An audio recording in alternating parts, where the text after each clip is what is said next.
that's about all, so we might as well get started.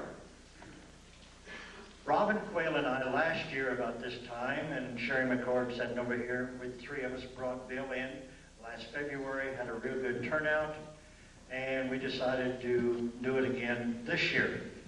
Robin and I have been talking with Bill for over the past several months, and we found out that he's got a lot of brand new material that you people, if you were to the one last year, it's going to be new material. And one of the things he said last year, he said he was going to touch from kindergarten to about the 4th grade last year. And it made some people mad, but yet made them mad enough to want to come back. Now, this year, he told me the other night, he said we're going to hit from about the 7th grade to the 10th grade, so we're into junior high. So maybe in 2 more years, we'll be into high school or college. So this is some of the things. Bill spent about 7 years in naval intelligence, and he'll get in a little bit about what he did in there. And then he spent the last 17 years putting together what he is going to share with us this afternoon. And at this time, I'd like to introduce Bill Cooper. Bill?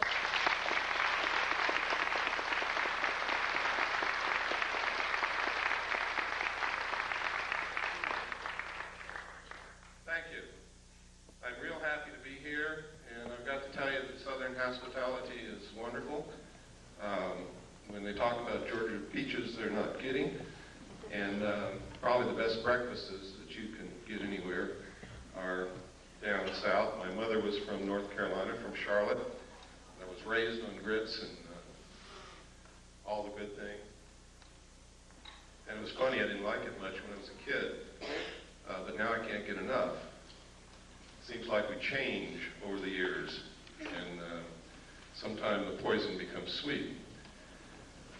What I'm going to talk about today is a lot of how the sweetness has become poison. Just the opposite has been happening. But it doesn't have to be that way. We can change it. I'd like to know, how many of you are here from out of state? Good, excellent. We try very hard to notify everybody that we have an address on anywhere around any state that I'm going to be in, and I see that people are appreciating that. So we're not wasting our money on the postage. How many of you are here to see what I have to present and hear what I have to say for the first time? My God, something is working. That's incredible. That's wonderful. How many of you have never seen any tape or heard any audio presentation of mine or been to any of my personal appearances? Okay, that's good. Something is really working. One of the most difficult things about what I talk about is get people to drop their preconceived notions, their preconceived ideas, it can't be happening, this is impossible, Bill Cooper's a nut. Get them to drop those kinds of obstacles and just take a look at the evidence. Because I'm going to tell you right now, I don't want you to believe anything that I tell you today. I don't want you to believe anything that I present to you today. But I do want you to see it. And I do want you to listen, and maybe, just maybe, what I'm all about is just maybe you will see or hear something here today that's going to convince you that something is terribly wrong. And it's going to empower you to become active and help us find out exactly what is wrong and fix it. Because I believe that we don't have too much time left to do this. I hope that I'm wrong.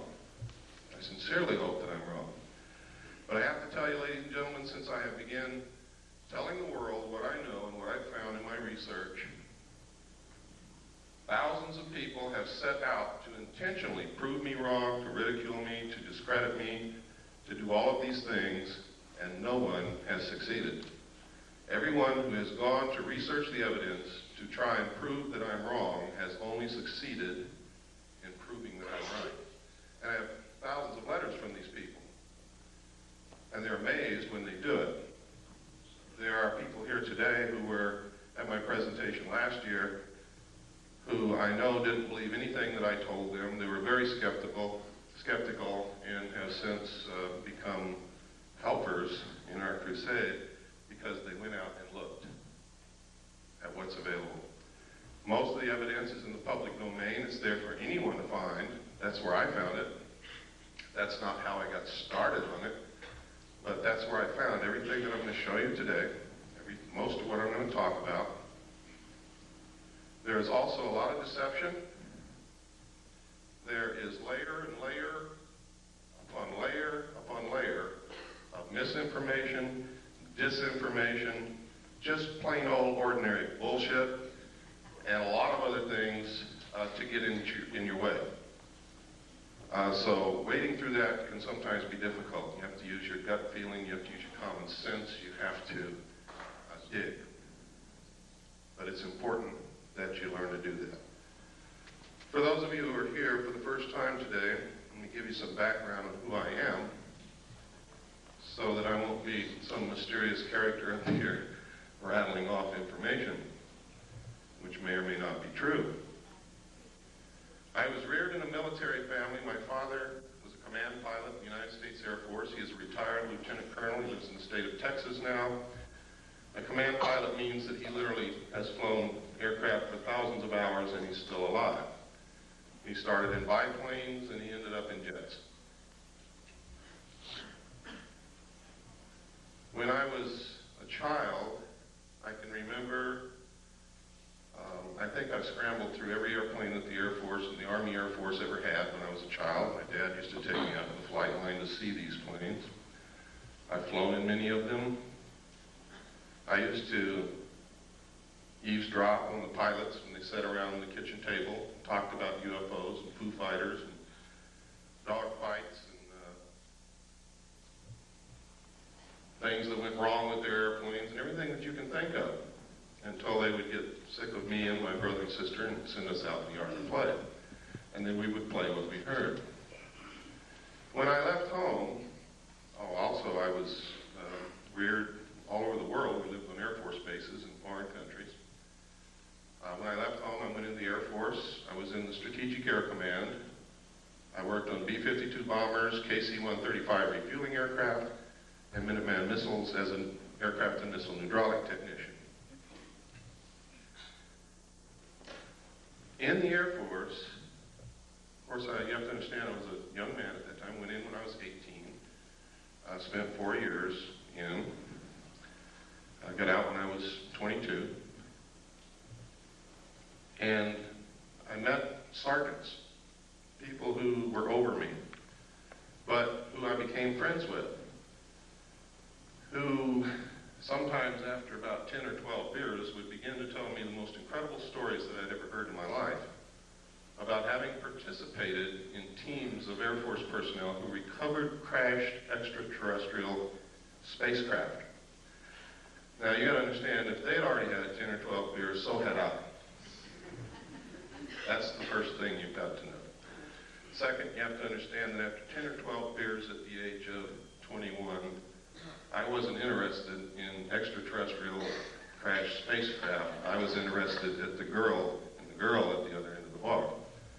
So I didn't pay too much attention to all of this, and you could never get these guys to talk about it when they were sober, and you still can't today.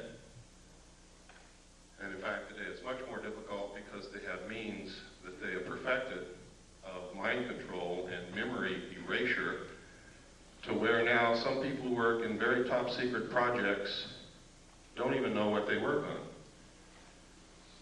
They know that they go to work in the morning, they get off of work and go home, they don't remember anything that they did all day.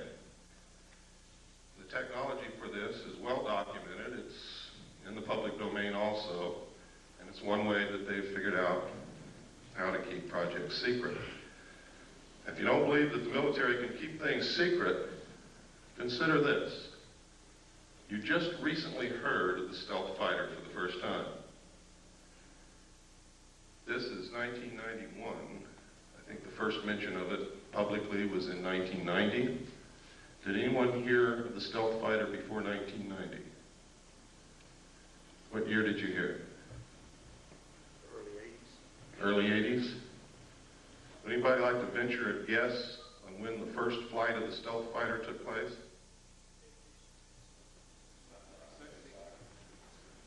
That's close. It was in the early 70s, ladies and gentlemen, first stealth fighter flew.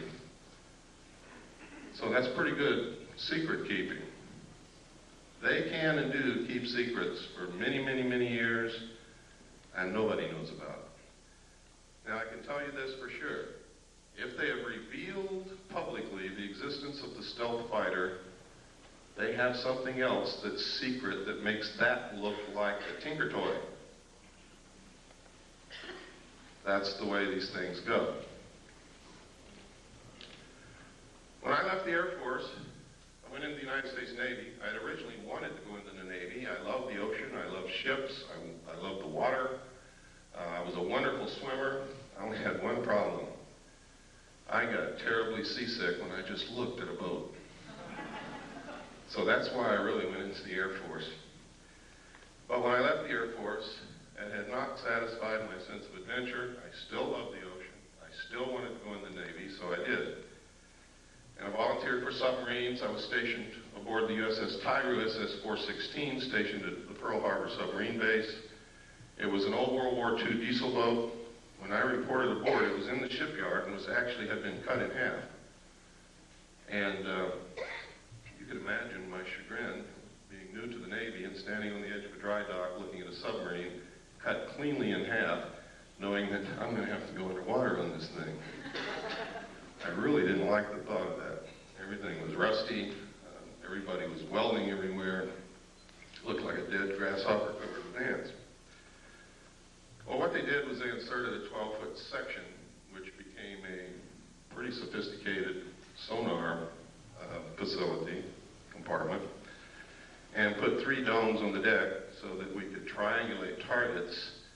And when this was done, we could actually compete with some of the best nuclear submarines in being able to track and kill a target.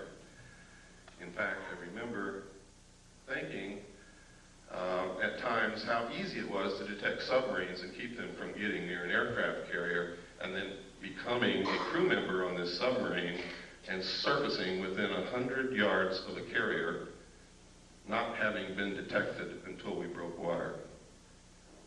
Now, to me, that was incredible, because that meant that that carrier was dead. I mean, if it had been wartime, we could have sunk that carrier very easily. I was acquainted with the state-of-the-art of aircraft technology. I was acquainted with not the state-of-the-art, but I knew what it took to go underwater and survive. It was while on this submarine, as the port lookout on the transit between the Portland and Seattle area. We had been up there for the Rose Festival as a showboat, really. People came down and toured through the sub. And we met a lot of girls and had some really neat dates, and then we left. And about 1/3 of the way back from the Portland, Seattle area to Pearl Harbor, I was the port lookout. We were on the surface doing about 10 knots when off the port bow, I saw, and I was the only one that saw it, a huge flying disc the size of an aircraft carrier come up out of the water, tumble on its axis, and disappear into the clouds. Well, needless to say, I was stunned, literally speechless. I started to say something, but couldn't talk. Nobody else had seen it, and I knew that they weren't about to believe what I had seen if I told them. And it scared me a little bit too, because I had never believed in these things, even though I had heard stories about them all my life. And I didn't see your little run-of-the-mill 30-foot flying saucer. I saw something as big as an aircraft carrier. But I had a duty to report this because it could have meant a danger to the vessel. My duty was to the vessel and to the crew. But I wasn't about to tell the officer of the deck that I'd seen the flying saucer. So I told him, his name was Ensign Ball, I told him that I had seen something off the port bow at a relative bearing of approximately 15 degrees. Would he help me find it because I've lost it? And you work that way on the bridge of a ship. You work as a team. Everybody helps everybody else out. Since the lookout can't leave his station, officers very often bring them coffee.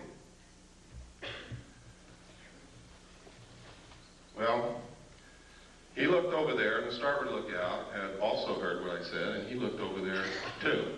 And I was turning around to look back again, bringing my binoculars up, when the same craft, or another one exactly like it, I don't know which to this day, came back down out of the clouds, tumbled again on its axis, and the most incredible thing happened. There was no splash. It was as if the ocean opened up ahead of it, and then it went into the hole which closed behind it. Now this sounds incredible. And to tell you quite truthfully, it is incredible. And if somebody had told me that and I hadn't seen it, I wouldn't believe it. And I would blame any one of you for not believing it. But I hope before this day is over, you're going to at least consider the possibility that these things exist, because I'm going to show you some real film, pictures, and documents, government documentation, and we're going to talk about a lot of other things that are going on. It's extremely important that people get out of the stuck in the mud, narrow view frame of mind. I can tell you that over the last 17 to 18 years that I've been doing research, I have discovered that our normal, everyday concept of reality is an illusion. It is a manipulation in most instances of the power structure that really runs this country and the world to keep us ignorant so that we won't know what the truth is. I can tell you that when George Bush says, out of the Middle East crisis will come a new world order, he is not joking. And the new world order is not what you think it is. Friendly nations working together. It's going to be a one world, totalitarian, socialist government. Some of the reasons for this are good, some of them are not.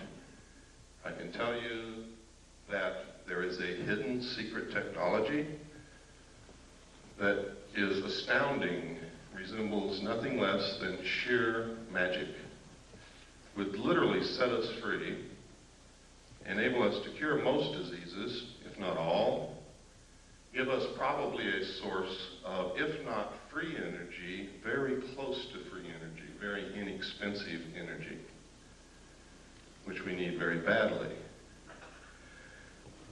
And I'm going to talk to you why these things are being hidden, when this all came about, and try to give you a basic understanding of what's going on.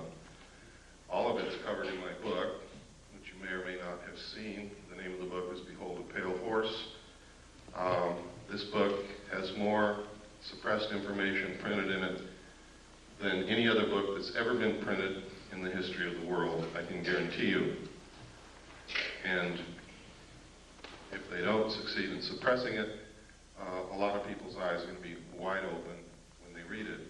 Everything that I have found, I document. So it's not a question of deciding whether or not to believe me, it's a question of whether or not you can accept those documents as proof. Someone once said you can put 10 tons of proof in front of people. If they're not ready to accept an idea, they will not accept the proof. No amount of evidence will suffice to prove anything. It is the jury that will decide. And you are the jury. Smart people know that.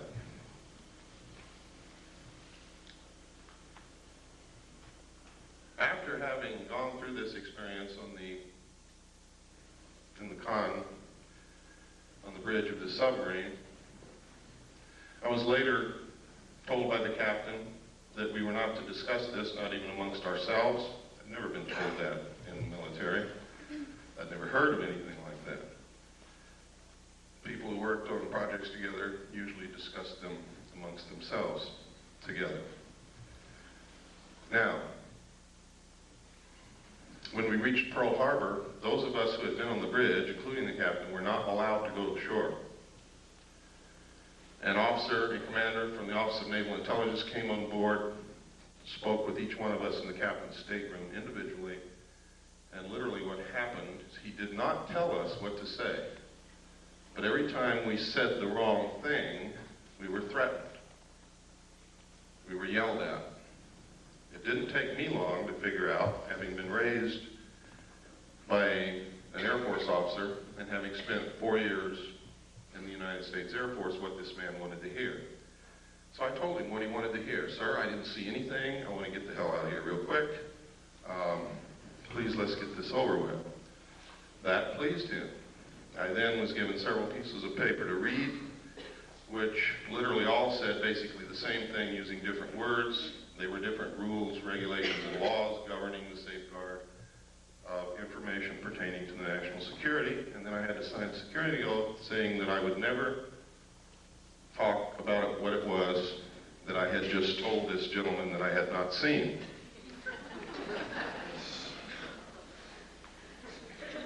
And then I was allowed to go. Later I was selected and trained for Naval Security and Intelligence.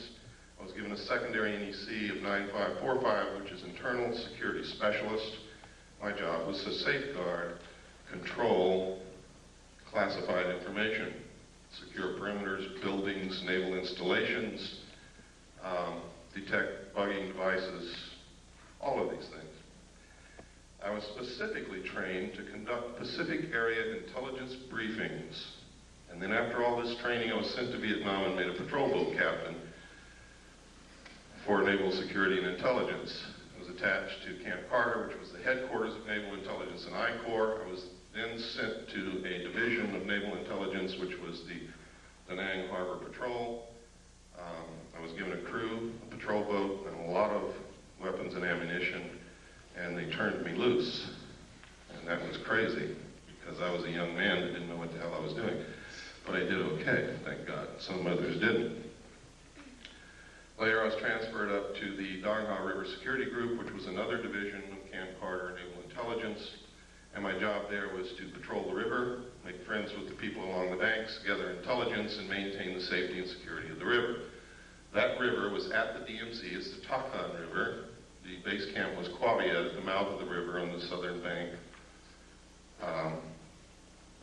And it was a major supply route for supplies that went to Quezon, which was under siege. While there, I learned that there was significant UFO activity in Vietnam. A lot of them. Why? I don't know. There were rumors flying everywhere. We heard stories of enemy troops firing at UFOs, our side firing at UFOs, UFOs flashing back with blue lights that did crazy things, the same things that you hear happening today. I know of one instance for a fact that after UFOs hovered above a South Vietnamese village all night, the next morning there was not a living soul in that village. Don't ask me where they went because I haven't got the slightest idea. But it's incredible. We were told that any UFO information that we sent in dispatches, messages, or discussed over the radio, we were to use the code word enemy helicopter activity. And that's what we did. The enemy had no helicopters in Vietnam, period. So anything you see in the history of Vietnam that refers to enemy helicopter activity is in fact referring to UFO activity, unidentified flying objects. When I left Vietnam, I was sent to the USS Charles Berry DE-1035 for a short period with NIS Naval Investigative Service to conduct an investigation on board that vessel. 3 months later, I left, was transferred to the staff of the Commander-in-Chief of the United States Pacific Fleet, who at that time was Admiral Bernard Clary, and was specifically attached to his intelligence briefing team. I also stood watches. In the Navy, you have a primary job. Some people don't know this, so let me explain it. In the Navy, you have a primary job, which you do. You also have to stand additional duty, which is called watches in the Navy. My watch station was Petty Officer of the Watch in the Command Center, which meant I was the senior enlisted man in the Command Center, in charge of the Command Center and the information. I was also the designated SPEACAT operator, which meant top secret, crypto, communications that came in under a specialized, compartmentalized category. I was the only one on watch who was allowed to handle that information and direct it to the specific place where it was to go. Now, normally these things are handled by radio men and communications technicians in a communications center. But in a command center where they have to have information instantly, everything that goes to the communications center also comes to the command center, so that there is not a delay in important information, urgent information getting to the right people who have to make command decisions.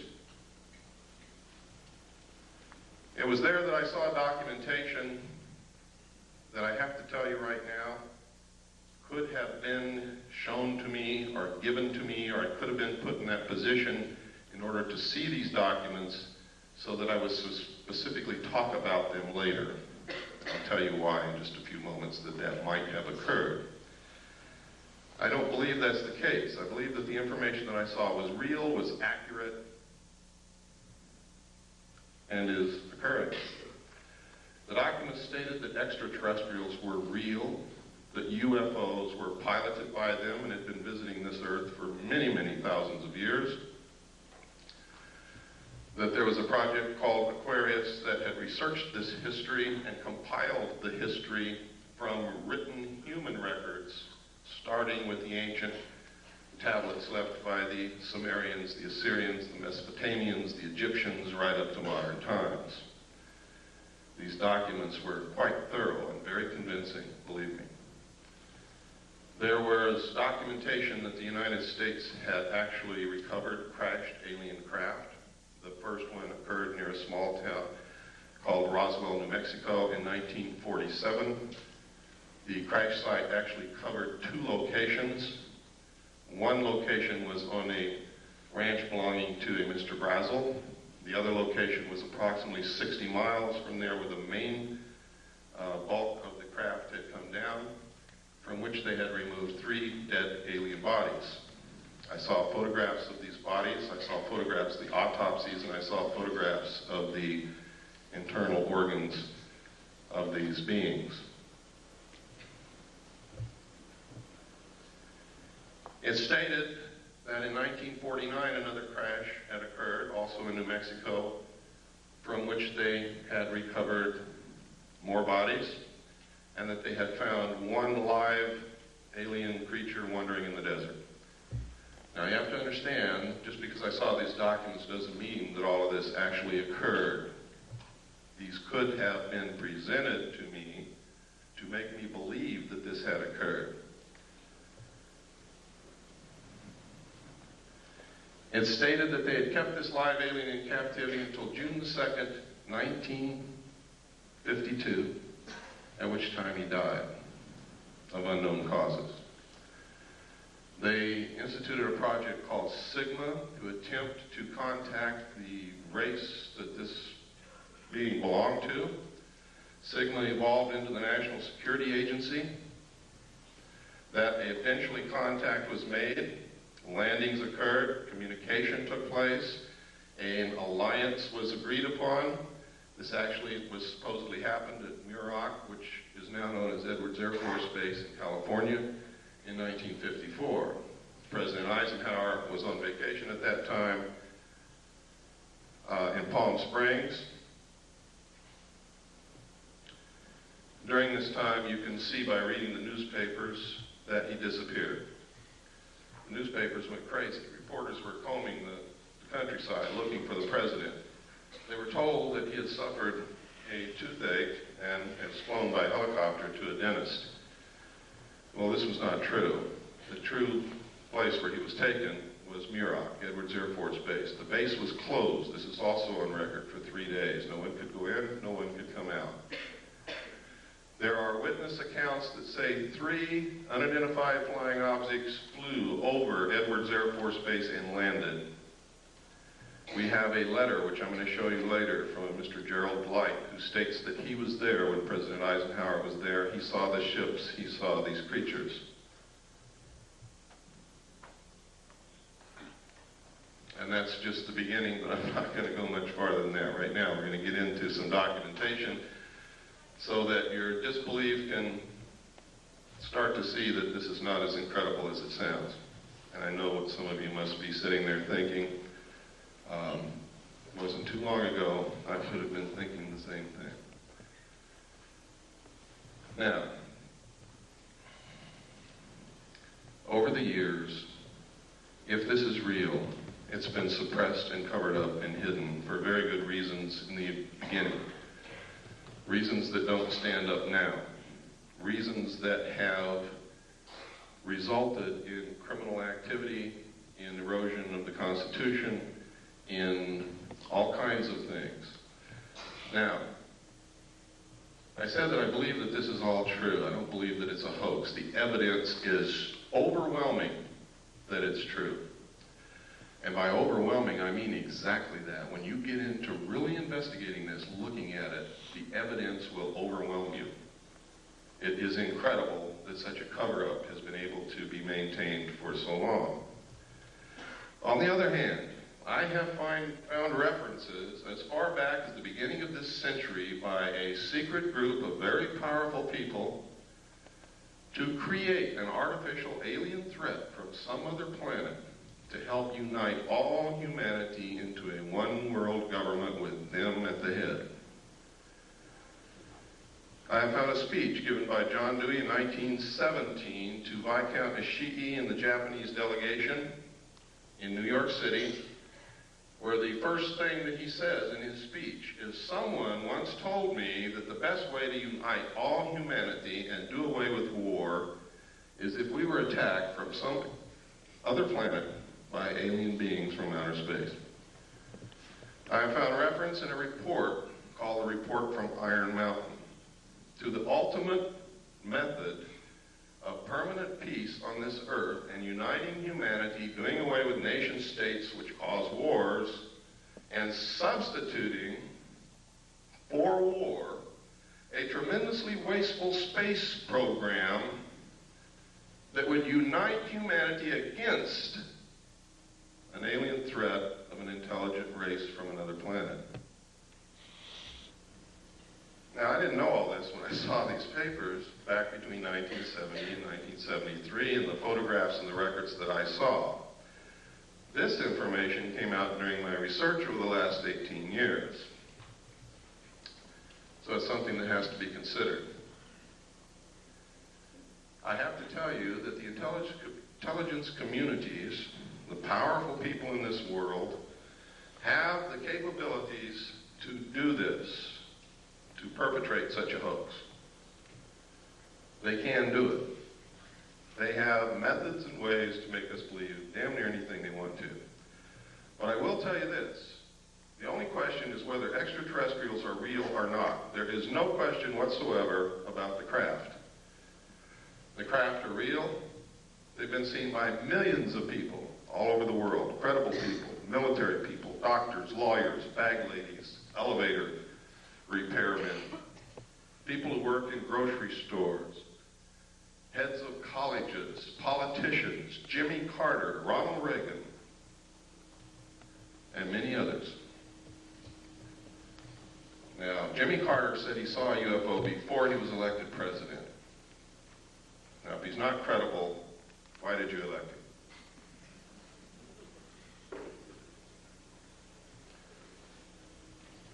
If we can send a man to the gas chamber or the electric chair on the testimony of 2 witnesses in court, why won't you believe millions of people who are telling you that they have seen these craft flying in the air, that they're metal, that they are intelligently guided, that they are real, and that they demonstrate a technology beyond anything that we know of publicly anyway? I can tell you that we have this technology in the United States. It is being flown in an area called Area 51, Groom Dry Lake, in the Nevada Test Range in the state of Nevada. I have seen it fly. Many other people have seen it fly. I have a photograph of it in my book. I also have a drawing given to me by one of the people who have been there and touched it and seen it. The drawing matches the craft in flight exactly. I'm also going to show you a videotape of another craft, what they call a cigar-shaped craft, above the test site here in just a few moments. So, when you hear people talking about secret weapons, when you see the stealth fighter unveiled, what they have behind it in the wings, that you too can also go see, by the way, in Nevada, if you have the money and the time to go out there and stand in the desert all night. If you look toward Groom Lake, between sunset and sunrise on any given night, you can watch them test fly these craft. But you have to be prepared to stay there 2 or 3 nights because they don't always fly every single night. Now, at this time, to show you that I'm not so far out in left field that you could turn it off, I'm going to show you a tape now, and this tape is going to prove to you that the government's been lying to you for a lot of years. Now, when I say the government, I don't mean our constitutionally authorized and legal and lawful government. I mean the men who have infiltrated our government over the years and are controlling it, subverting it toward their own end. Have been lying to us. Our government hadn't had a chance to work over the last 40 years. And you're going to see why.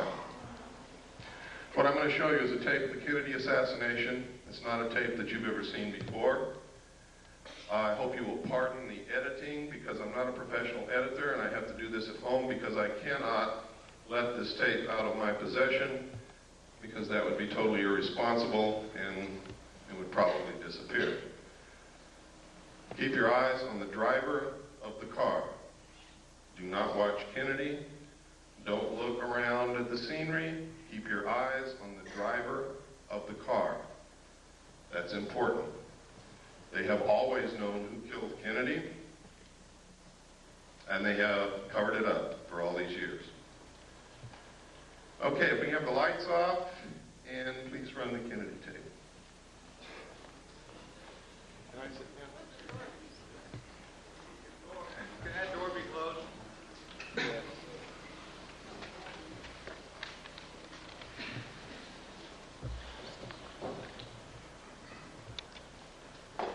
None.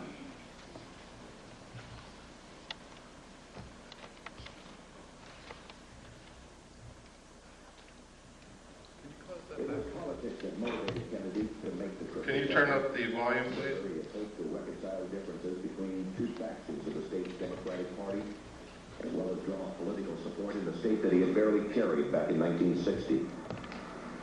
Kennedy, in fact, had felt the visit to be so crucial to his re-election chances that he persuaded his wife, Jacqueline, to accompany him. The first day of the trip, which included visits to Houston and San Antonio on November 21st, had been very successful. Despite his mediocre rating in the latest Gallup poll, overwhelming and enthusiastic crowds greeted the President and the First Lady at every stop along the tour.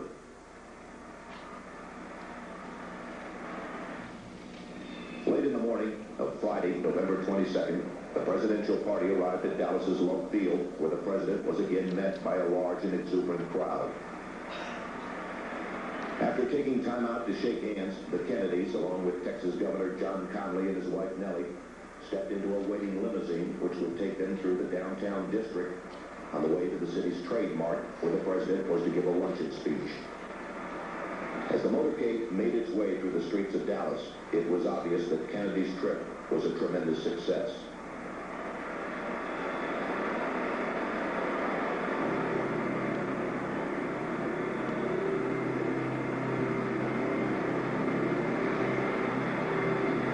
Near the end of the motorcade route, the limousine entered Dealey Plaza, a small open area on the outskirts of the city. After turning right onto Houston Street, the president's car traveled one short block and then turned very sharply left onto Elm Street, where it passed beneath the Texas School Book Depository. It was 12:30 p.m. Central Standard Time. At this point, Abraham Zapruder, a Dallas clothing manufacturer who watched the motorcade from atop a grassy slope to the west of the Book Depository, turned on his 8mm Bell & Howell movie camera. Focusing his telephoto lens on the president, Zapruder captured the most shocking and sensational piece of film in history.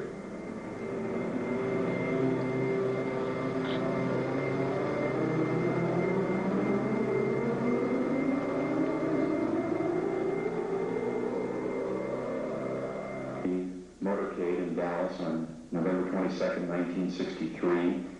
As the presidential car passes behind the freeway sign, President Kennedy is struck in the throat by a bullet that was fired from the grassy knoll. As he's grasping his throat to John Connolly, turning around to his right, he at that point is struck. You notice the the passenger of the car turning back to see what has happened to the president. As he turns back to the front, the driver of the car turns with his left arm over his right shoulder with a pistol and fires. You see the 45 caliber nickel-plated automatic weapon in his left hand. He's firing over his right shoulder. You see it in relief. You see his head pointing backwards towards the president.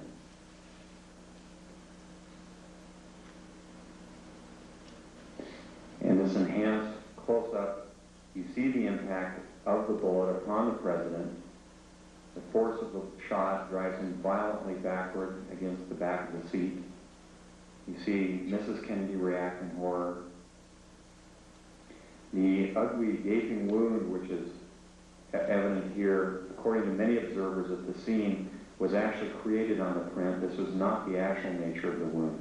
But you notice that Mrs. Kennedy wasted no time in trying to exit the vehicle because she clearly was able to determine exactly where that shot had originated. And it was her personal bodyguard, Clint Hill, another Secret Service agent, who attempted to keep her in. What the arrow is indicating here is what appears to be the outline of a man, a hat, and his rifle. The arrow is pointing to the rifle barrel of the man in the bushes who possibly was the rifleman on the grassy knoll who fired that shot. Another view taken by another photographer. Again, you see Mrs. Kennedy trying to exit the vehicle at all times. Here you see the passenger in the front turning back, looking at the president. Instead of jumping back to assist him, he turns forward. The driver is now rotating. The weapon comes into view and he fires. You'll see this repeatedly in these sequences. Kennedy's been shot in the throat. He's leaning to his left.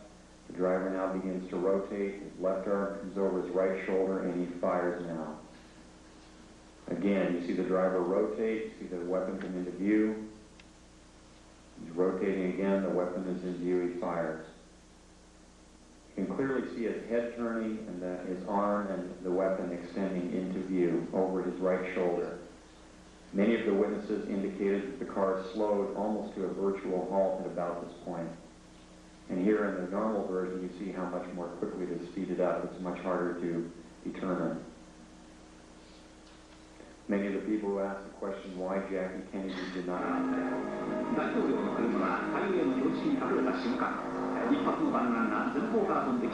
This is the same film that we sent to Japan to have a computer analyzed. The Japanese concurred. They said that I was absolutely right in the outline when they found from the computer analysis. They also gave us a very clear, beautiful color cut that you will see following this.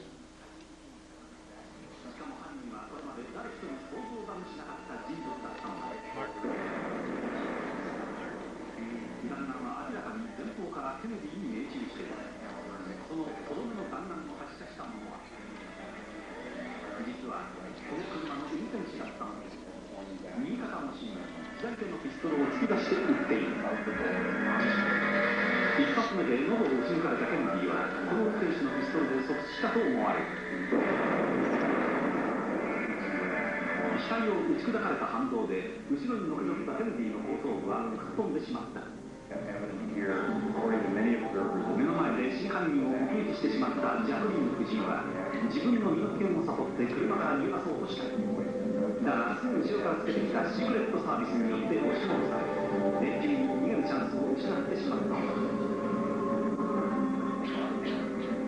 この茂みの中に一発目の弾丸を発射した真犯人が映っている。登山帽をかぶり、ライフルを構えているのがわかる。And his rifle, the arrow. おそらくこの狙撃手が最初にケネディの喉を撃ち抜いたのだ。On the grassy knoll who fired that shot.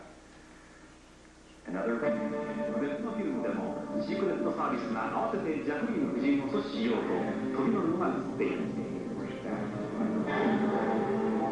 ここで決定的な瞬間をより鮮明なフィルムで見て画面右端の運転手が振り向き片腰にピストルで撃つのが見える。画面の右端に見える運転手の動作に注意するとわかる。ハンドルを握った右腕越しに左手でピストルを突き出している。もう一度見てみよう。間もなく運転手の頭が後ろを振り向くと同時に肩のところに白く光るピストルが出てくるのが見える。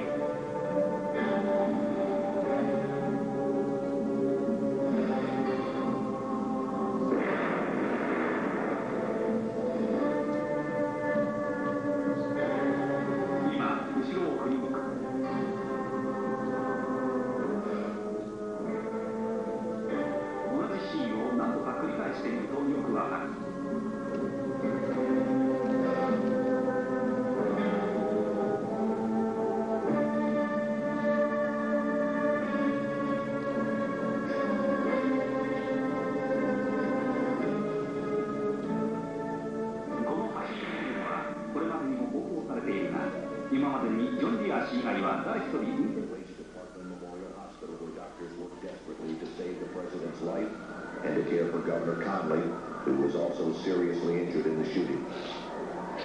Although the governor would make a full recovery, it was obvious to the doctors that Kennedy's wounds were fatal. And at approximately 1 p.m., the president was pronounced dead. Forth from this time and place to friend and foe alike, that the torch has been passed to a new generation of Americans born in this century, tempered by war, disciplined by a hard and bitter peace, proud of our ancient heritage, and unwilling to witness or permit the slow undoing of those human rights to which this nation has always been committed and to which we are committed today at home and around the world. What began with such promise, however, would end less than 3 years later in tragedy. On November 22nd, 1963, President John F. Kennedy was assassinated, shot to death while riding in an open limousine through the city streets of Dallas, Texas. The death of such a young and vigorous leader was an overwhelming event which stunned both the nation and the world. In the years that followed, though, the Kennedy assassination became much more than a national tragedy. When viewed in light of later assassinations, the war in Vietnam,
Lights, please.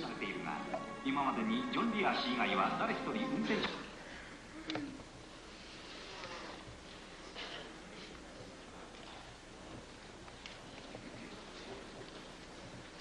While I was with the Office of Naval Intelligence attached to the Commander-in-Chief United States Pacific Fleet staff, I saw documents that stated with no hesitation whatsoever, with clear understanding, that President Kennedy was killed by William Greer, the Secret Service agent driving his limousine in the motorcade. These documents disclosed to me that the people involved in the assassination of the President were the Office of Naval Intelligence, the Secret Service, Division 5 of the FBI, and the Central Intelligence Agency. The reason stated was that he was a security risk, that he had ordered them to stop the sale and importation of drugs to the American people, and that he had ordered them to develop a plan to disclose the presence of extraterrestrial visitation to this earth within the following year. He had also ordered a printing of legally constitutional silver-backed money, which is not in the best interest of the world bankers or the power structure or the Federal Reserve, which is not an agency of the federal government, but is a private corporation run, and the stock is held and owned by bankers, most of whom are European bankers controlled by the House of Rothschild. They pay no taxes on the national debt that we pay them and the money that they earn from the interest. So they were dead set against the printing of this money. Kennedy had also discovered what the CIA had been doing for many years. You see, being president, you get to open a lot of drawers that nobody usually gets to open. And he had informed the CIA that he had intended, and he said this publicly, by the way, that he intended to disband the CIA and scatter it in 1,000 different directions. So you see, he made some pretty big enemies. And there were some pretty powerful people who thought that he needed to be killed. Many of you saw this and found this out for the first time today. How many of you are upset by this? I am. I have been, ever since I saw those documents, I've been terribly upset. In fact, in my book, I enclosed parts of my service record in the appendix. You can see the exact day that I found out that the Office of Naval Intelligence was involved in the assassination of President Kennedy.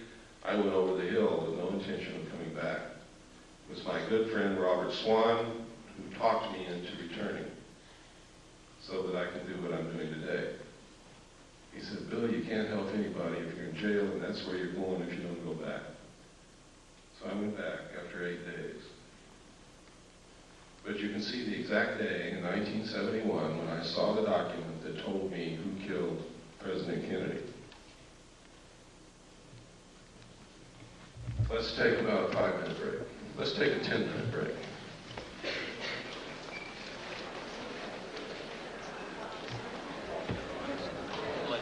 Bobby, please, we're going to get started again.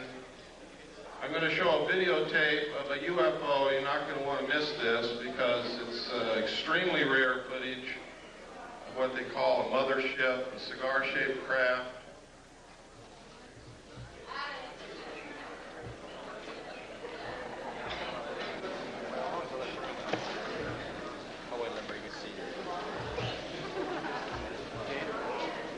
Close that door.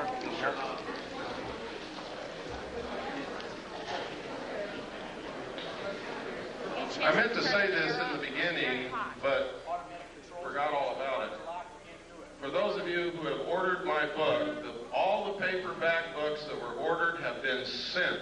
They've been sent for over a week. So if you ordered it and haven't got it, it's probably in your mailbox right this moment waiting for you to come home, or will be there in the next couple of days. The hardback books are printed, but they are not bound yet. They will not be sent for another 2 weeks.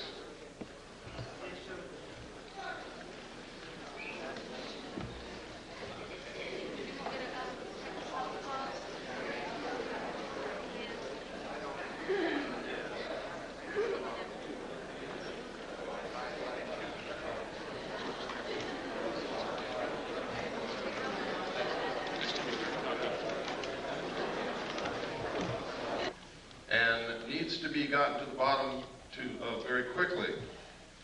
And that is that some people are coming forward and telling us that they're being abducted by alien beings and taken aboard their spacecraft. They're literally helpless. They can't move. Their clothes are taken off. They're given medical examinations. Some people are operated upon. Samples of their tissue is taken. Sometimes sperm and ova is harvested. Sometimes females are impregnated. It's all medical fact that these things are happening. It is not a joke. The only question is, was it really aliens and were they really taken into a spacecraft, or did something else happen and this is a planted story that's been put in their mind to disguise it? You see, this is a classic thing that they do in brainwashing. If they want to cover something up, they just put a different memory in your mind. Now that sounds difficult, sounds impossible, but if you go read the books that have been published by people who have participated in mind control experimentation, and the documents that have been released under the Freedom of Information Act, this is not a joke. They can do it, have done it, and will do it again in the future. Now, if this is a hoax, if it's the biggest hoax that's ever been perpetrated in the history of the world in order to create an alien threat from outer space in the consciousness of humanity so that we'll accept the elimination of the sovereignty of nations, the destruction of our Constitution, and will accept a one-world government wherein we may not have the freedoms that we have now in order to face this alien threat together as one humanity. If it's a hoax, that means we're being manipulated on the grandest scale in history, that people are being hurt, that their minds are being screwed with. And if this is happening, we have to find out if it's really happening. We have to be able to gather enough facts to prove it, and we've got to stop it. If, on the other hand, these are really extraterrestrials that are doing these things, we have to find out why. Because these people are being implanted with very small devices, about the size of a small BB, that are literally microchips in the brain.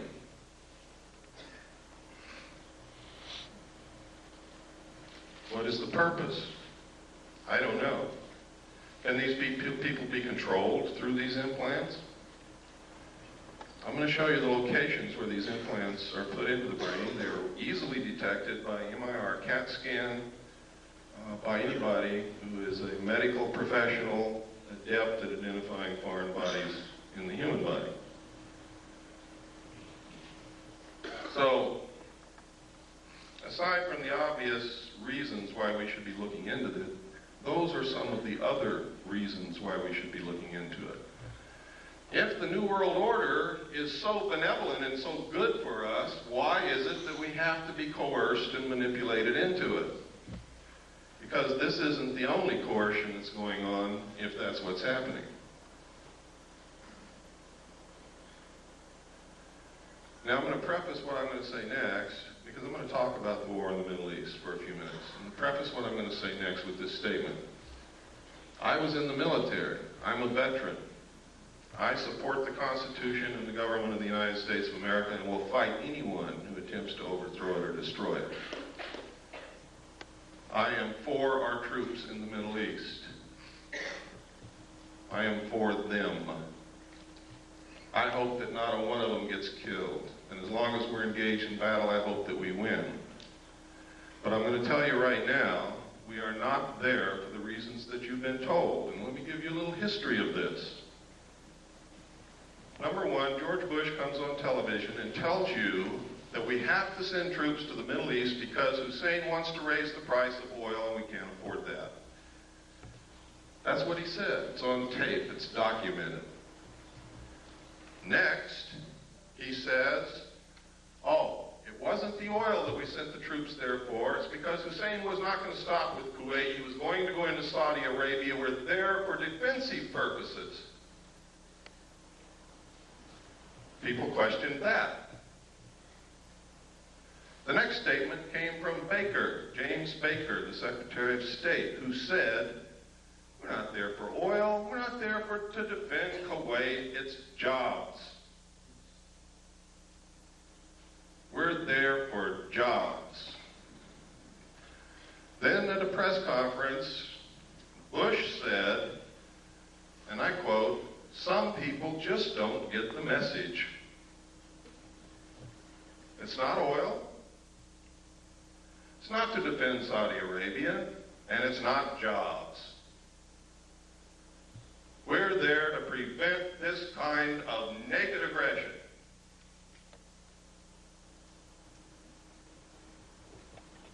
Now, I submit to you that if the President of the United States and the Secretary of State don't know why the hell we're there and they change their mind every minute, that none of the above is true. The truth is, a legal precedent has to be established that says that the United Nations is the ruler of the world.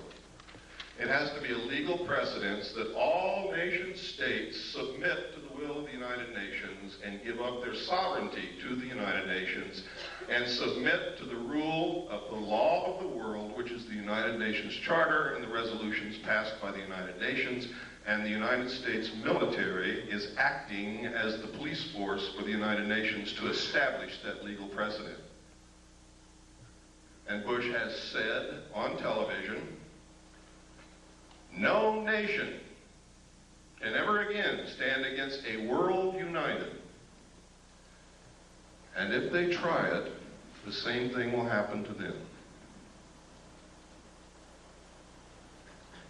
Margaret Thatcher was the last world leader who was opposed to the one world government. And she is no longer the Prime Minister of England because of that. I'm going to tell you now that the only obstacle to the New World Order coming together at this moment is the right of the American people to keep and bear arms. That is why there is such an effort to take your guns away from you. You see, the intent of the Second Amendment, the second article and amendment to the Constitution, was not so that we could go hunting. It was not to protect the possessions in your home or to protect you from burglars. The intent of our forefathers in establishing the second article and amendment to the Constitution was that as long as every American owned a weapon, whether they ever fired it or not, our government could never oppress us just with the knowledge that we all had that weapon in our closet. That's the reason. That's why every time you see a bill to take weapons away from the American people defeated in Congress, 4 more are introduced immediately. It's a never-ending battle. That's why they lie about the statistics. The truth is, in a town where everybody owns a weapon and everybody knows it, there is almost no crime.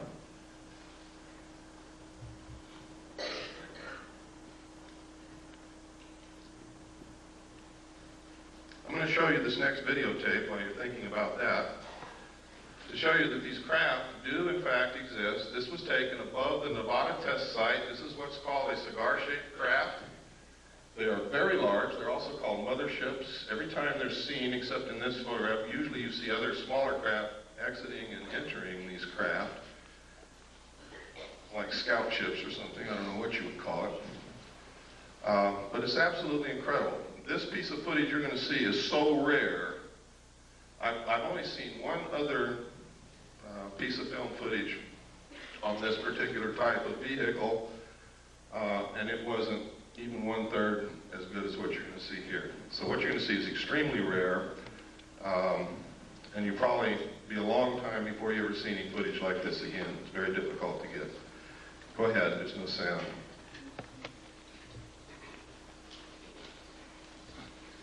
Kill the lights, please.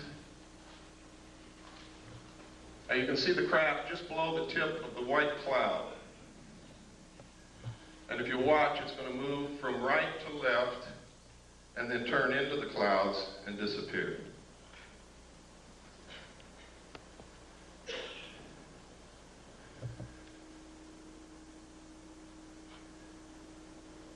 We were approximately 15 miles from that location when this footage was taken.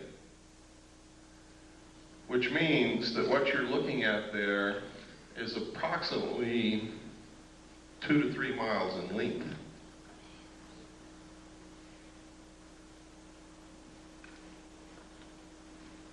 That's very impressive, and to me it's very exciting that someone can make something that flies in the air that's 2 to 3 miles in length.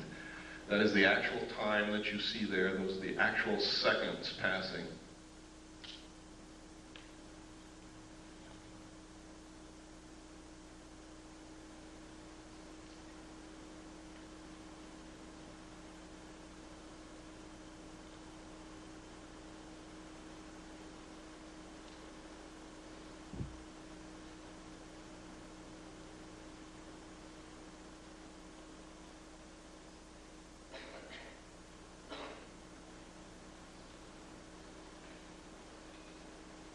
And it's almost gone now. Now it's into the cloud bank. You can stop the tape.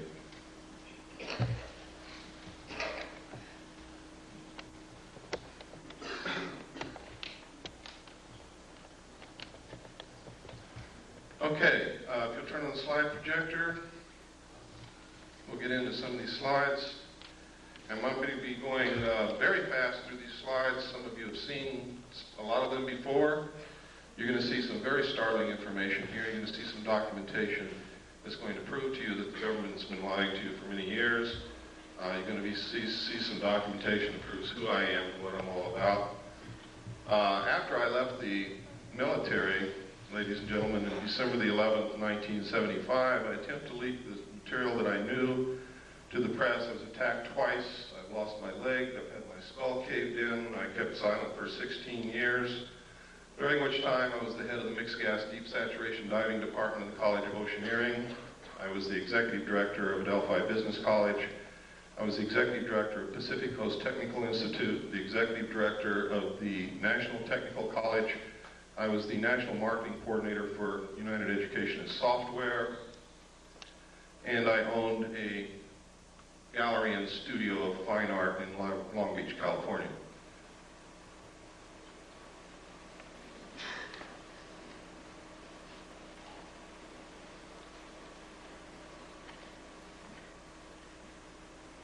Is it on? It's on. Maybe just go forward one.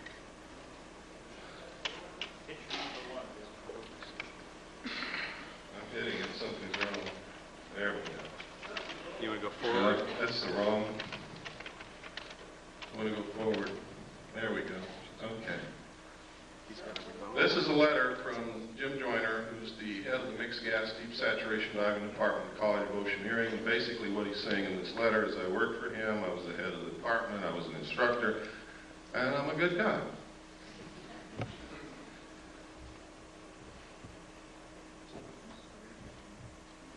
This is not working. It's not? Go ahead and push it. Just say forward and he'll push the button. Okay. This is a piece of research that was done by Bob Exler. In his own research, he verified something that I had not told anybody, and that was that when I was with the Commander-in-Chief of the United States Pacific Fleet, I worked directly under Bobby Ray Inman. He verified all of this, verifies that I was there, and that I had reported seeing UFO-related documents under their command. And it goes through to outline Bobby Ray Inman's career path, which is incredible. He believes that Bobby Ray Inman is very much connected with the cover-up group, is one of those in the know, knows everything about the alien situation. Born April 4th, 1931, graduated from college at the age of 19 with the BA from the University of Texas in 1950. He entered the United States Navy in 1952, advancing to the rank of Admiral in 1981. 20 years after entering the Navy, he graduated from the National War College in 1972. He was the assistant to the Naval Attaché in Stockholm from 65 to 67, and no records are available for his service assignments from 68 through 71. From 72 to 74, he was assistant to the Chief of Staff of Intelligence Office of the Commander of the Pacific Fleet. Inman was the director of naval intelligence from 1974 to 1976 before moving on to become the vice director of the Defense Intelligence Agency. You can see what he did? I mean, he skipped over some pretty senior people, and he's going right straight to the top. And only people who are considered to be of the inner circle do that. He became the director of the National Security Agency in 1977, holding that post until 1981 when he attained the rank of admiral and became the deputy director of the Central Intelligence Agency. He retired from government service in 1982 and became the CEO for MCC. Remember what I was telling you about implants? Microelectronics and Computer Technology Corporation. MCC is a private sector joint venture supported by and share funded by the government and corporate shareholders. The venture was motivated by the Japanese fifth generation artificial intelligence computer project. Yes, next. This is a letter from Bob. Remember I told you Bob Swan was the one who talked me into going back after I went AWOL. Later, I got married on June the 2nd, 1972. On June the 1st, 1972, I sat down with Bob and a bottle of scotch and I told him everything I knew and gave him a set of documents to prove it. Bob acknowledges that conversation in this letter. He acknowledges what I told him about alien installations on the moon, about the Kennedy assassination, about the fact that I gave him documents that were highly classified, and he says that he doesn't know what happened to them, he doesn't have them anymore, and it's exactly what he should say. Next.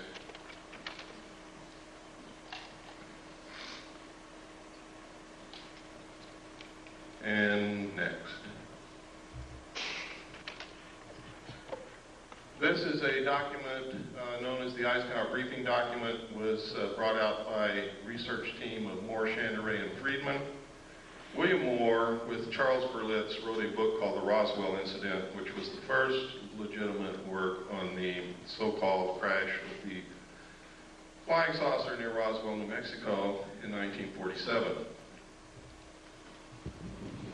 This document is a fraud, and I can prove it to you very easily. But it has a lot of truth in it. In fact, the document itself reads as if it were taken right out of Moore's book, The Roswell Incident.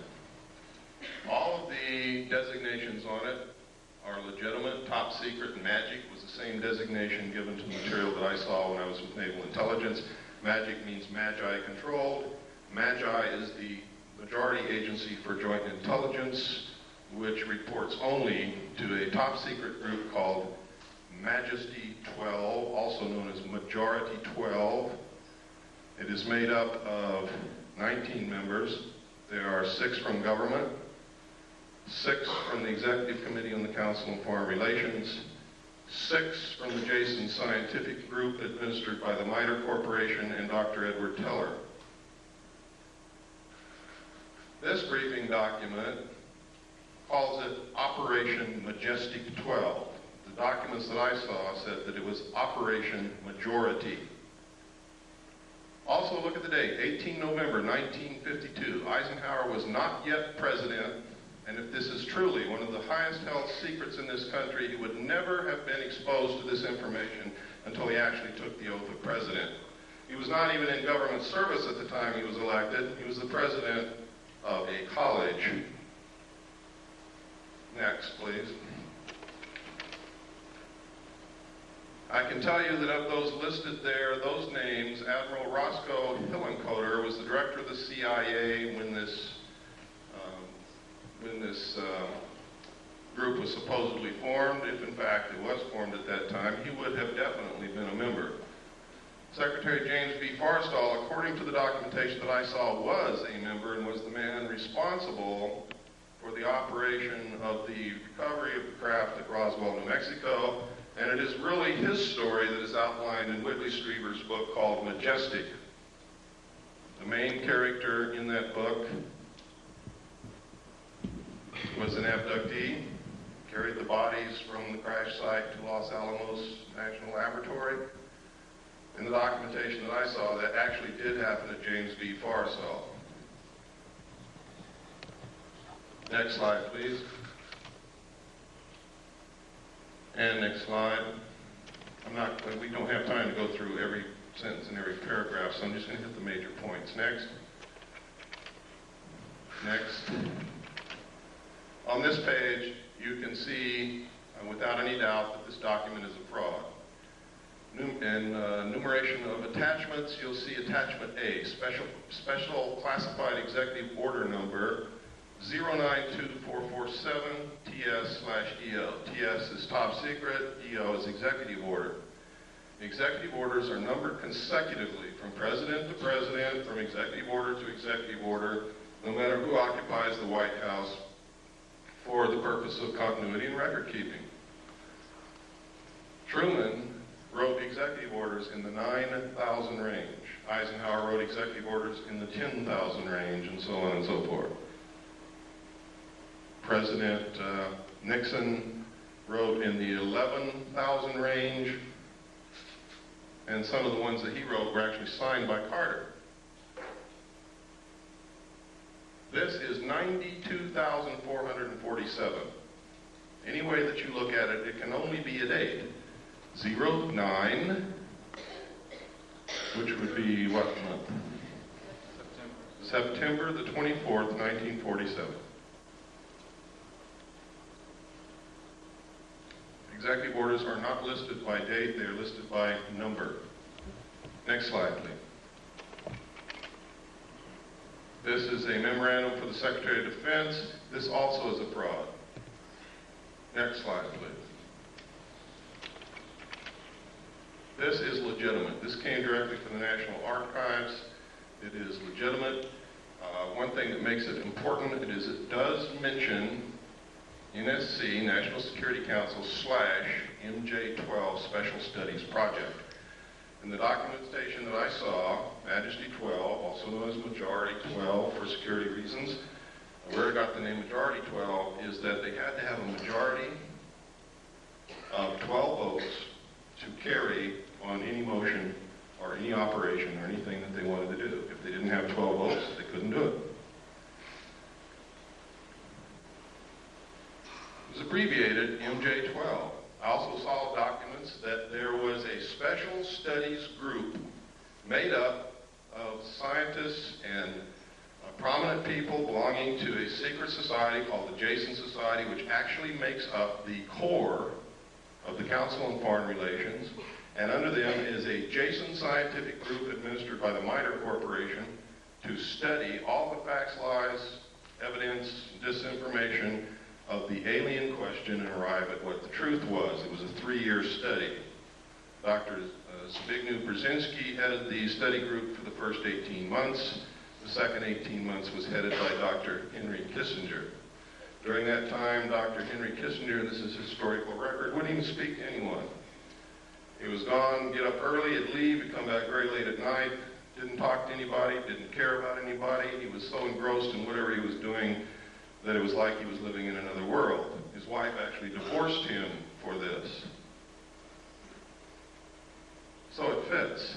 If he was really studying the alien question, I think that's the only thing that I can think of that would engross me so much that I would neglect my wife. Something of such historical and monumental consequence as that. Next slide, please.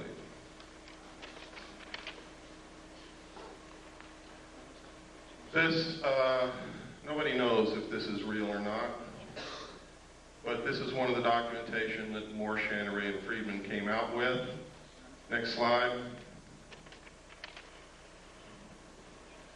This is a letter from Jesse Marcel Jr. In the Roswell crash in 1947, Major Jesse Roswell was an intelligence officer attached to Roswell Army Air Force Base, and he was the one who was sent out to check out this wreckage that Mr. Brazel reported on his ranch. When he got there, he determined that this wasn't anything he'd ever seen before, didn't know what it was, gathered it all up, put it in his car, took it home, showed it to his wife and child that night, and the following morning took it into the base. That night, when he showed it to his child, Jesse Marcel Jr., interpreted that this was a was pieces of a flying saucer. Now, I don't know if his father told him it was a flying saucer or not, but I believe that the suggestion was probably planted in the kid's mind because the only thing that the father had was bits and pieces of stuff that looked like tinfoil from cigarette packs and balsa I-beams, although they weren't balsa, it was some kind of metal, but they were very light. Next slide.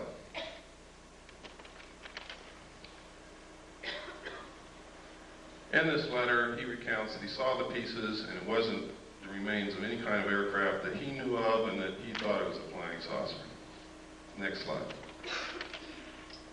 This is the results of an interview from Jesse Marcel himself, the father. The father goes through and he makes several interesting points. He said that he was familiar with all air activities, and it was not a weather balloon, nor an aircraft, nor a missile. It was something else, and we didn't know what it was. There were just fragments strewn all over the area, about 3/4 of a mile long and several hundred feet wide. We proceeded to pick up the parts of whatever it was and load it in the vehicles. It was one thing obvious to me, that whatever it probably exploded above the ground and was strewn over the ground, traveling in a easterly direction, probably northeast to southwest. We filled the vehicles and then proceeded to come back home to Walker Air Force Base, which is now called, or was then called, Roswell Army Air Force Base, where I was stationed, and that's how it was. Now notice that Jesse Marcel, the father, doesn't say that that was a flying saucer. He just says he didn't know what it was. And that's significant, and it's never been pointed out before. Everybody cites this letter as proof that he picked up pieces of a flying saucer, and that's a lie. He doesn't say that anywhere in this interview. Next page. And he goes on here, and he talks about the metal and the pieces and what it did. He said they tried to burn it, could not be burned. Would not burn. The same with the parchment we had. The metal was so thin, just like the tinfoil in a pack of cigarette paper. I didn't pay too much attention to that at first until one of the boys came to me and said, you know that metal that was in there? I tried to bend that stuff and it won't bend. I even tried it with a sledgehammer. You can't make a dent on it. And he talks about some other things that they did. But nowhere in here is significant. Does he ever say that it was a flying saucer or an extraterrestrial craft? He just says he doesn't know what it was. Next slide, please. And even here, he doesn't say or venture any guess as to what it was. Next slide. This is a letter. This is called the Smith Memo. Smith was a radio engineer for the government of Canada. He came down to Washington to see if he could get the United States government to participate in electromagnetic experiments and experiments involving radio waves and other things of that nature. While he was there, he read a book written by Frank Scully called Behind the Flying Saucers, and he wanted to know if it was real. Scully in his book had said that the government had recovered crashed flying saucers and was hiding this from the public. He went to his embassy, the Canadian Embassy in Washington, asked them to find out the truth. The Canadian Embassy contacted Dr. Robert Sarbacher, who was a senior scientist working for the Pentagon at that time. And if you'll give me the next slide, this is what Dr. Sarbacher told the Canadian Embassy, and they relayed it to Wilbur Smith. A, the matter is the most highly classified subject in the United States government, rating higher than even the H-bomb. B, flying saucers exist. C, their modus operandi is unknown, but concentrated effort is being made by a small group headed by Dr. Vannevar Bush. D, the entire matter is considered by the United States authorities to be of tremendous significance. Again, no mention of extraterrestrial or alien beings. And as you're going to see later, yes, flying saucers did exist. Next slide, please. This is the rest of the Smith Memo. It's important that you see the signature and the official stamps and the classifications that were on this thing. It is now declassified. Next slide. At the same time that the government was denying that they were interested in flying saucers or that flying saucers were real or that they were investigating or anything, this poster was on the bulletin boards of Air Force bases everywhere. I remember seeing this for many years on bulletin boards where my father worked.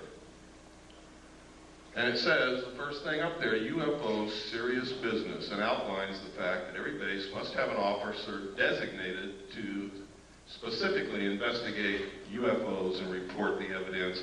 And down here, it tells him what he has to have. And one of the things is a Geiger counter, a magnifying glass. I don't know what he's going to do with that. And have a source for containers in which to store samples. Camera, binoculars, and other things. Next slide, please. This is a news release. At the same time that poster was on the bulletin boards of Air Force bases, the Air Force was issuing news releases saying that we're not investigating flying saucers, there are no such thing, what you're seeing is weather balloons, and we don't even want to know about it. Next slide. And next, that's the last of it. One of the things they did though, that last one, I should have held it there, but that's okay.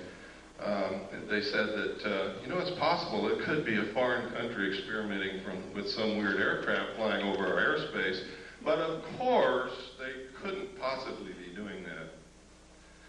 Next. At the same time, this poster was also on military bases, and one was the winner of Poster of the Month. Next slide.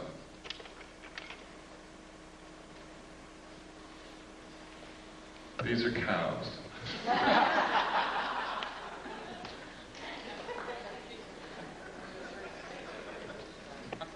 But I wanted to show you what they look like in case some of you haven't been out of the city in a while. Next slide. You know, in some cities that I go to, there's really a reason for doing that. I wanted to show you this. There's something happening with this phenomenon that is absolutely incredible. Everywhere on this slide where you see an M, there has been a classic case of cattle mutilation. I'm going to describe to you what a classic case of cattle mutilation is so that you will know in your mind what I'm talking about. I'm talking about the lips on one side of the face gone. The jaw, the flesh and the muscle on the lower side of one of the jaw, lower jaw, gone, stripped to the bone. The tongue missing, one eye missing, one ear cored out and missing. Usually a 6-inch diameter patch of skin somewhere on the animal has been cut out. If it's a cow, either the entire udder or a portion of the udder is missing. The rectum is cored out in a perfect cone shape. These sexual organs are always missing. If the cow is pregnant, sometimes the fetus of the calf is gone, but the fetal bag is not opened or cut and has not been invaded in any manner. Now that's incredible. But the most significant thing is that all the blood is drained from the animal's body with no vascular collapse, and there's not a drop of blood anywhere. There are no cigarette butts on the ground, there are no tire tracks, there are no shoe prints, there are no footprints, there are no gum wrappers, there is nothing. The government says that coyotes did that.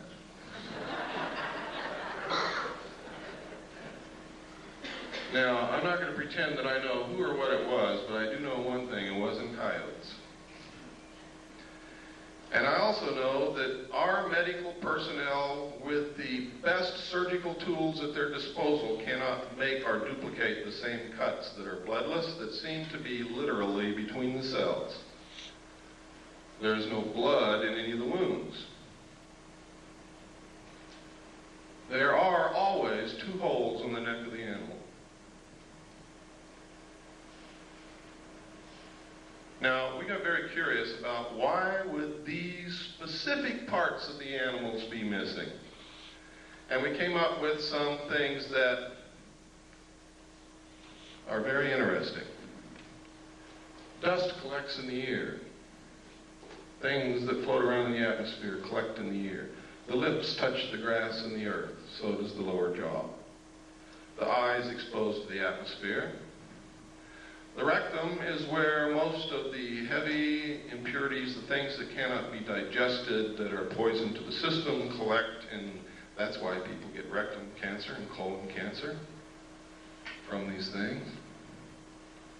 The sexual organs which show genetic damage. And where does radioactivity show up first in a mammal? In the milk. So then we got very interested in where these mutilations occurred, what time of year, which way was the wind blowing, and what was upwind from these locations, and we found in every single instance there was a nuclear site of some kind, a power plant, a weapons base, a weapons storage installation, weapons manufacturing plant, a testing area, missile stockpile, uranium mines, and tailing piles, waste disposal areas. In every single instance were upwind from these sites. From that, I deduce that whoever is doing it is trying to find out how much radiation has leaked into the atmosphere, the food chain, and the groundwater, and what is it doing to the living mammals in its path. The fact that they leave these carcasses laying out there is an act of terrorism. Literally. I mean, if you want to check for something in these animals, that's fine. But there's no reason why you couldn't take it somewhere else, chop it up, dispose of it, or eat it, or whatever. Why is it being left on the ground? That's an act of terrorism. It's done intentionally to scare people. Why? Maybe to create an alien threat from outer space. Maybe because aliens don't eat beef.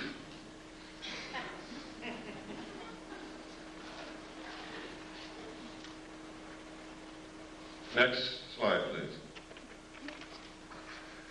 Sometimes these are seen in the sky over the areas where these things occur. Next. Sometimes it's these things with something going up and down from them. Next. Sometimes these things are found, they're being found all over England. One of the incredible things about the crop circles in England is they are literally a vestige of some kind. There's a book called The Father of Lies. In the back of that book, it gives an example of the cipher that the secret societies used in ancient times to communicate with their members so that people who were not initiates would not learn the secrets of the society. The symbols of their cipher match exactly the crop circles found in the ground in England. Now, this was by accident that I ran across this. There's a woman in California who lives in Victorville, who is a wonderful woman, discovered this. She had been looking at pictures of crop circles. She had the book, Father of Lies, and she was reading the book, and it struck her all at once. These are the same. And so she let us know, and we have verified it. They are exactly the same. Secret societies have a lot to do with what's going on, believe me. Next slide. Sometimes these things are seen. Next slide. Always they find this. Next.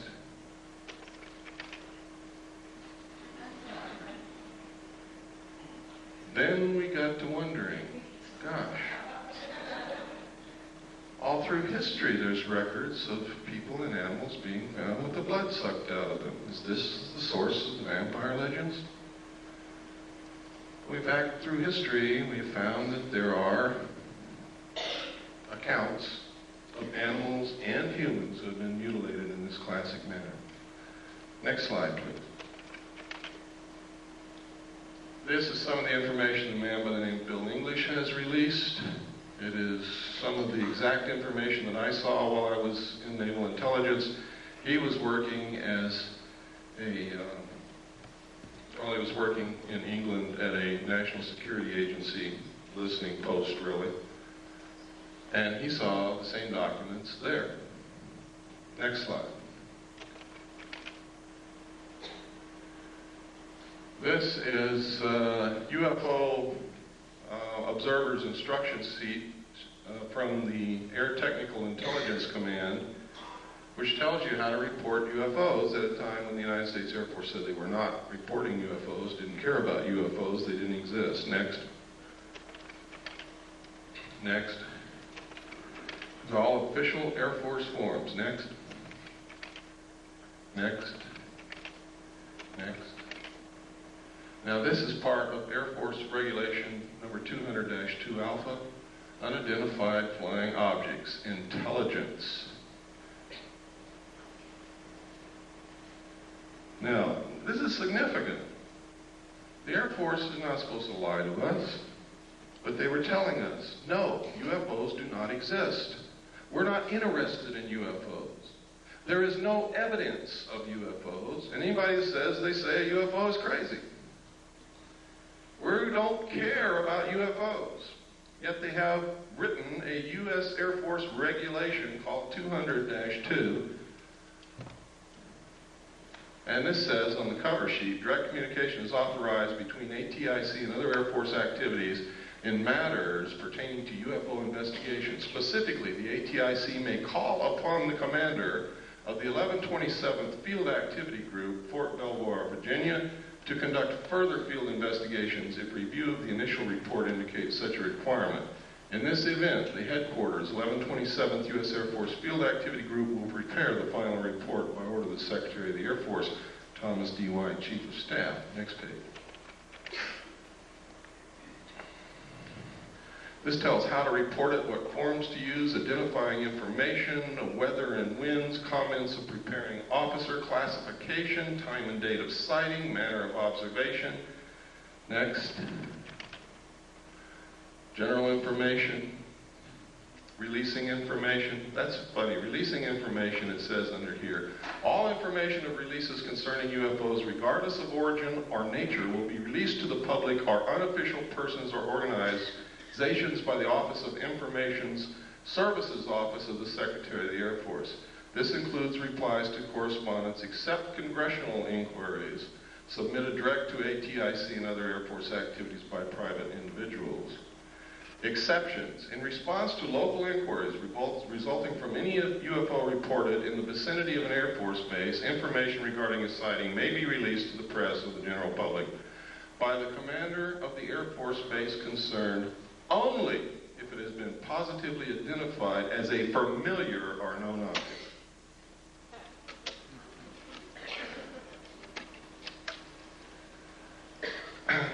Next, please. And it goes on, but we just don't have the time. This is how to report one that moves around in the sky. Next. Next. Next.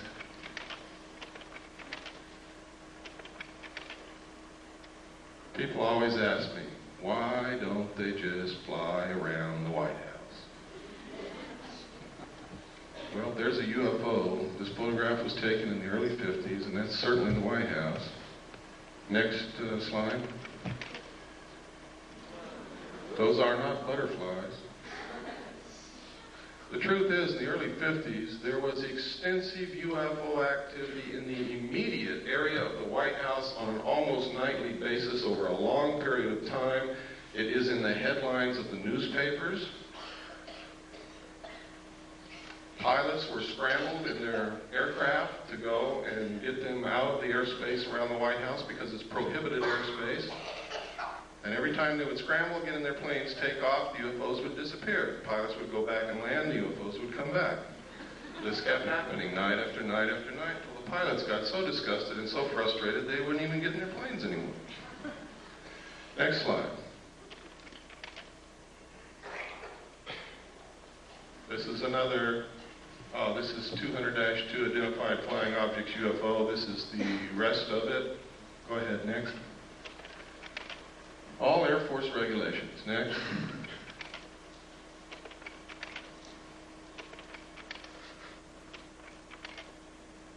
Okay, I told you earlier about implants. Let me show you where these implants are being found in human beings. We don't know who's putting them there. The people who are being abducted are telling us that they are alien extraterrestrial beings from outer space.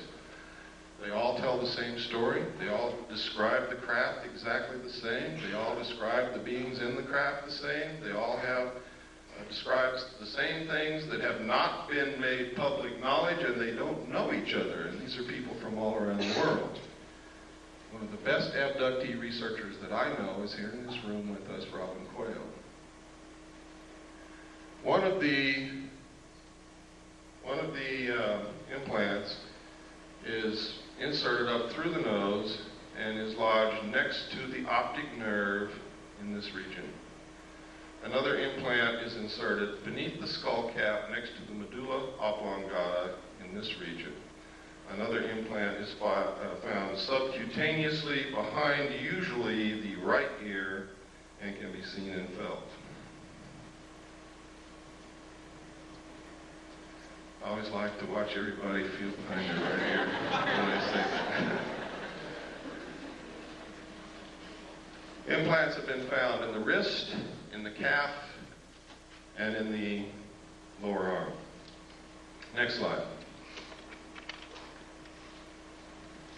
Now, this is very strange because just before these began happening and after we began finding these implants, we began noticing newspaper articles like this. Computer chip implants can help find lost pets, and it goes to outline how this happens. And it tells us that the sheriff's department or the police department in the cities are given electronic equipment to communicate with a satellite that the government has put up. And if you put an implant in your pets, this satellite can find your pet wherever it is when it's lost, and your local law enforcement people, by tuning into this satellite with their electronic equipment, can tell you where your pet is and go get it.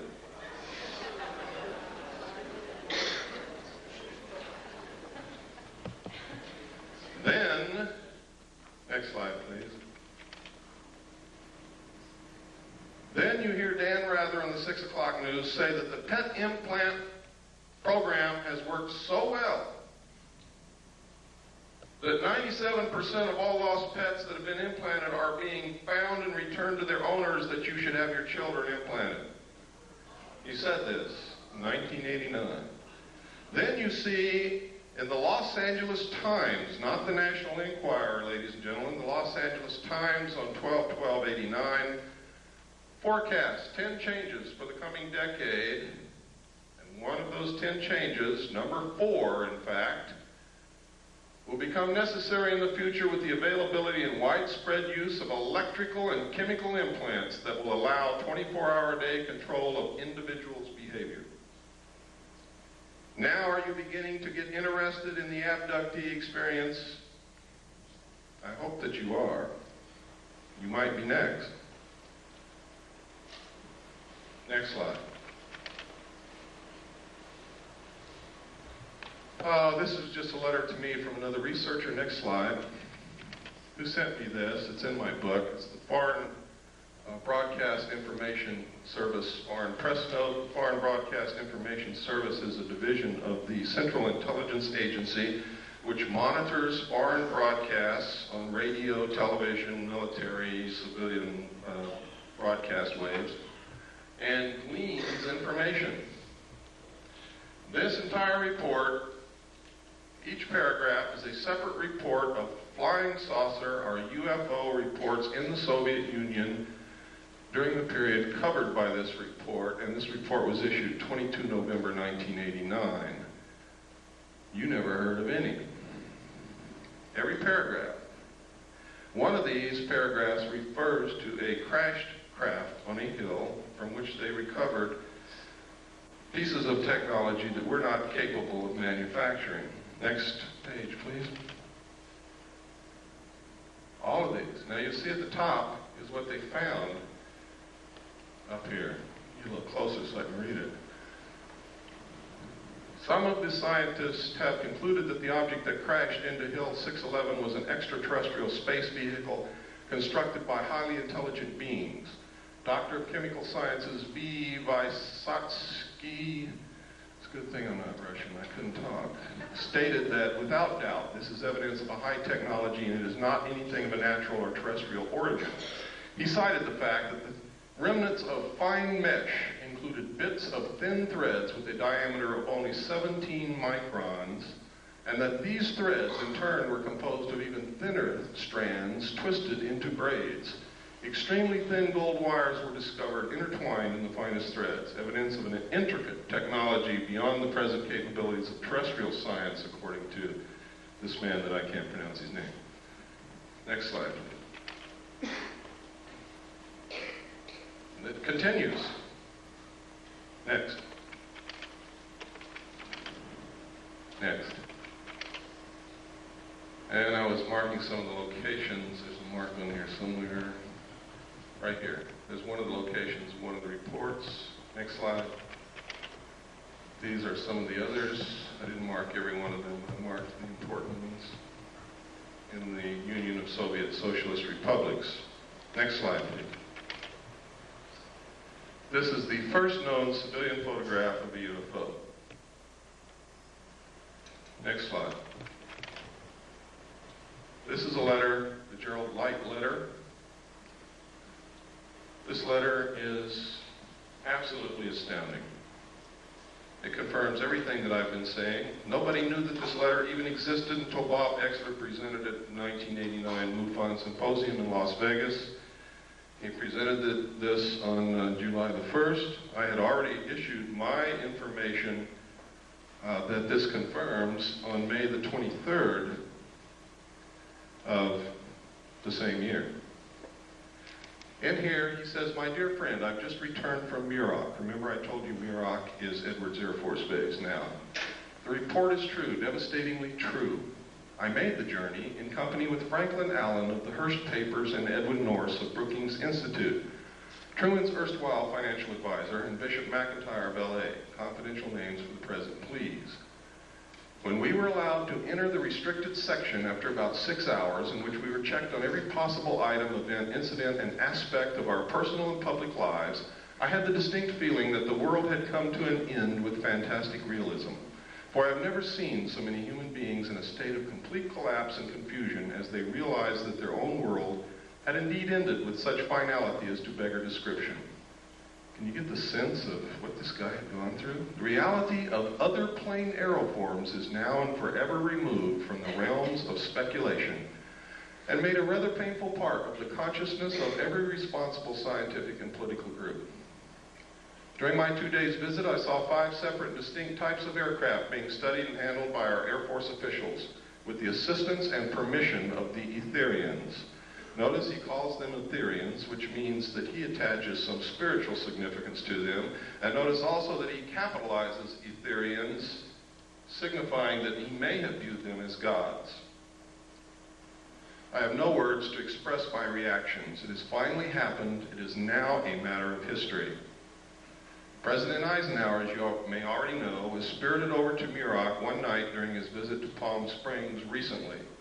And it is my conviction that he will ignore the terrible conflict between the various authorities and go directly to the public via radio and television if the impasse continues much longer. Well, we know that he didn't do that. And it goes on. We don't have time to read it all. It's in my book in the appendix. Those of you who get the book, you can read it at your leisure. Next. This is the second page. Next. This is Bishop McIntyre. Next. There's old Ike. Remember the slogan, "We like Ike"? Ike started this crap. Next.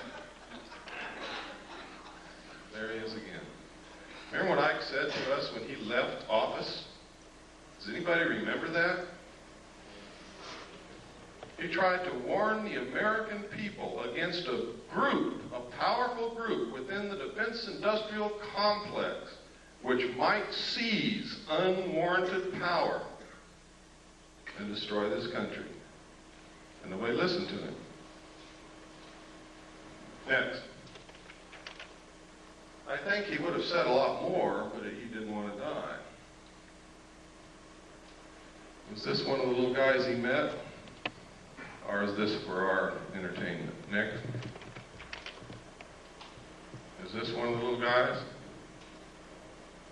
Now, this is a very well-known photo that's been leaked out to the public. It's been thoroughly debunked by everybody in the world, but it's never been proven false. Never been proven to be a fraud.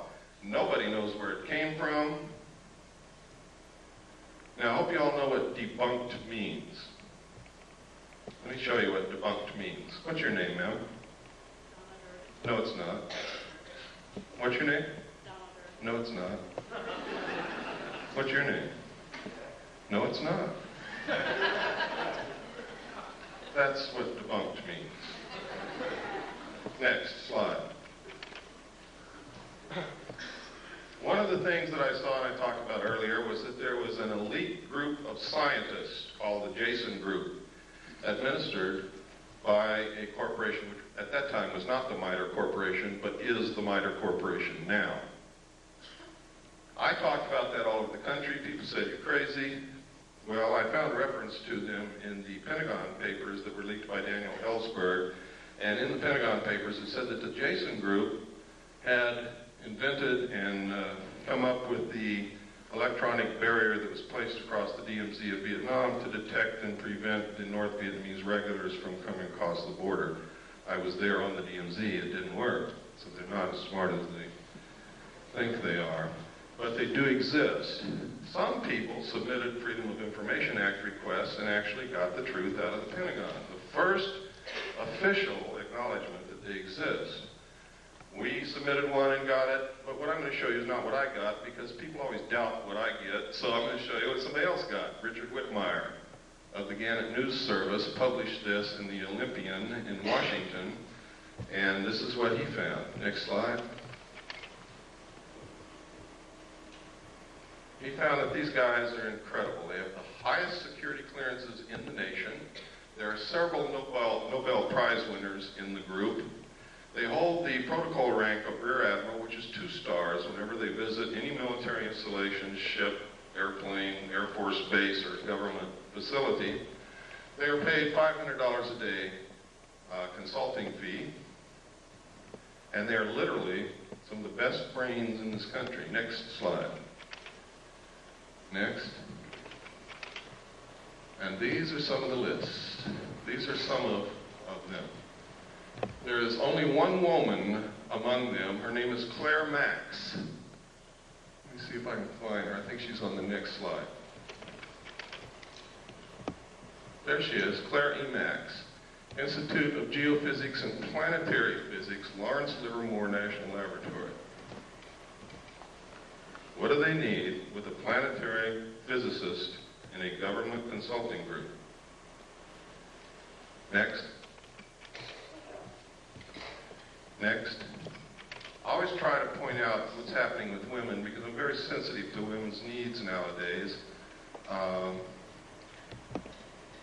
think, really, truthfully, if the world were run by women, we wouldn't be in this situation. Next.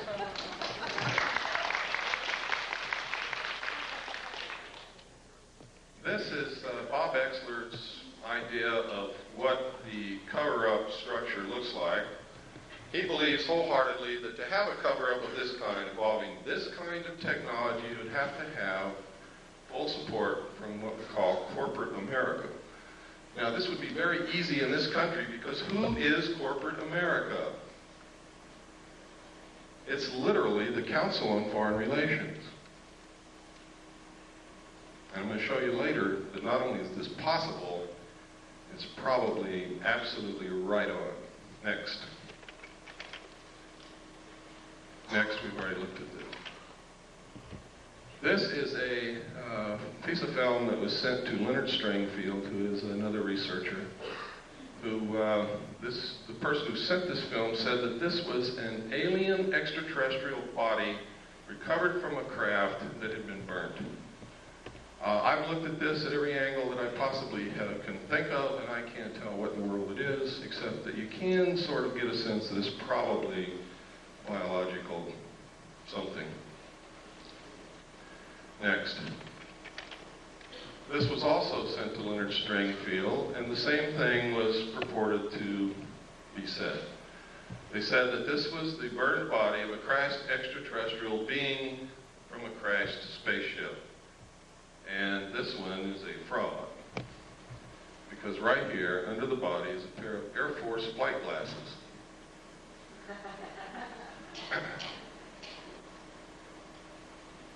seen enough of those in my life to know exactly what they are. Next. This is an official U.S. The newsreels captured it. We went down to watch Roy Rogers on Saturday morning, and they showed us this thing hopping around the flight line in front of a bunch of reporters in bleachers, and it never went anywhere. It just sort of hopped around, and the pilot had this incredible, terrified look on his face. Next slide. This is a photograph taken at a junkyard at a, I believe it was White Sands test range. Nobody knows what it is. Looks like a mad welder went wild. Next. This is a photograph. It's supposed to be able to learn how well parachutes of different designs work with this thing. Is that true? I don't know. Next. This is another one. We couldn't figure out what this is used for. We compared the shape and the size of this to the known nose cowlings of large aircraft, and we haven't been able to find anything that it fits. But there's a lot of experimental aircraft that you never get to see, so that doesn't mean anything really. Next. These are photographs of 3 UFOs, or actually 4. One's almost out of the photograph up there, over a power plant. They seem to really like power plants. They're seen a lot, especially around nuclear power plants. If my theory about the cattle mutilations is correct, that might explain it. Next slide.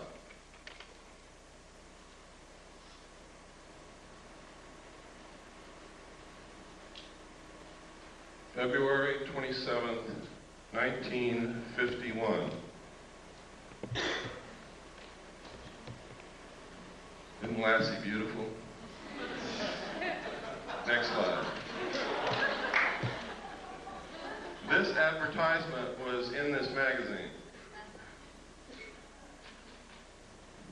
Flying mobile camper of the future may be electric power plugging into any electric outlet for recharging. Now this is during the period of time when people like Herman Oberth, the world-renowned rocket scientist who was the teacher to Dr. von Braun, was saying that we couldn't take credit for all the technology that we've developed in the last decade. And when the reporter asked Dr. Oberth, what do you mean? What other nations helped us? He said, it wasn't another nation, son. It was those little guys from out there. And the security people grabbed him and hustled him right out of the press conference. That was at his retirement. It was also the same period of time when William P. Lear, John Lear's father, said on a television talk show, when asked what he could see for the future, he said, you will be able to get into a phone booth in Los Angeles and step out in New York City. And he wasn't joking, and the audience laughed at this man. This was one of the bigwigs in the defense industrial complex who knew exactly what was being researched in our laboratories at that time. Next slide. And also in this magazine, this scientist, Richard Wilson, exposes flying saucers. He says what they've been saying for day one, they're weather balloons. Next slide.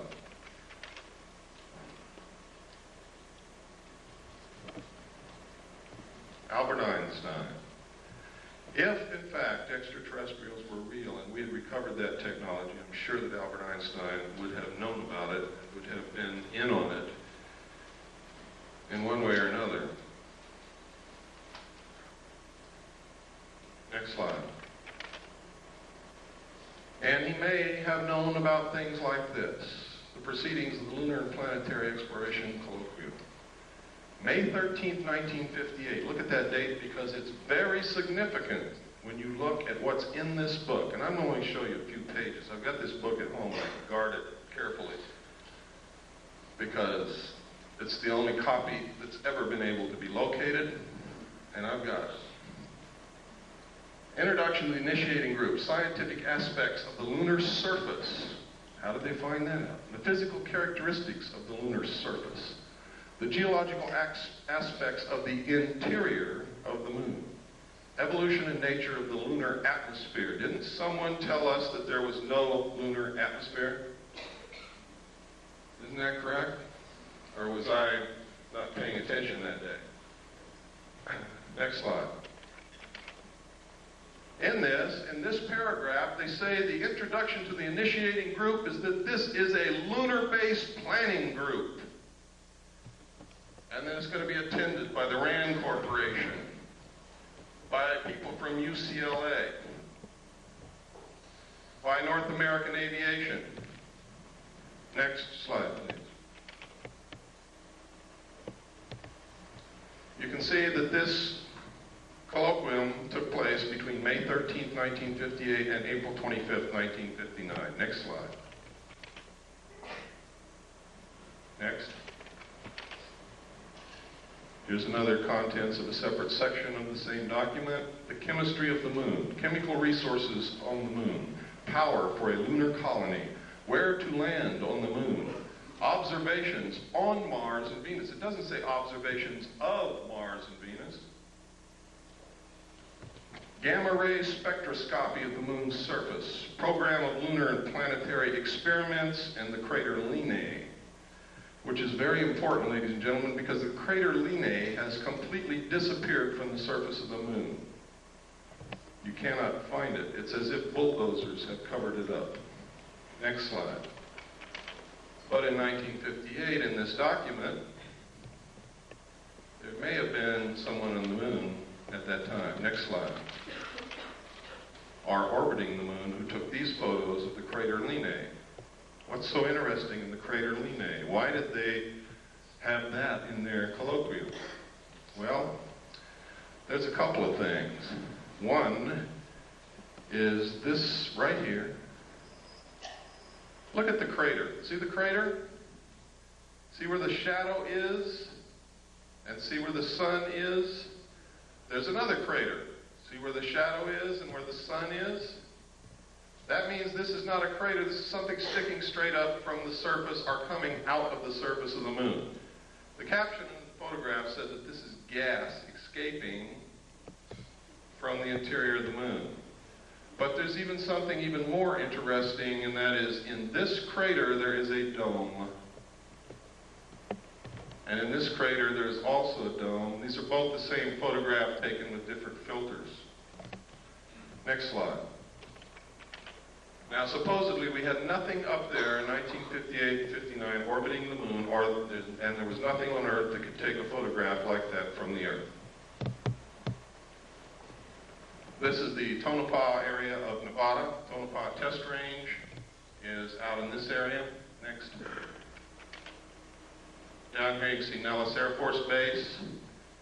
See again up here, Tonopah Test Range. Down in here is Mercury. Over here is Groom Lake. Next slide.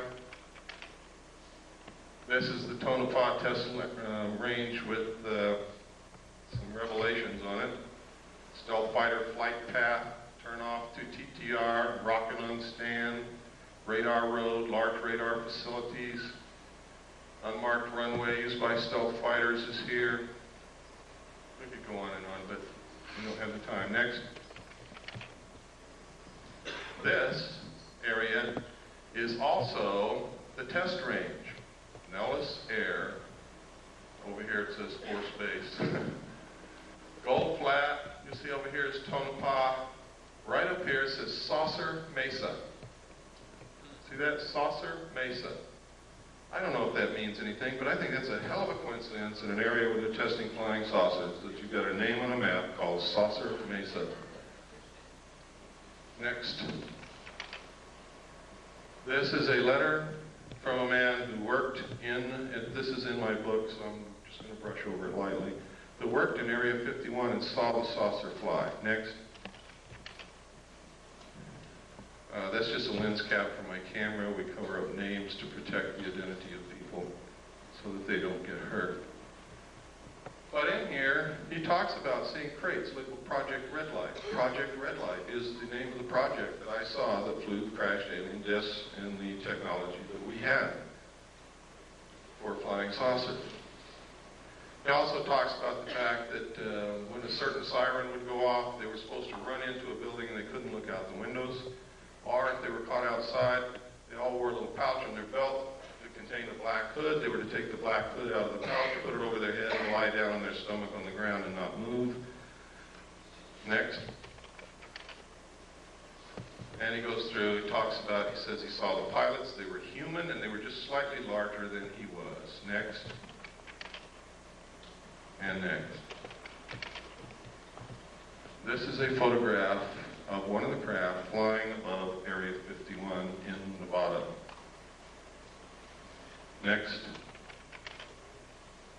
This is a photograph of some craft. I forgot where this was taken. It was not in Nevada, but this symbol, some people say that this symbol belongs to a group of aliens called the UMO group.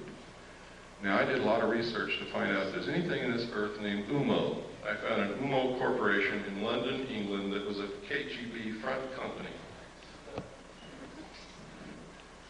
Just like the CIA has front companies. One of them is Gray Advertising in New York City.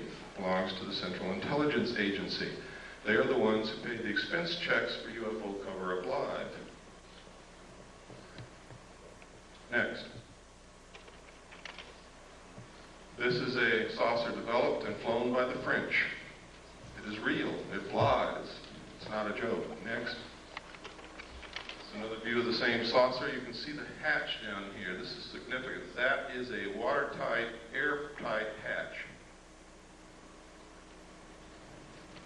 What kind of technology is that? Boy, you got me. It says here, it says 3 135 horsepower engines would supply the power. Doesn't say that it did, and it doesn't say what kind of engines. Next.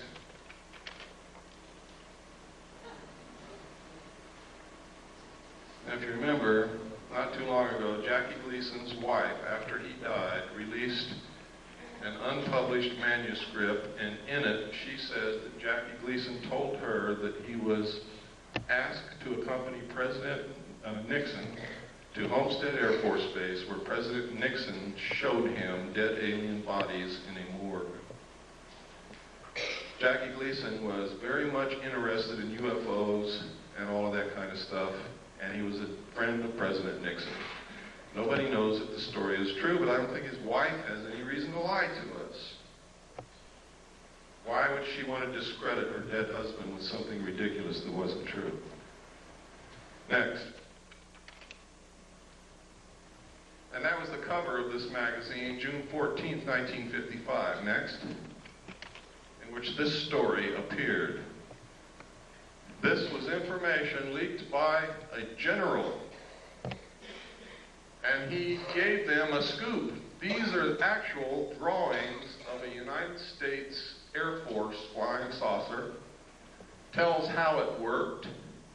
Shows the air base of the future. And what is it? I'll be damned if it isn't an underground base. Where they can go in and out this way, out cliffs like they do under the Archuleta Mesa near Dulce, New Mexico, or up out the top. What a coincidence. Next.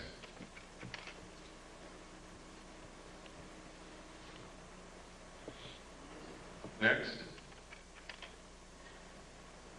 As it evolved into this. Here we are again at the Nevada Test Range. Next slide. Now,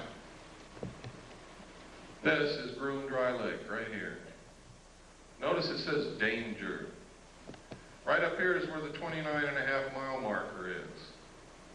Right up here somewhere is the little alien. Down here is Las Vegas.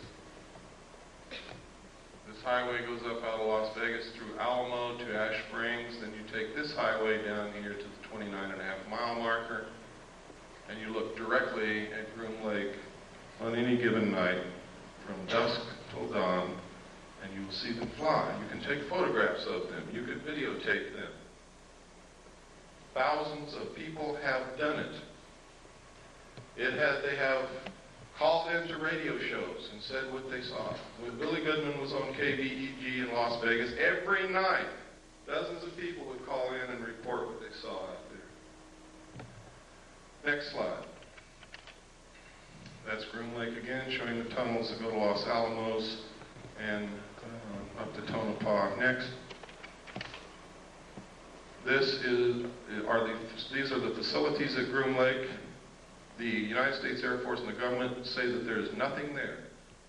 It is a barren desert wasteland with a dry lake bed. There is nothing there. This is where they developed the U-2. Next. It's another view of the same thing. Next. Here's another view. Same. Another view. Another view. Another view. I guess by now you all know there's something there. The runway is over 30,000 feet long. That's 6 miles. It's really closer to 7 miles from the people that I've talked to. This is a satellite, an SR-71 photograph. Next, this is, no, the other one was a satellite photograph. This is an SR-71 photograph, I'm sorry. Next slide. And this is what we've been able to identify as being there. The runway was built in 4 phases. They have a TACAN, which is a tactical navigation tower, navigational aids, access road, refueling ramp, tank farm. Tank farm is fuel tanks. Pipeline, road, housing, MiG haven. They have one of every kind of MiG that was ever built here. Power lines, water supply. This is a National Security Agency, CIA satellite intercepting dish antenna. Next. This is one of the underground tunnels. We found a publication, we'll look for something called Project RAND, which turned out to be a deep underground symposium hosted by the RAND Corporation and attended by some of the biggest defense contractors in the country. And in it were these photographs. Next. The date of this symposium in this publication was 1959. Next. Next. Look at that drill bit, ladies and gentlemen. In this, they said they had the technology to drill a tunnel 45 feet in diameter at the rate of 5 feet per hour. No one knew this technology existed at that time. We thought the Hughes drill bit that drilled for oil was the greatest thing since butter. Next. Look at that. Next. Now you know why Howard Hughes knew almost everything. These were developed by the Hughes Tool Company. Next. Next. Next. What kind of engine turned these things? In the symposium report, it says, just as airplanes, ships, and automobiles have given man mastery of the surface of the earth, tunnel boring machines and shaft sinkers will give him access to the subterranean world. What in the hell are they talking about? And construction of underground facilities. I also saw in the documents that there were underground bases all over this country, specifically in the Four Corners area of Utah, Colorado, Arizona, and New Mexico. Next. Next slide tray. You got to go back to the beginning. Okay, next slide tray. Everybody, stand up, take a stretch so you don't get kinks in your muscles. And we're just going to keep going right on through, and then we'll take a break in about 30 minutes.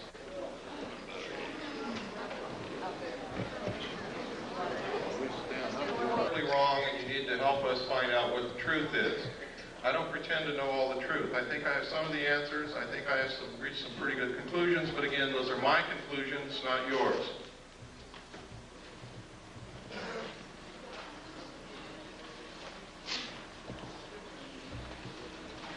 If in your research or your activities you can prove something that I have said or done or shown you here wrong, I want to know about that so that I can verify your research and your conclusions and change it.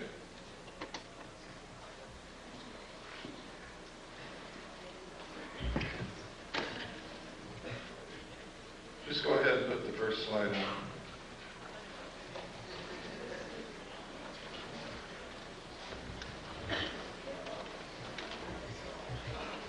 Is that the first one? That's backwards. Backwards? I think so. Is it first?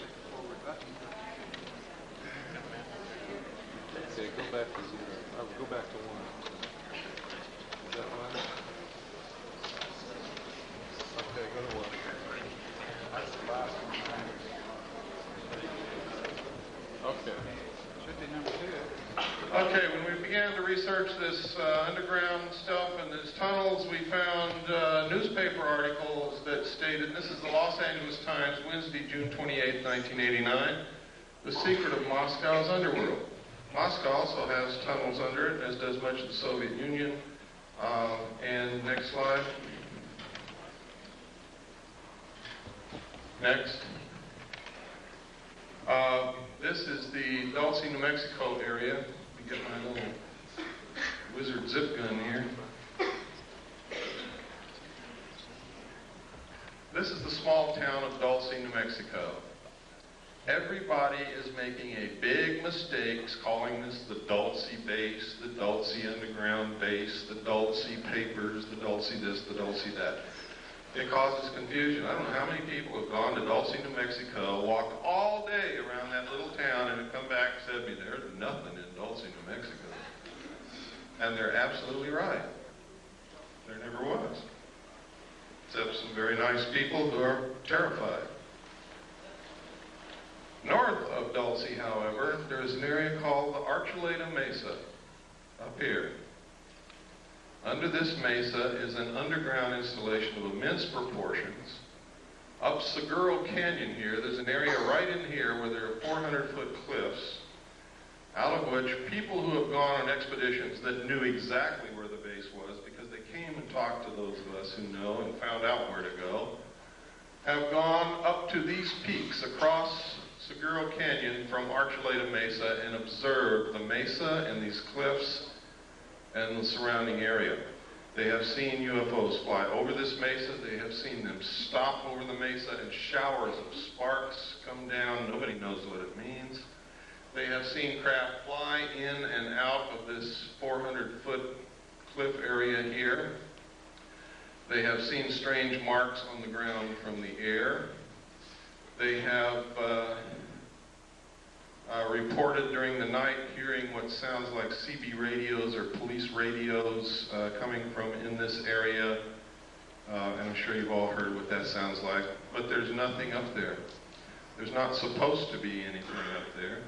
The old-timers who live in the area will tell you that, and that's on the Colorado side up here, the old-timers who live up here on the Colorado side, will tell you that back in the 50s, there was a logging road built up in there, and logging trucks went back and forth every day, but they never brought out any logs.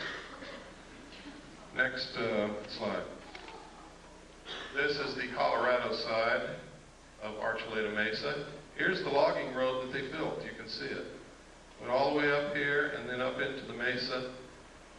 It's not being used now. This is all under the Jicarillo Apache Indian Reservation, and Archuleta Mesa is considered to be their holy land, their holy ground. It's an excellent security proposition for them. They didn't have to build fences or anything. The Indians keep people away. The Indians see the strange lights and the craft flying back and forth, and they attributed this to their religious beliefs that they have seen all through their history, that it's in their writings, in their tales, in their stories. You can get some of the most incredible stories about UFOs from American Indians, when they will talk to you. Next slide, please. These are some more of the photographs from the Rand Symposium. Next. Oh, This is a page from an Air Force textbook. Space, let me see. I forgot the name of it. I think it's Physics and Space Technology, I believe. But anyway, in this textbook, it says the most commonly described alien is about 3 1/2 feet tall, has a round head or helmet, arms reaching to or below his knees, and is wearing a silvery spacesuit or coveralls. Other aliens appear to be essentially the same as Earthmen, while still others have particularly wide wraparound eyes and mouths with very thin lips, and there is a rare group reported as about 4 feet tall, weight of around 35 pounds, and covered with thick hair or fur, and in parentheses they have clothing with a question mark. Members of this last group are described as being extremely strong. Human fear and hostility, it says, besides the foregoing reasons, contacting humans is downright dangerous. Might be one reason they want to keep themselves secret if they're really here. Now, this is a textbook. This is a page out of a U.S. Air Force Academy textbook. Next page. This is another page out of the same textbook. It says, this leaves us with the unpleasant possibility of alien visitors to our planet, or at least of alien-controlled UFOs. When this textbook got into the hands of researchers, they excised the entire chapter from the textbook. Next.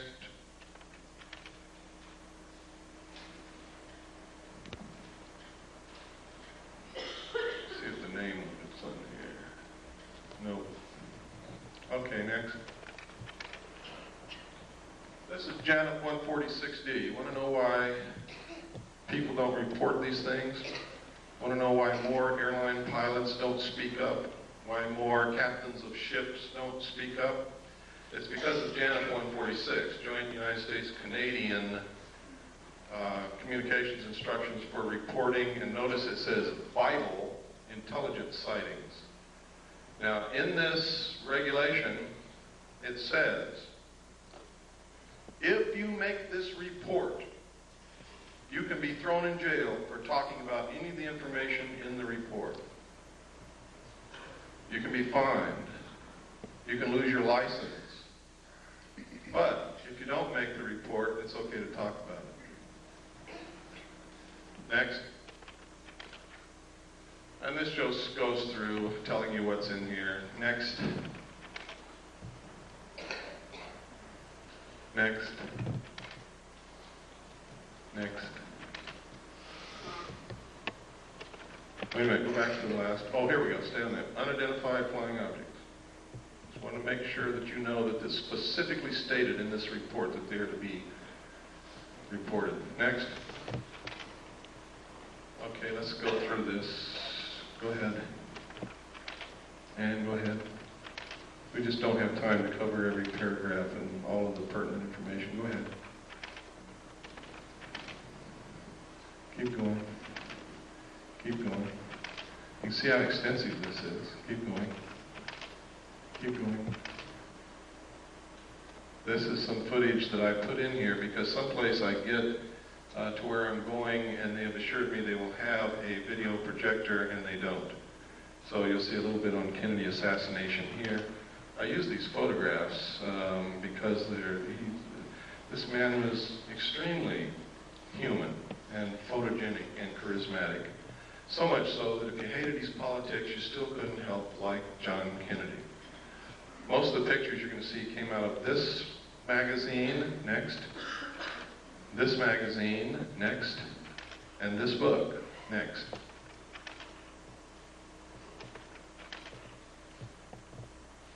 Go ahead. Can you imagine pictures like this of Richard Nixon?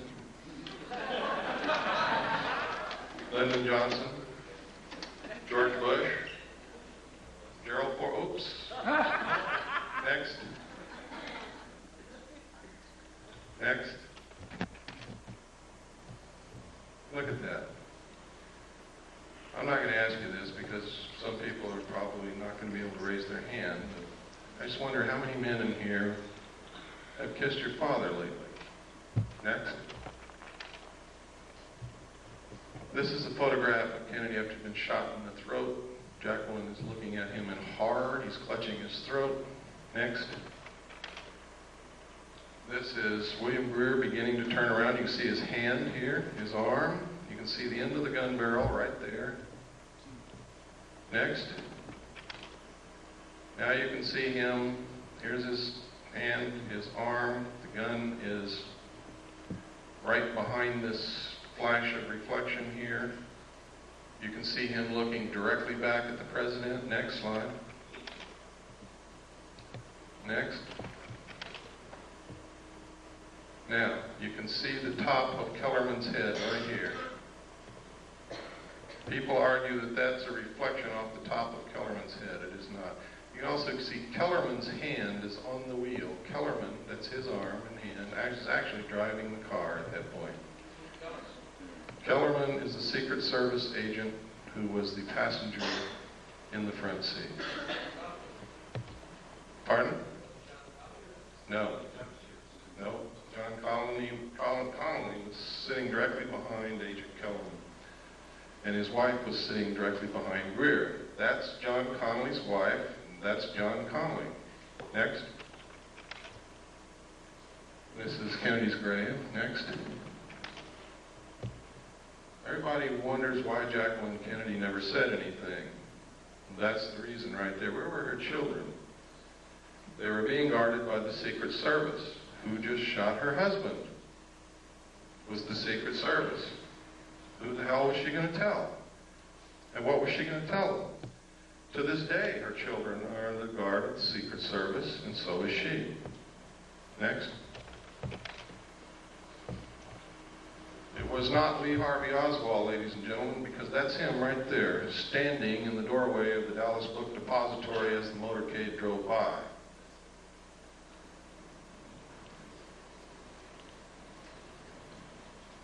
The Central Intelligence Agency has agents in the civilian community writing books and making statements to keep you confused. They will tell you that's not Lee Harvey Oswald, it's somebody who looks like him. What was Jack Ruby's part in? I don't know, but he certainly had a part. Next. There he is again.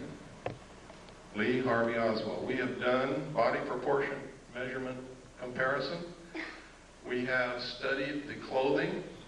We have studied the jawline, the features of the face. Next.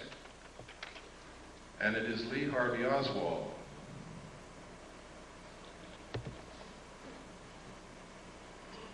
Next. And that's us if we don't do something quick. Next. Now, everybody wants to know, why do we have to have a one-world government? Why is it that they won't let us have these things that we know will cure disease? Why are they so hard on homeopathic medicine? Why this, why that, why this, why that? It's simple, folks. Once you really get into it, there is no doubt about it, there is a serious population problem. At the end of World War II, or actually during the war, they did a study to try to determine the effect of the returning soldiers from the war upon the economy. What the people who made the study projected was that there was going to be a whole bunch of babies born. They did a study again in 1957, which stated that the exponential increase of the population would ensure that the population would double between 1957 and 1990, and it did. They said that if something wasn't done, the increase in the use of insecticides, toxic chemical waste, effluent sewage, the pollution of the air, the use of fossil fuels, the use of timber, the increased need for raw materials was going to put us in a crisis, because they said that if something wasn't done to stop the growth of the population would double again 28 years from 1990. And it will. And then we will need twice as many trees, twice as many homes, twice as many cars, twice as much oil, twice as much food, twice as much everything. We will be putting twice as much sewage into the earth, twice as much pollution into the atmosphere, twice as much toxic waste material. And the study said if we don't stop this, if something isn't done, the human race will cause itself to become extinct shortly by or after the year 2000. Some people still didn't believe it. So the Club of Rome was formed secretly by Dr. Aurelio Pachetti in Rome, Italy. He got together a group of elite men and scientists, and they did another study and came up with exactly the same answers. They then commissioned a group of people in the United States at MIT. They put together a team to establish a computer model to determine what can be done to stop this, what can be done to ensure that it doesn't happen again, what can be done to ensure that the human race survives. And the answer is some of the things that I'm going to show you. All of this is in my book. It's thoroughly documented. It's going to really upset some of you, but it's true. The first indication publicly was this book written by Dr. Paul R. Ehrlich. Now, y'all wonder why is Dr. Paul Ehrlich writing these books? That's because his wife, ladies and gentlemen, is a member of the Club of Rome. Next slide. This was copyrighted first in 1968. It was the first indication of the results of the secret studies. This was published by Paul Ehrlich. Next. It says here, probably accurate to say that if all the food produced in the world today were in some sense equally distributed, that everyone would have an adequate diet. Does that mean that those who claim that there is no population problem, only a problem of distribution, are correct? Absolutely not. Population pressures are a product of animals as they exist, not as they might be. If lions ate grass instead of antelopes, the plains of Africa could support many more of them before the plains would be overpopulated. Similarly, the carrying capacity of Earth for saints is considerably higher than the carrying capacity for Homo sapiens. In theory, the problem of human overpopulation could be solved by a reduction in population size or by a change towards more saintly behavior.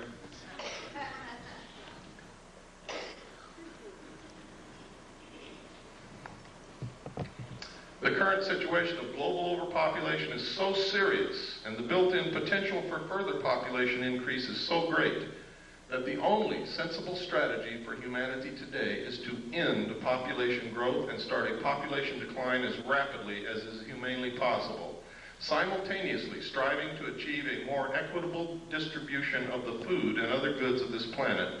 Limiting births and increasing social justice are not alternative strategies to preserving society.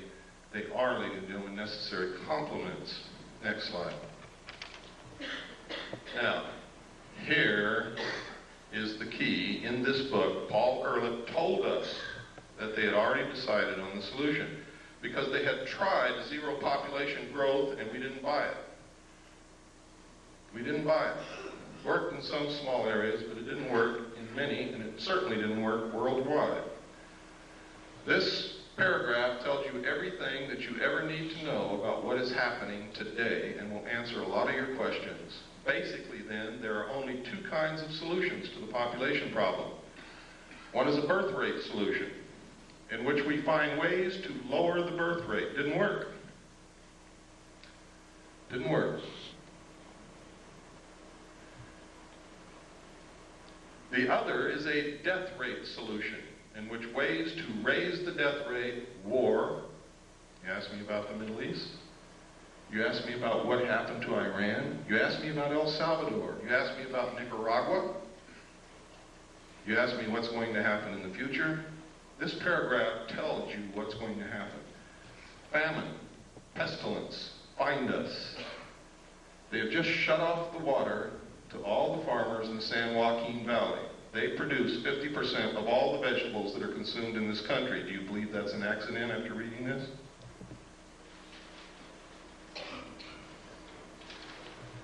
Large corporations and banks have been forcing the small farmer out of existence and buying up land which sits fallow. Do you think that's an accident? We have sold all of our grain to the Soviet Union. Do you think that's an accident? There's not 20 days supply of grain in this country if we needed it in an emergency. Now listen to this. The problem could have been avoided by population control, in which mankind consciously adjusted the birth rate so that a death rate solution did not have to occur. He's telling us, ladies and gentlemen, that they have already decided upon it and that it is in effect. Next. The next warning was the limits to growth. This was published by the Club of Rome. Next. The conclusions are, and this is only what they've revealed to the public, what they told to the power elite of the world is an entirely different story and is much more radical. If the present growth trends in world population, industrialization, pollution, food production, and resource depletion continue unchanged, the limits to growth on this planet will be reached sometime within the next 100 years. The most probable result will be a rather sudden and uncontrollable decline in both population and industrial capacity. And what they don't say here that they said in the secret report is that the masses of people in the world will result to the overthrow of their government and anarchy will reign as they try to feed themselves and their families and find jobs. It is possible to alter these growth trends and to establish a condition of ecological and economic stability that is sustainable far into the future. The state of global equilibrium could be designed so that the basic material needs of each person on Earth are satisfied and each person has an equal opportunity to realize his individual human potential. Who would suffer the most under such a plan? Not the rich, ladies and gentlemen. They are in control. It's going to be us. Americans consume most of the raw materials in the world. 50% of the energy supply is consumed in this country. We pollute the earth more than any other nation. It is us who are going to have to go back and live like our ancestors did, and they're going to make us if we don't learn how to do it on our own. I'd rather be a volunteer than a slave. I don't know about you. If the world's people decide to strive for the second outcome rather than the first, the sooner they begin working to attain it, the greater will be their chances of success. And down in the last paragraph, something really important. These conclusions are so far-reaching and raise so many questions for further study that we are quite frankly overwhelmed by the enormity of the job that must be done. We hope that this book will serve to interest other people in many fields of study and in many countries of the world to raise the space and time horizons of their concerns and to join us in an understanding and preparing for a period, and listen to this because they're not kidding, it's coming very soon, for a period of great transition, the transition from global to global equilibrium. Henry Kissinger said when asked what he foresaw for the coming decade, he said, everything will be different. There will be a new world order. Many will suffer. For those who survive, the world will be better. And the last thing he said, we will have the world we have always wanted. Now, if you know anything about Henry Kissinger, he never wastes words, and he knows what's going on. Next.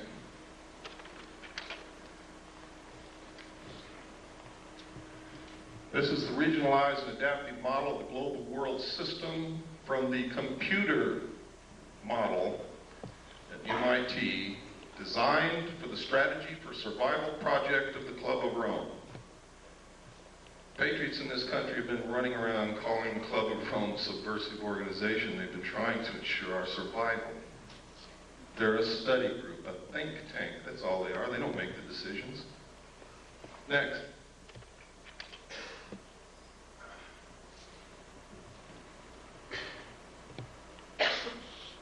We don't have time to go through all of this, but it's in my book. That chapter is going to be the most interesting chapter that you're going to read in my book. And everything that I say in there and here is thoroughly documented. Next. And next. And next. These are the New World regions. There is already a new constitution has been made for the United States of America. It's called the New States Constitution. It was paid for by your tax dollars over a 10-year period. It was developed by the Center for Democratic Studies in Santa Barbara, California, and it cost $25 million. The entire Constitution is also in my book. Next. You could see by there Region 1 was the combination of the United States and Canada, and that's the real reason for the lowering of the trade restrictions between the United States and Canada. We are fixing to be merged. Next. And next. There are 10 regions in the New World Order, and you are looking at them now. Next. Next. What's one of the answers? Alternative 3.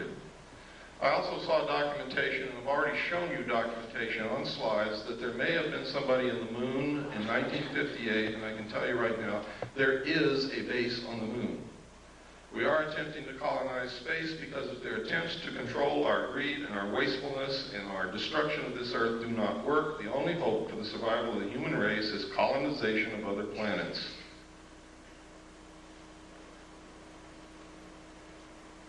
Next. This is verification. I can't tell you who wrote this letter, but it is a letter that was delivered into our hands from, well, I can't tell you that. But this confirms that as far back as 1962, working for the Jet Propulsion Labs in Pasadena, she was working on photography taken of the moon and Mars from objects that went there. I can tell you that the first landing on Mars of a probe occurred on May the 22nd, 1962, sent back photographs and verified the existence of an atmosphere that could support life.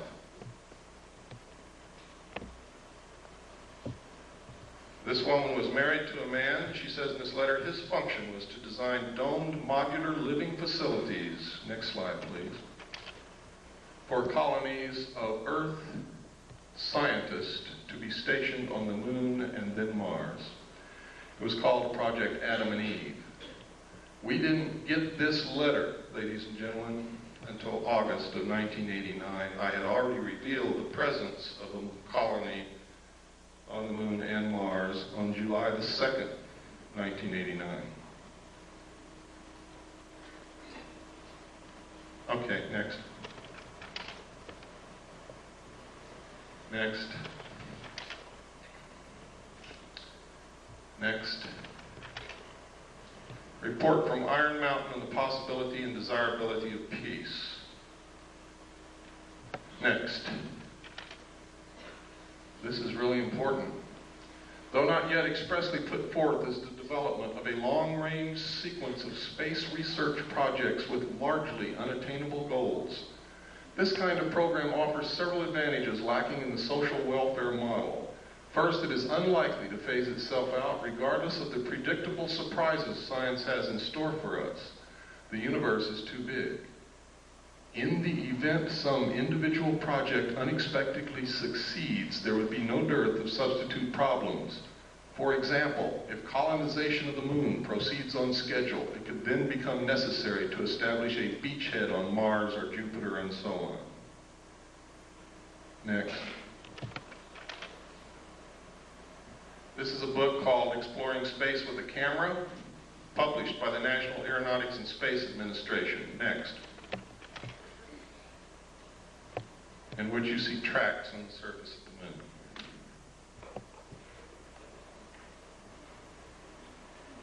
Now I want you to notice where these tracks go. Start way up here.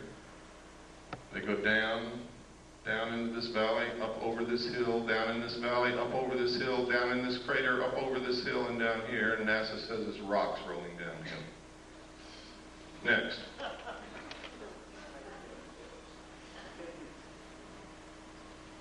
Next. Here's another one. Look at this. It goes way down in this crater, up here, over here, down in this little crater, up, down again, and stops right there and makes a long shadow. Next. Here's another one. So whatever was making those tracks was still there? Yes. Next. Look here. Look at those tracks. Look at that object and look how big the shadow is. Here's another small set of tracks here. Goes out into the washout in the light. And here's another one. Comes up out of the crater and down here. And there's the object casting a shadow. Rocks rolling downhill. Next. These are official NASA photographs taken right out of a NASA publication. I didn't fake them. You can go get the same book and look at them yourself. They told us there's no water on the moon. I guess that doesn't call for any comment, does it? Next. This is another book that we had to get because they had pulled it off the shelves when they found out what was in it, and another one also. Also printed by NASA. Next. There's the title page. Next. And this is the other one, Atlas and Gazetteer of the Near Side of the Moon. We have located one in the library of the Jet Propulsion Laboratory, which the title is The Lunar Base, and we are trying to get someone in there to photograph it now. Next. Next. Next. Right here, you can see a machine inside the crater throwing dirt out of the crater, and right there you can see a saucer sitting on the rim. Over here you can see a crater that's already been artificially mined and is just left vacant. Next. That's another view of it. You can no longer see the disk that was sitting on the rim. It's gone. Next. Pardon? I don't remember. We've already passed that page. Does everybody want to go back to it? Got to be quick. Go ahead. Next. Down in this crater, you see all kinds of artificial objects. We have no idea what they are. They are not natural. It's really strange. You can see here a building with a ramp coming this way and then up to the top, and then a flattened off top here and square corners all around it.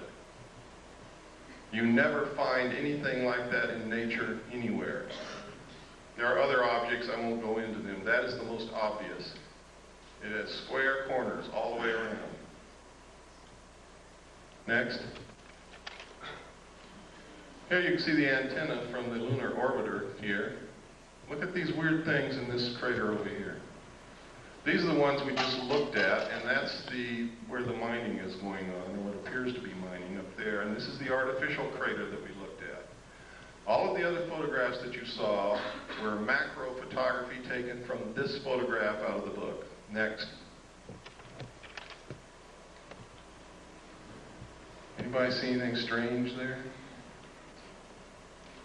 It's right out of the book, folks. Don't see anything strange? What's that? Next. I don't know. What is it? Give me the next slide. What is that? Give me the next slide. Okay, go back one. This looks exactly like a B-24 Liberator bomber. Is it? I don't know. Look over here. Here's another one. There's a wing, there's a body, there's a tail section, small plane. Next. Look here. See this mountain that has been shaved off? The top is flat and there are 4 domes on it. Can you see it? Give me the next slide. I know there's somebody out there that's faking. They don't see it yet. Okay, give me another slide. Now can you see it? Right out of the book. Look at this dome here on this flattened off area. It looks like a piece of pie. There's a dome. 4 domes on this mountain. And we're talking from way, way up. Those domes are big, even though they look small to you. Next. This is the crater Kepler. Anything unusual there? Right out of the book. Look at this. You see those 4 domes lined up in a row right there? You see where the side of the crater has been cut out? You see where somebody's built it's either a road or a wall beside a road that goes from here down into the crater.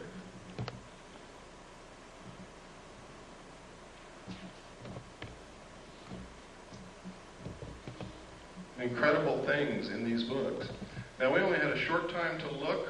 We didn't have any magnifying glass of any kind, and we had to take these pictures. If we had had the time, we probably would have found a lot more. But we had to do what we had to do and get out of there because of the restrictions put upon us. Next. There's a close-up again. You can see the 4 domes right in a row. You can see the crater's been artificially cut out. Next.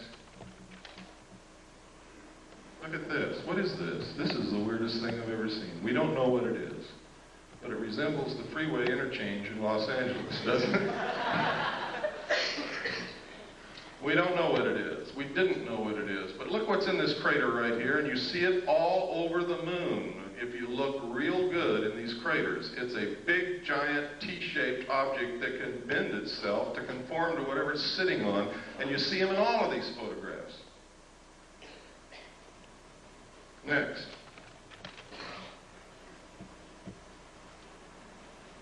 Look right up here on this ledge, folks. You'll see a whole bunch of buildings. See them? They're all square and rectangular with perfect 90-degree angle corners all the way around.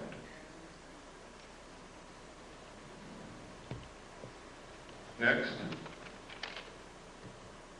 This is what we were looking at, the freeway interchange. I don't know what it is. I just call it that because... Next. Oh, go back. I'm sorry. There's something I wanted you to see. What is this?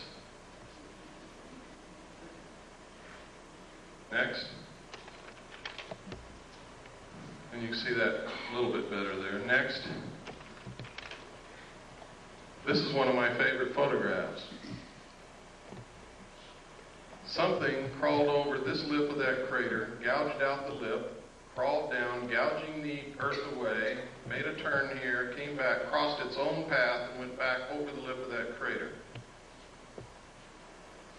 I guess it could have been a rock rolling downhill. Next. There's a close-up of it. There is no doubt about this, ladies and gentlemen. You can see it as plain as day. It came up over this rim, came down, made a turn, went back over its own path and out. Next. Look at this. Experts that we have taken this to say that that resembles the crater made by a very large artificial explosion, such as a nuclear weapon. Next. That's Kepler again, just to show you that it did come out of the book. Next. Next. Next.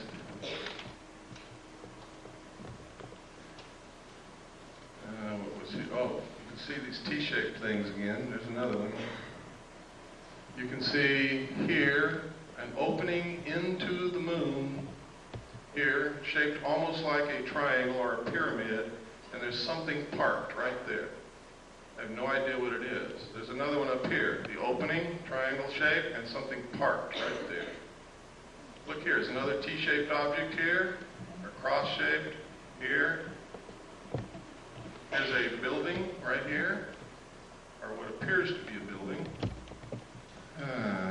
Look here. Look at these tracks. Look at this. It has an arm coming out the side and something trailing behind it. Next. Look at it. Boulder rolling downhill.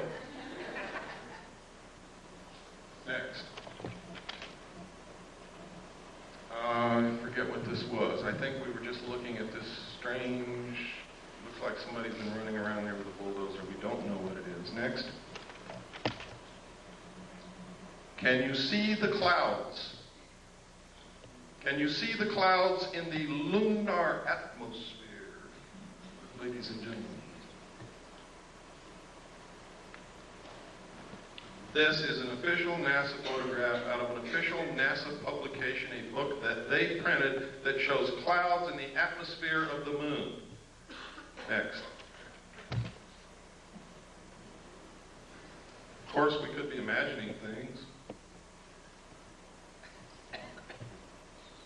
but we're not, because you can see those clouds go over geological formations and over the rims of craters. Next. You ever seen a square crater? Next.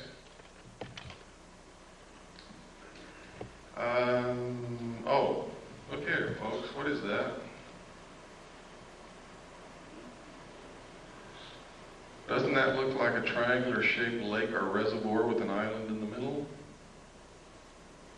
Is it? I don't know. Next. That's the same picture a while ago. I kept trying to get a better picture of this object because you can sure see that thing sticking out with an arm trailing behind it. Next. Yeah, we saw it. This is, and this is incredible that they would allow this to be published. It says here, they resemble many steep terrestrial slopes, including those of some man-made craters produced by explosives. Next. Here are again 2 triangular-shaped openings into the moon. They are not the same location as the other ones, and they have a platform at the lip, but there's nothing sitting on these as there was on the other ones. Next. Anybody see anything unusual here? What we're looking at is across the entire crater Copernicus. What I'm looking at is a page of the book in which, in a very small portion of that photograph, I have taken this with macro photography, and in this you can see a base in that crater across on the far side of the crater, and you can see towers, you can see buildings, you can see tanks, you can see another tank or tower over here, and you can see it even better. Next slide. Check it out. Next slide. Look at this. Look at this big Christian cross right here. Look at these buildings here. Look over here. It looks like what's a building up under this ledge. These are all perfectly square corners. They do not occur in nature. Any expert will tell you that. Next. This right here is a pyramid, exactly to the same scale of the Pyramid of Cheops. This is a Christian cross. Now, this is so far away that this cross has to be hundreds of feet high. A rock. Next.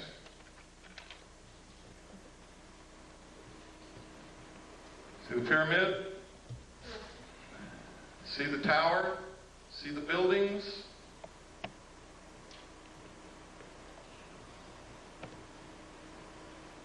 Next. Again, there's the cross. It is huge. You can see tanks right along here. They look like oil tanks. Here's another tower over here. See it? Next. Again, you can see the pyramid, you can see this tower, you can see the cross, you can see looks like a city here. These are buildings. All have perfect 90-degree angles, all over the place. Again, here's the tanks, look like oil tanks. Next. What was this? Sometimes when I don't look at these all the time, I lose what the heck I was even looking at to begin with. Oh, right here. Look at this. This is some kind of an artificial installation that has been built. Look, here's a perfect square. Here's perfect right angles. Here are two arches. Here is an arch that goes over something that goes underneath it. What is it? I don't know. But I can assure you that it is artificial. It is not natural. Next. Look at how this has been flattened out here.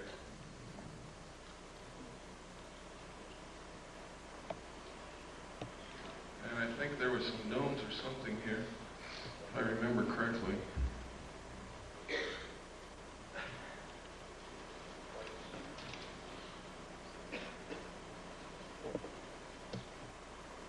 I can't see it now. Next. And next.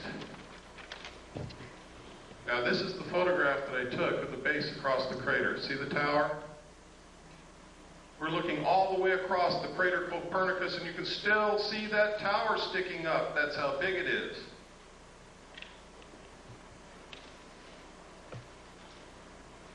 That's what caught my eye.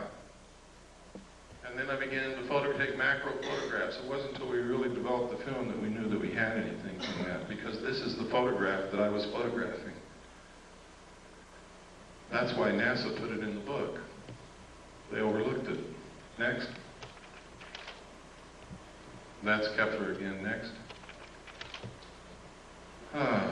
That's the crater Copernicus. That's the one. This is the photograph that I took the pictures over there. The last one you looked at was a close-up of about this area. And the close-ups that you saw where the base was were right in here. Next. That's the one, remember, we talked about, we didn't know what it was. It looked like a bulldozer had run back and forth inside the crater. Next. Next. Next. Next. Boulders, downhill, moonquakes. There's the Christian cross. This is the base again. These are the buildings in here. Next. These are photographs of Mars, ladies and gentlemen. What you're looking at is agricultural terracing. Ancient agricultural terracing. You can follow each terrace all the way around. NASA says this is wind erosion. But NASA tells us that Mars doesn't have any appreciable atmosphere, only 1% as dense as Earth's. Next. Next. These lines are exactly like the lines on Nazca, and you can see that each line carves into the lip of that crater. Next. Here you can see the face on Mars. Up here you can see an arrow in the surface of Mars. See it? Over here you can see pyramids. What we call the fort. We don't know what it is. Incredible? Damn right it is. Look at this plateau with these buildings on top of it. Next, or whatever they are. Another view. Next. Under computer enhancement, the face has eyeballs and also has teeth.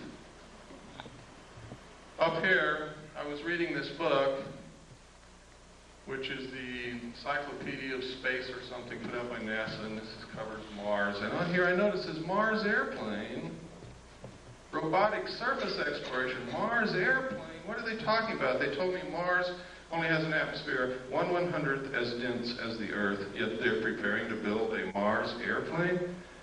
Well, maybe my concept of a plane is wrong. Let's pursue it a little further. Next. There's an official NASA photograph of the Mars airplane that they intend to build. If what they tell us about the atmosphere of Mars is true, this airplane will not fly in the atmosphere of Mars. It's absolutely impossible. Look at the nose of that airplane, ladies and gentlemen. You will see a propeller spinning. Next. Now, this confirms the alternative 3 scenario. Franklin D. Martin, NASA's Associate Administrator for Exploration, has the host of reasons for sending humans to Mars, but after he gives all those reasons, he says, science is one of the reasons you do these things, but it's not the driver. The driver is the survival of the human race. Next. These are some more of those lines like Nazca on Mars. Here you see the arrow.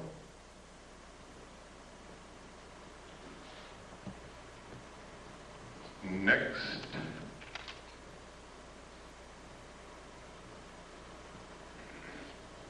Next. Oh.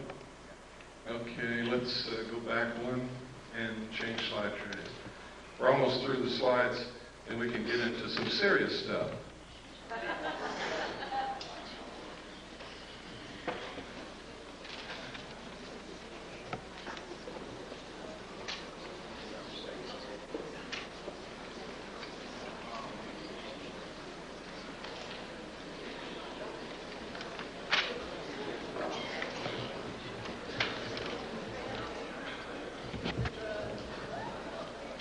Robin Quayle told me if I came to Georgia and did this, that she would take me to dinner tonight.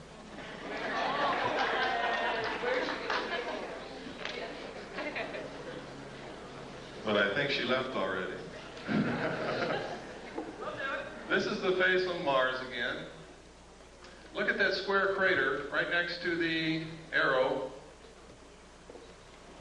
We measured the arms of this arrow and the length across it. It's a perfect triangle in here, and these arms are exactly the same length. The chances of that being a natural occurrence are almost zero. I imagine there's some remote chance, but I certainly wouldn't give that much credence. Next.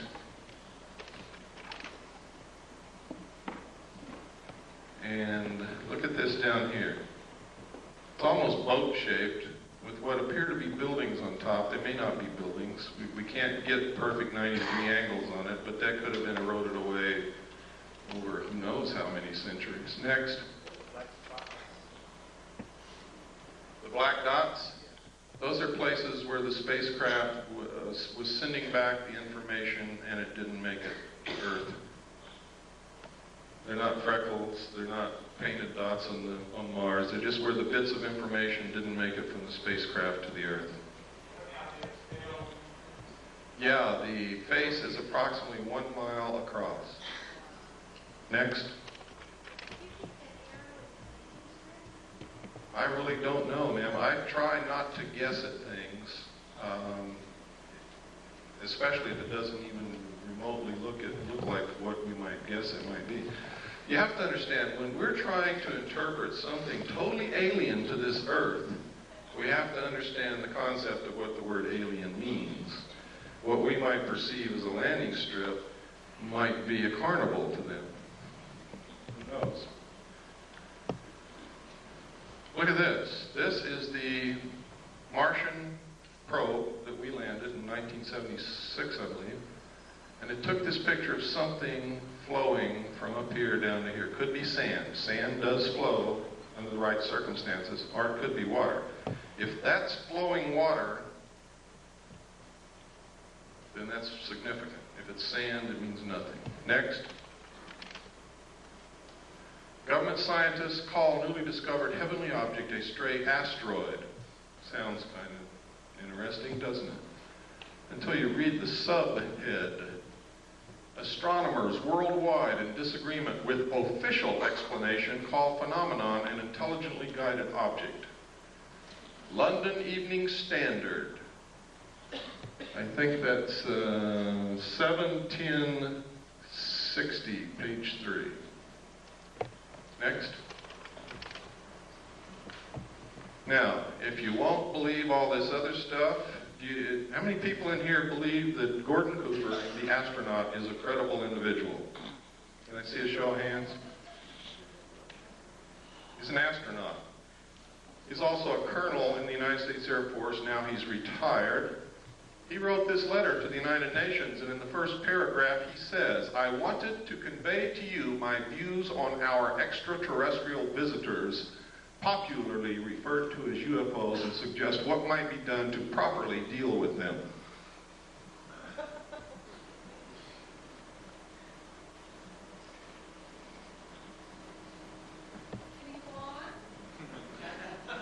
Certainly. I was waiting for the gasps to die away. I believe that these extraterrestrial vehicles and their crews are visiting this planet from other planets, which obviously are a little more technically advanced than we are here on Earth.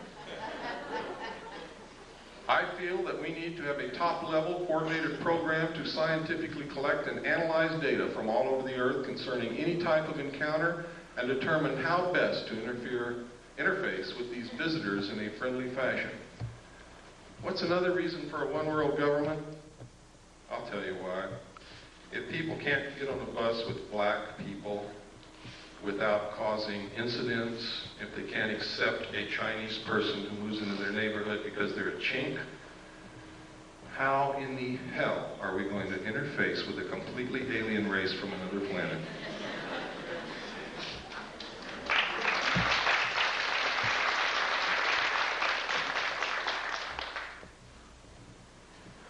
Okay, next slide.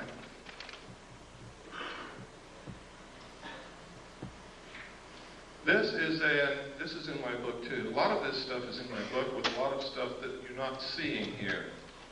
In fact, there's a lot of stuff in my book that nobody has ever seen before in their life, outside the secret government. This is an accident report that occurred at Ellsworth Air Force Base, South Dakota, 7 miles southwest of Niland, South Dakota. They got an alarm situation that at a missile site called L9, there had been a security breach. They sent a SAT team out that consisted of Airman First Class Jenkins and Airman First Class Reiki. There was SAT alert team, or security alert team called SAT. Next slide. When they got out there, they saw these crazy little guys running around in silver suits with helmets on their head and something hovering real bright above the missile silo. Reiki went up the hill, challenged them, told them to stop. They didn't stop. He raised his M16, and they blasted him with some kind of a light and melted his M16. They never even found a piece of it, and gave him second and third degree burns all over his hands and arms. He called back to Jenkins, who came from the vehicle. Jenkins saw 2 of them, fired at both of them, hit one in the helmet, one in the chest. They both fell to the ground. A few seconds later, got up and ran off and went up into this craft, which zoomed away into the sky. Further investigation showed that the nuclear components of the warhead was missing from the missile. Next. And next. UFO photographed over Disneyland, that's it down there. In the space of clicking the shutter of the camera, this thing moved back and forth about 12 times and then caught it here. That's how fast it was moving. And the reason I included this, because while people who go to Disneyland may be interested in fantasy, they're usually families, they're usually middle-class people, they're usually respectable, they're usually credible, and thousands of them saw this. Next. There it is.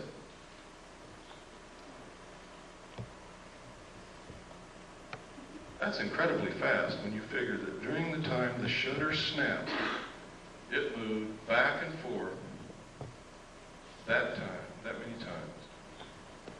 Next. This is a Billy Myers picture. One of the things that I think is incredibly suspicious about his still photographs is they're always sticking out of the tree. However, I must caution you because he has produced some movie film which is incredible. It's been analyzed by different countries, different people, different scientists. They can find nothing wrong with it. Shows craft way out in the distance with trees in between, flying over cars that are moving on the ground and all kinds of things. Next. This is one sitting on the ground. Looks like, never mind. Next. This is a drawing that an abductee made of the craft that they were supposedly abducted and taken up into. Next. This is one of the best of the historical, genuine photographs of UFOs that exists. Because of the different things in the photograph, you're able to obtain perspective, depth, and you're able to triangulate and compute the size and shape and distance away from the camera of the saucer. Next. This is another very good one. Next. This was over Phoenix, Arizona. It was seen by hundreds of people. Next. This was taken over Mount Rainier in 1948. It's original Kodachrome slide, which we made the prints from. And I made slides from the prints that we had then, and we also made 4x5 negatives and transparencies in case something ever happens to the slide. This was given to us by someone who works in the government, whose identity cannot be revealed. This is perfectly symmetrical. It is not a meteor. It is moving exactly parallel to the ground. This is ionized air. It is not fire or flame. Next. This is commonly what's known as a lenticular cloud formation. This red haze over here is the test firing of a rocket at the Rocket 9 facility at the west end of the San Fernando Valley. I only know that because I used to live right on top of the mountain next to it. Next. Somebody's hat blew off. Next. Notice that photograph was taken by the local barber. These are photographs that were taken in New Mexico and Colorado during a particularly heavy, what they call a flap. There's a lot of sightings by a lot of people in one area. And there were a lot of photographs came out of that. These are some out of the newspaper. I tried to photograph them so that they can be identified as not something that I made up. I have been accused of being the most rotten bastard that ever lived, making up everything, phoning photographs. So I have to be very careful. Next. This photograph was taken over London. It's one of my favorite. I have a degree in photography, and this is a very artistic photograph. It's a very rare photograph, and it is a very unusual subject, and I have to like it. Next. This is another part of what I call Project Snowbird, to make the public think that what they're seeing can be explained away by technology like this. And you saw some of it on the news about the war. They said they had things that can fly over the enemy and do recon with no pilot in them, so no loss of life if it gets shot down. That's what that is. Next. And next. And this is just about the Aurora spacecraft that they fly in Nevada. It's what they call a TAV, Trans-Atmospheric Vehicle, which literally takes off from Groom Lake, flies completely out of the atmosphere, can orbit the Earth, and I believe that it can do more than that, but that's where I'll leave it. Next. This is the first photograph that we had of the UFO over Mount Rainier taken in 1948. The man at first would not allow us to even touch the slide. So we took a camera and made a picture of the slide, blew up the slide, made a print, and made Polaroids from the print, and then we're photographing the Polaroid. That's how crazy we were getting, until finally he agreed to allow us to use the slide, and we were able to make the prints that we have and the transparencies and the 4x5 negatives to preserve that image. Next. We go through a lot of work to produce the material that we have, believe me. It costs a lot of money, it takes a lot of time, it takes a lot of searching, sometimes it takes begging and pleading and everything else. Next. And next. Next. This is what's called a cigar-shaped object. This appeared in Omni magazine, and this is a photograph taken, photographed of the photograph in Omni magazine. Next. Next. This is a classic UFO photograph. It's considered one of the best ever taken and is considered by every expert to be absolutely genuine. Next. This is the man who took Albert Einstein's place, Stephen Hawking's. How many of you read his book? Anybody here? I would suggest that you read it. Next. Another lenticular cloud formation. Is there really a cloud? Or could they possibly have the ability to generate what looks like a cloud around them? I don't have the answer to that question. Next. I read in documents when I was with Naval Intelligence that they do have the ability to generate clouds of what appears to be clouds around them. I guess water vapor. I have no idea in the world what those are except clouds. Next. And next.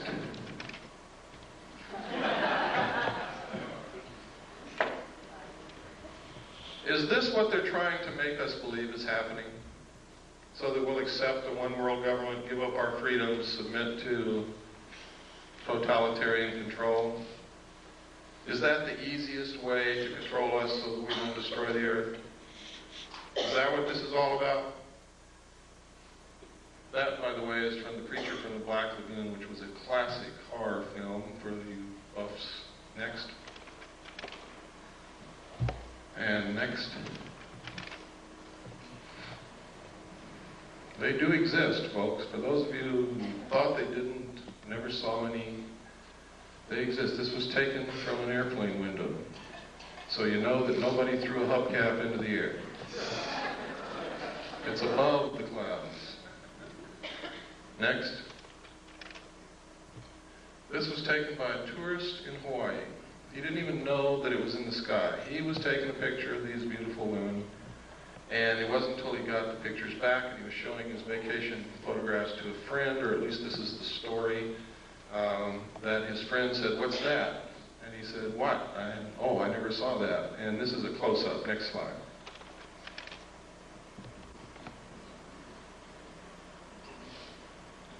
Incredible. Next. Now, they say this is a UFO. I spent a lot of time in Vietnam, and it sure looks like a flare to me. Next. Anybody know what this is? This is the Russian space shuttle. What's it look like? It looks like the U.S. space shuttle. Now, I'm going to tell you something that for some of you is just going to shatter your whole world. The United States and the Soviet Union have been secret allies ever since World War II. And the guise of antagonism between us has been artificially produced to create large sums of money from the populations of both countries for experimental methods of controlling populations and to fund and carry on a joint space program to colonize the moon and Mars. Please don't hang me. But it's the truth. Every bit of technology that the Soviets have ever obtained has been given to them covertly by the United States of America. This is no accident. That is our space shuttle that we gave to them. The only thing is theirs has a little bit better technology in it because we experimented with ours first. We gave them the atomic bomb, and then we fried the Rosenbergs as scapegoats. Next. Next. These are a series of photographs put together from the Venus orbiter. The United States maintains that the atmosphere of Venus is so thick that we cannot take pictures of the surface of Venus, and cameras and film will not last, or cameras and TV cameras will not last on the surface of Venus to send back pictures. So they do what's called cloud-penetrating radar mapping, and that's what this is. For you Hollow Earth folks, there's a hole up there. I don't know what it means. Next. If any of you see this happening, please call me immediately.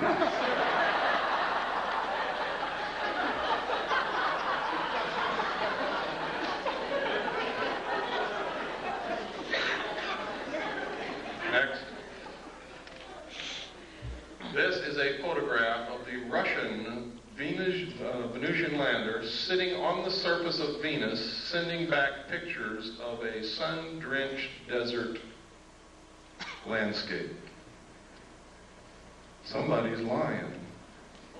Immediately after the Russians released this photograph, officials and government people from Washington called a high-level meeting with the Russian space program people, and you never saw it again. Next. These are comparisons of the two, the Russian photographs and the photographs that we get. Now, I want to give you some food for thought. Recently, they had a flyby of Uranus. Remember that? And most of us were glued in the middle of the night to our TV set, hoping to see something strange that we'd never seen before and get a little bit of illumination from what was happening out in space. The target of the probe was the planet. Does anybody remember that? The target was the planet. The main interest for the flyby was the planet. What did we see? Anybody know? Did anybody stay up like I did and watch? We saw the moons of Uranus. We saw one long-range shot of the planet, and we never saw it again. But we saw the most incredible close-ups of the moons of Uranus that you could possibly hope for. Why? Why wouldn't they show us the planet? And it happened elsewhere also. Next. This is a book after its kind, and the documentation I saw, that symbol there was said to be the trilateral signal, or the trilateral symbol used by the aliens as their symbol. It literally means, in ancient writing, I found it, finally. The first place I ever saw it, outside of the official documents, was on this book. The second place was in a Bible that contained a page of old ancient Christian symbols. And another one, I found a book in the library, I forget the book, but it was about symbology and symbols. And this is an ancient symbol that means mother and father with the children.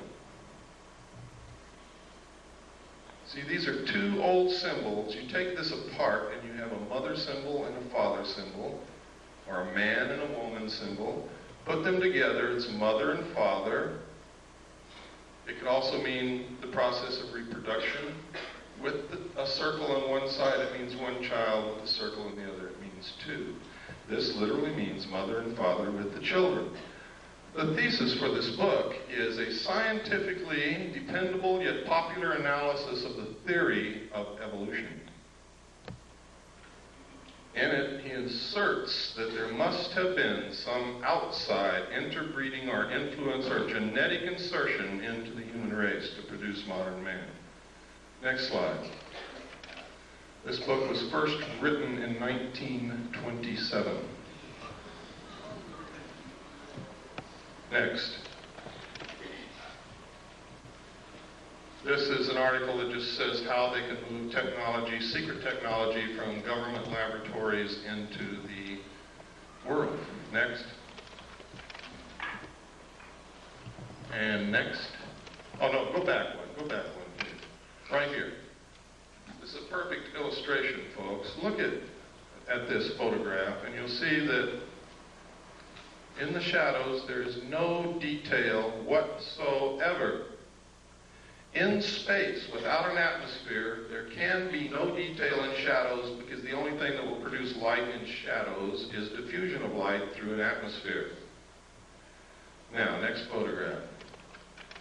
which proves that this photograph was not taken on the moon.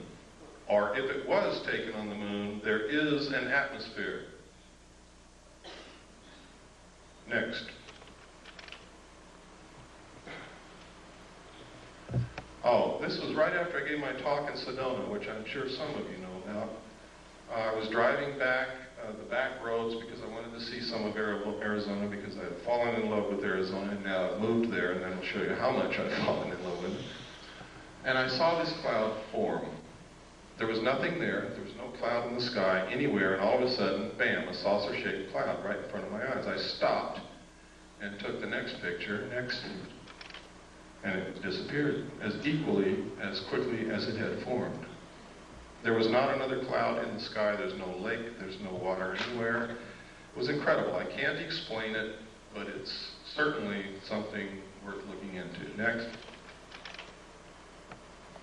This is a drawing made by one of the students at the last college where I was the executive director. Stan was the head of the security department. Some of you know Stan Barrington. He's my only authorized representative in this world. Would put my life in his hands, and I have on several occasions. Stan was the head of the security department, and one of the students in the security curriculum was in trouble, was failing. Stan was counseling the student, and she drew this picture. And she drew, next slide, this, and next, this, and next, and these little guys.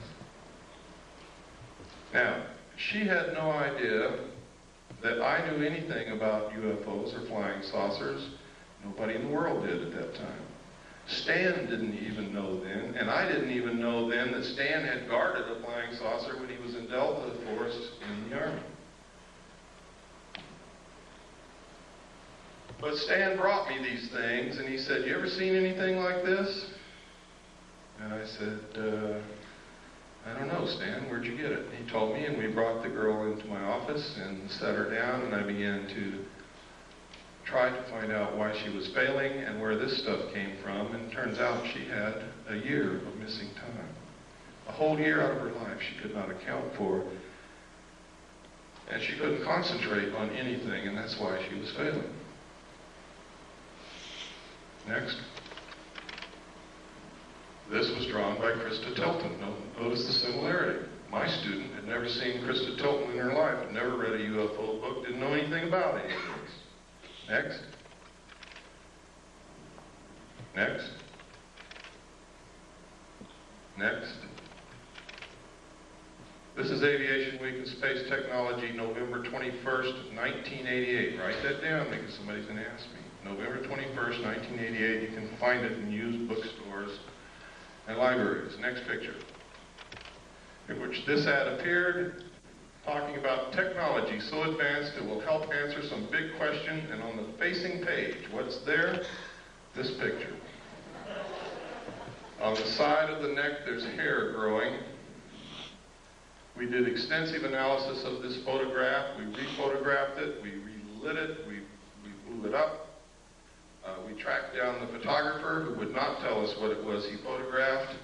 We asked originally to Amoco for the name of the artist who drew the picture. They said, "I'm sorry, we can't reveal the name of the photographer."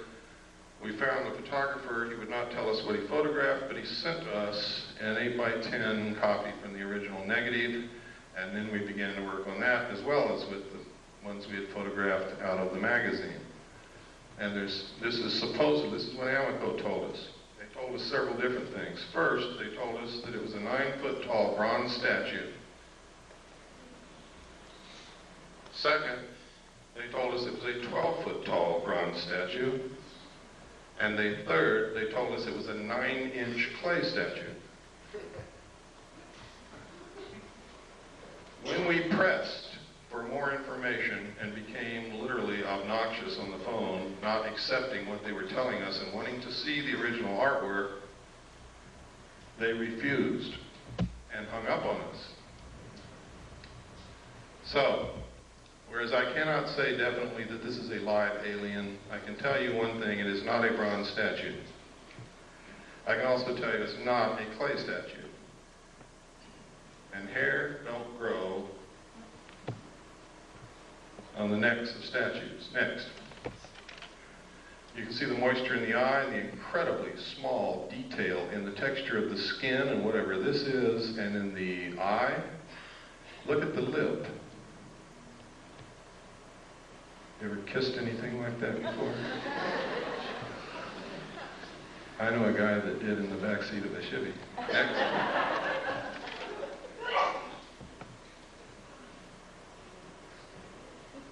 Look at the incredible detail. I have never seen an artist in my life that was capable of doing this kind of work. But I haven't seen all the artists that there are either. Next. Look at the lines on the neck. Look at the detail on the arm. Next. Look at the hair on the neck. Can you see it? It's kind of hard to see, but it's there. That little fuzzy hair. Look at the lips. Look at the throat, the detail, the wrinkles. Next. Look at the moisture in the nostrils and tell me that's a bronze statue. Look at the moisture in the eyes. Look at the incredible detail in the folds of the eyes. Look at this bag under the eye. Next. I think they're trying to tell us something. Next. Next. These are letters from England that was a big hoax. Next. It purports that a alien craft crashed in the Kalahari Desert of South Africa, is perpetrated by one guy named James Van Grunen. It's a total hoax. Don't believe it. If you want proof, write to me. If you think you're going to waste your time pursuing this, I'll give you the proof. Next. Next. Next. Next. Next. Next. Next. Next. Just keep on going right on through.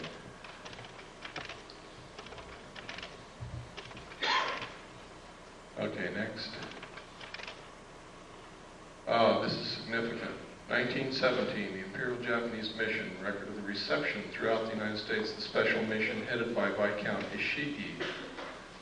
John Dewey, professor of philosophy at Columbia University, he's the one who built our education system that is not teaching our kids anything.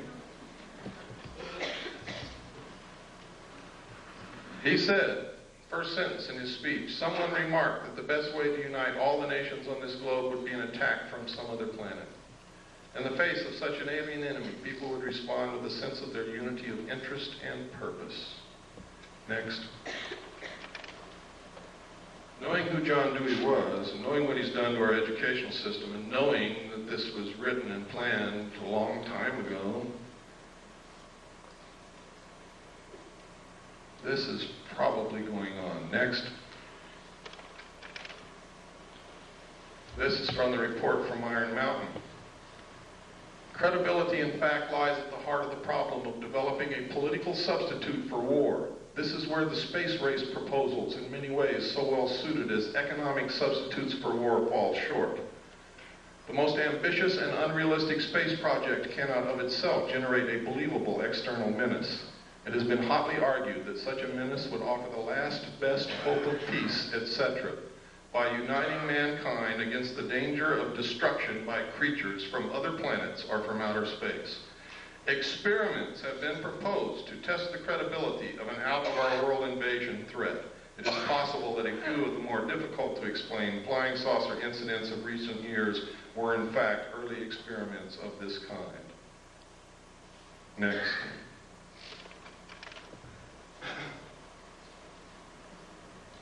By guys like this. Next. Or this. You might know who this is? It's John Lilly. one of the fathers of the CIA mind control methods. Next. Is this what's going on?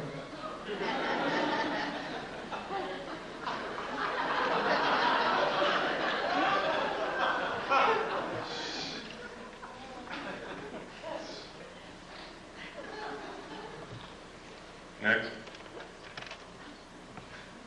Silent Weapons for Quiet Wars is the first chapter in my book.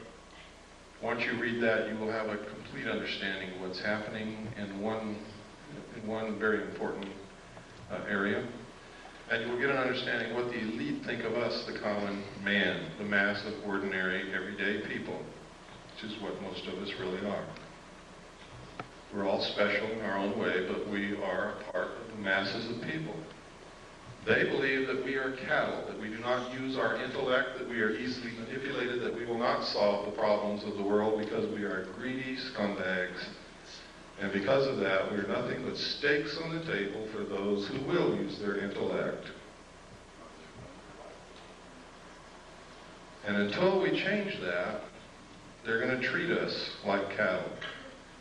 And I've got to tell you right now, on a daily basis, we prove them right. Next.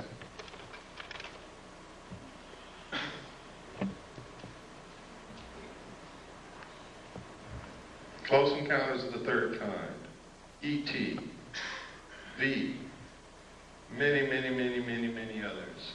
Many movies. We've been bombarded with alien movies, alien commercials, an alien spaceship landing at the end of the 1984 Olympics to reinforce in our consciousness the creation of an alien threat that does not exist, or to wake us up to an alien presence that has been here for many years. It's not an accident that these things are happening. It's not an accident that you're seeing on your TV. Was it ITT or ATT? AT&T, one world, one card.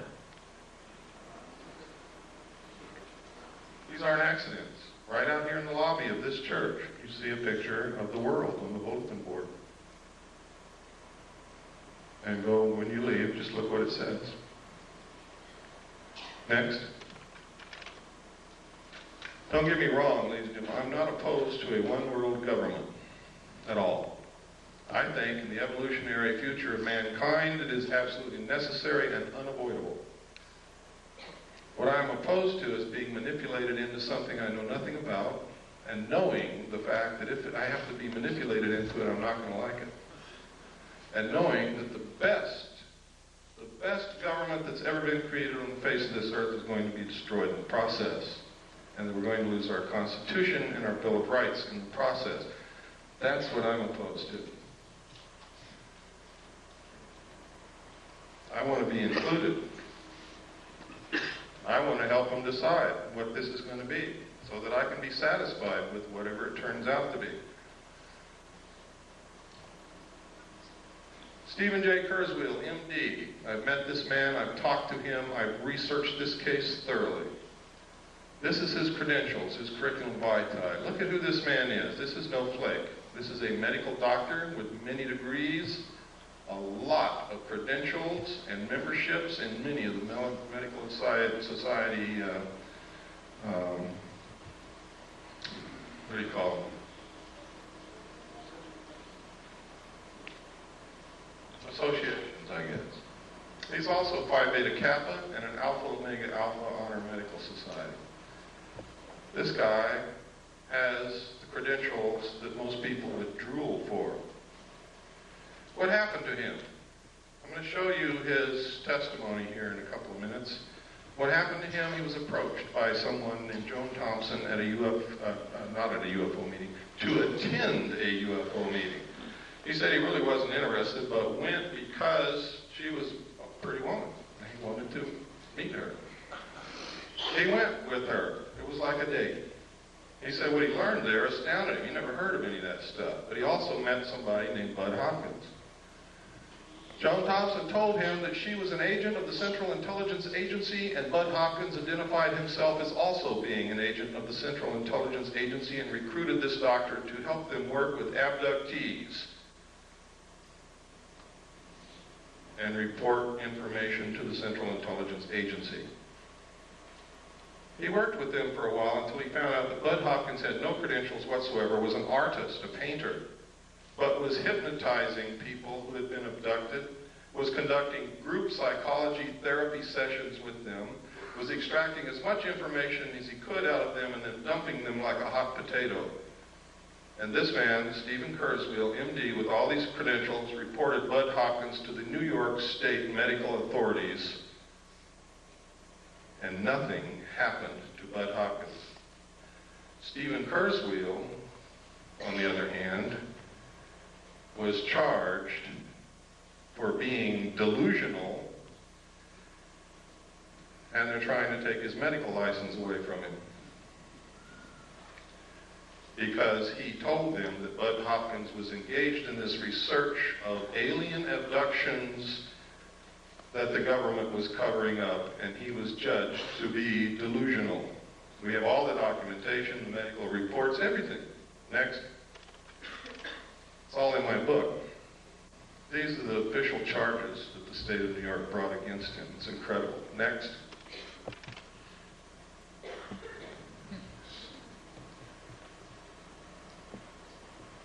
Schizoid personality disorder.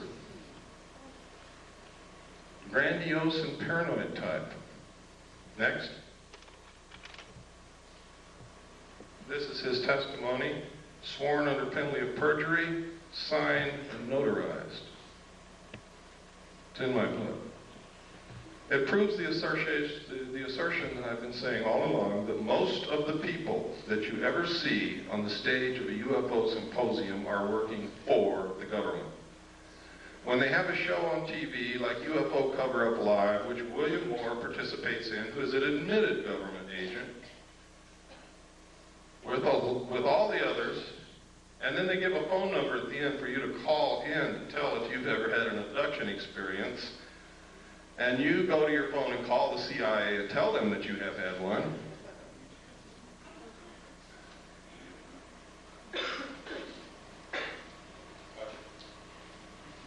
That's right, gotcha. You guys better start being careful, and you better start listening to those of us who are really looking for the truth and not trying to bullshit you. We are being manipulated on a grand scale by people who know what the hell they're doing. And if we don't wake up, we're going to be wherever they want us to be, and only we're going to discover that that's not where we want to be. Next. This. Oh.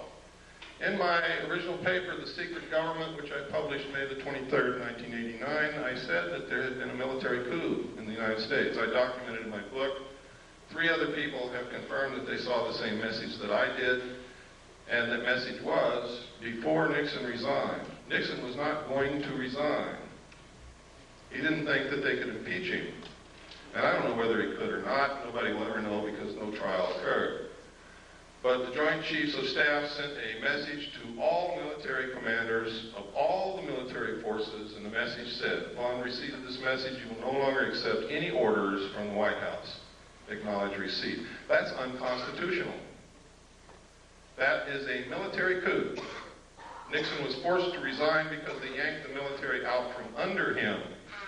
They cut off his communications to his commands because those communication centers are under control of the military.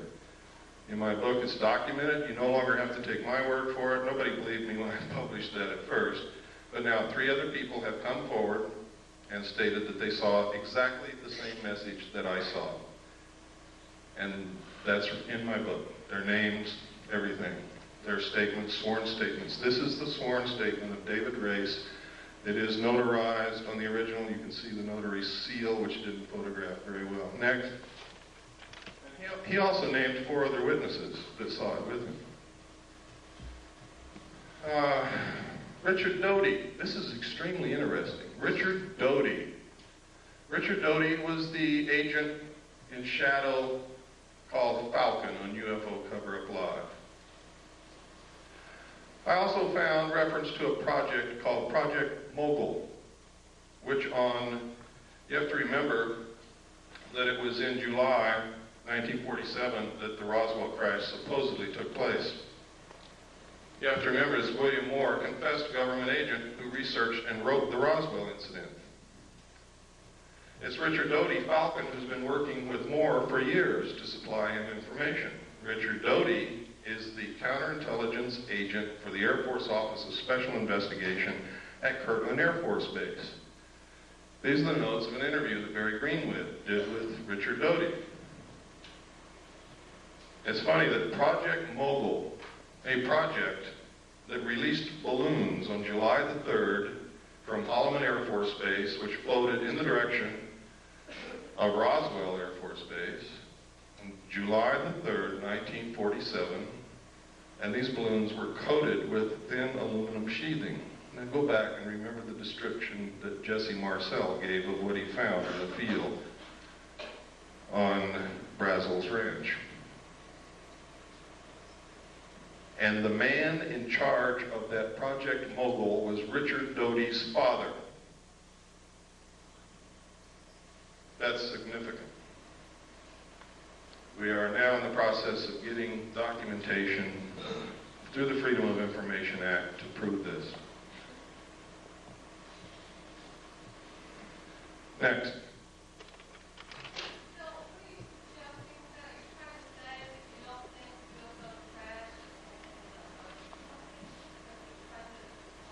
I'm saying that we can no longer accept that a UFO crashed on the basis of the evidence that we now have. We've got to find out there's something else to this.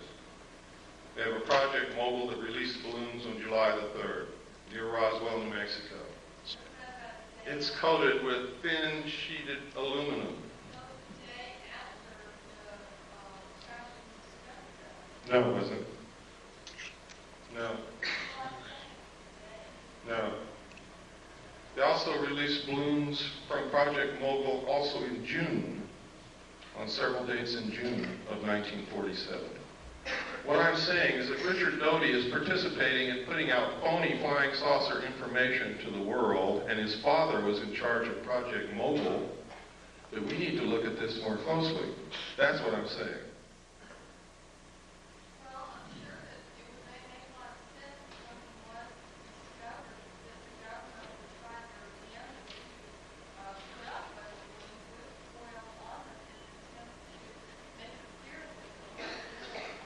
You don't understand. These balloons were also released in June of 1947. The crash at Roswell occurred in July.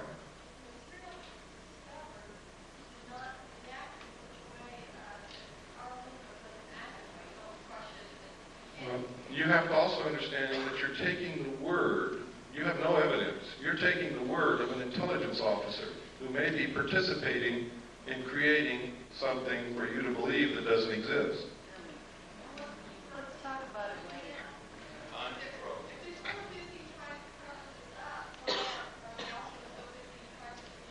Listen to me very carefully. One of the best ways to bring about a one-world government and get you to accept the destruction of your Constitution and the loss of the sovereignty of this nation is to create an artificial alien threat from outer space so that all humanity will give up whatever they have to and band together to face this threat. That's not what I'm saying. I'm saying I'm presenting evidence to you that should make you want to do some more investigating before you believe anything.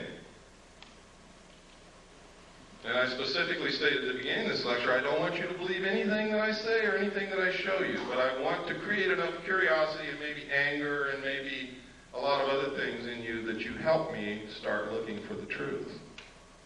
That's what I'm about. Earlier, you said that you would explain why governments spend billions of dollars on stealth aircraft and other conventional aircraft with this technology that we have. Why are they so ignorant of the fact that we have this kind of technology, if that be the case? I've already explained it to you, sir. Some people can't, and I know it's hard to put all this together.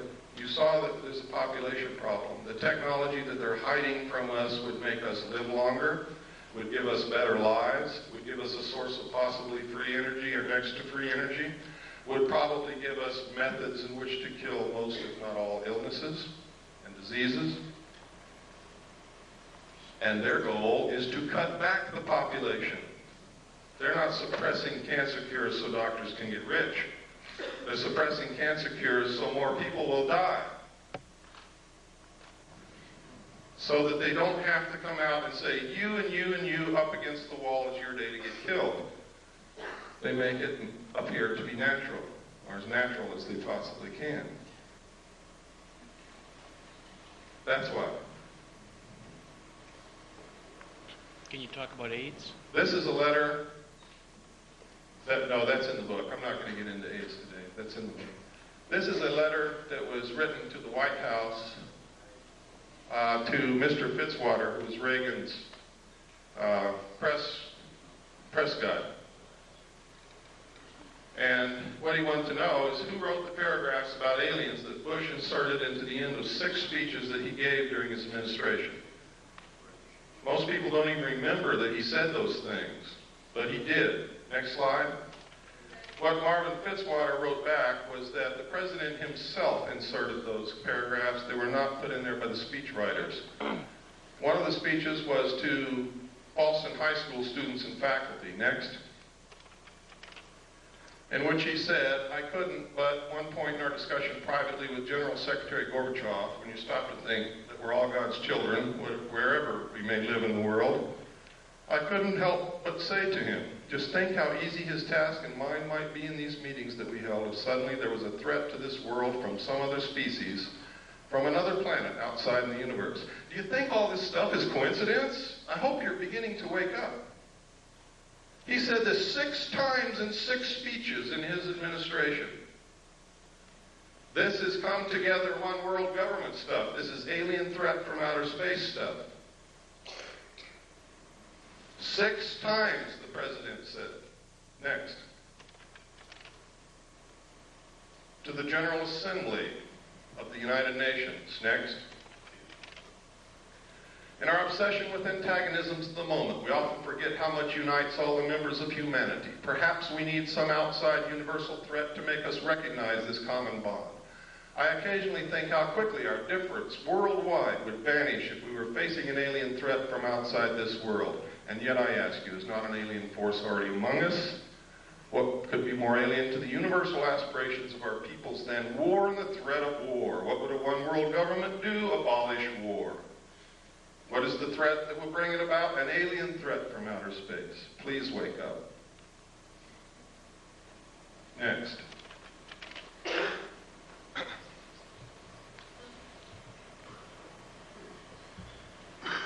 In my book, I document the things our own Congress and our own people have been doing to destroy the Bill of Rights, the Constitution, and join the one world order.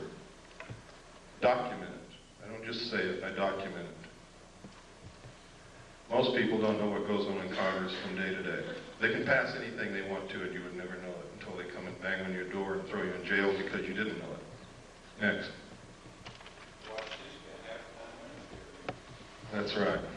But they're not there because they know that most people aren't watching and don't give a damn. The backbone of hidden government. This is documented in my book. NSDDs, National Security Decision Directives, National Security Memos, the fact that they write memos and write law outside of Congress and the executive branch, and most of it is signed by auto pen. The president never sees it. Next. And next. And next. And these are some of the things that they've done. There's no time to go into it. Next. Next. This is the United States with the Soviet Union into a one-world government.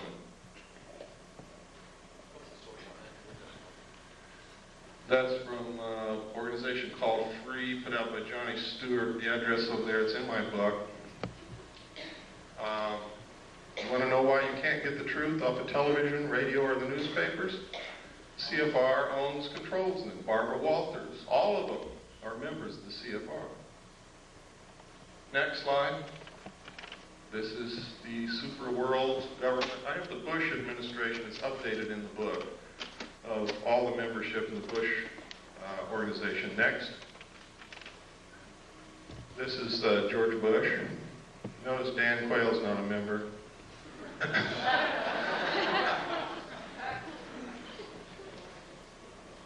Now this is serious. Their goal is a one world order, one world government, the destruction of the sovereignty of the United States and the merger of the United States and the Soviet Union. Why do you think our generals and admirals have been going back and forth to the Soviet Union and theirs have been coming back and forth over here? They're getting ready to do it. Why do you think the Soviet Union began giving some more freedom to their peoples? The people didn't bring that about. It was given from the top down because it's time to solidify the New World Order when the European states come together. Why do you think that there are so many attacks upon our Bill of Rights right now? Because we all have to be on an equal level. We can't have all these freedoms if the rest of the world doesn't.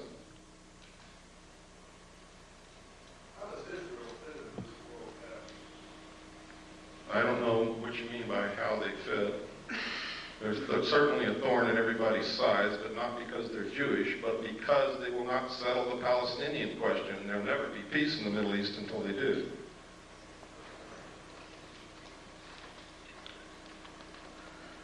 This is not a Jewish plot. This is not a communist plot. This is not the Nazis plotting this. This is a secret group of men who've been around for a long time called the Illuminati.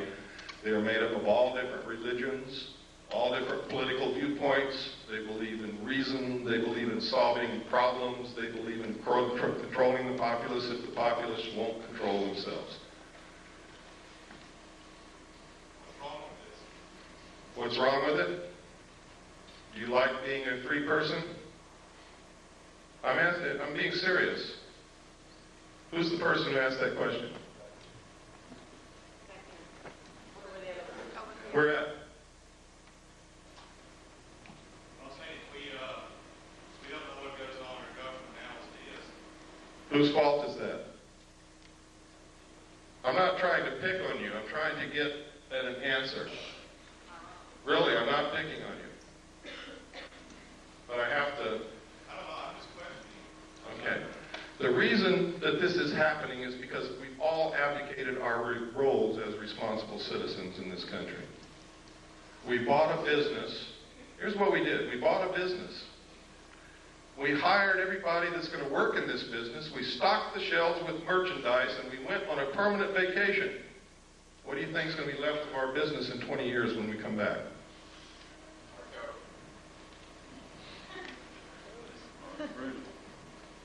Nothing's going to be left.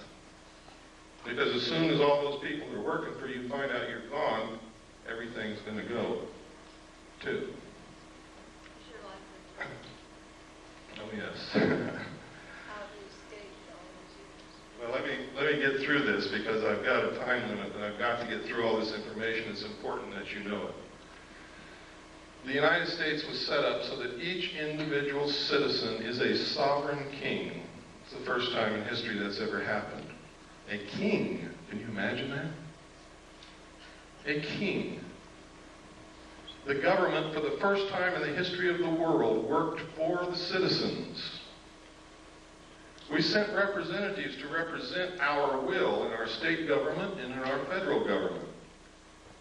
And while they were gone, we took care of their family and their business for them, and we sent them along a little stipend to live on.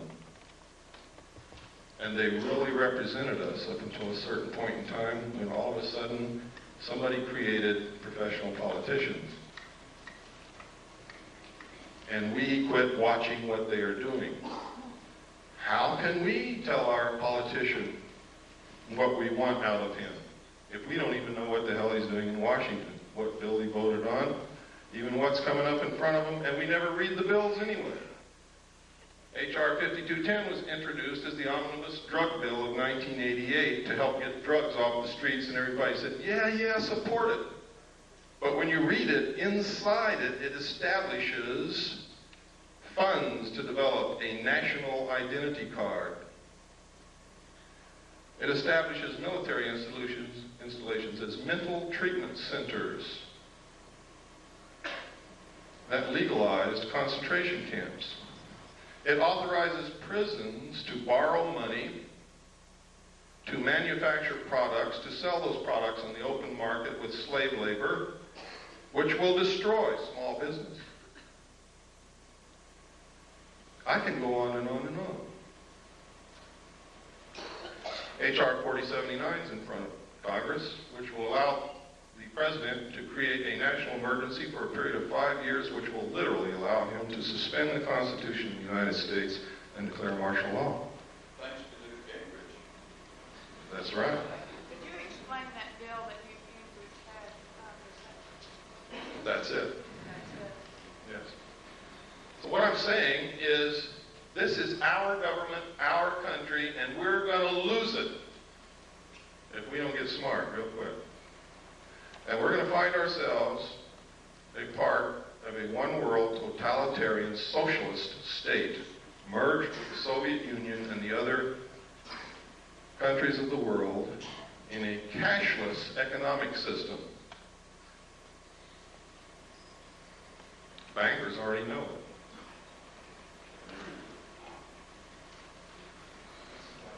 That's my message to you. My message is to you that all of this extraterrestrial stuff may be phony. I may have been used. They may have passed me all this kind of stuff, and for years I believed it was real, and now I have doubts, real doubts. Now I'm telling you, I don't know if extraterrestrials are real or not, but there's no doubt in the world that the technology is real. And I've shown you documentation after documentation after documentation. And there's more in my book, much more. So much, in fact, that book is probably going to cause me a hell of a lot of trouble, but it's worth it if we can save our country. Next slide. There's the membership in the media.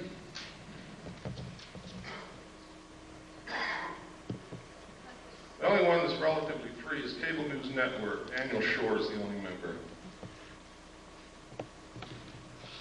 And that might be why you see a little bit more on CNN than you see in any other network or station in this country. Next.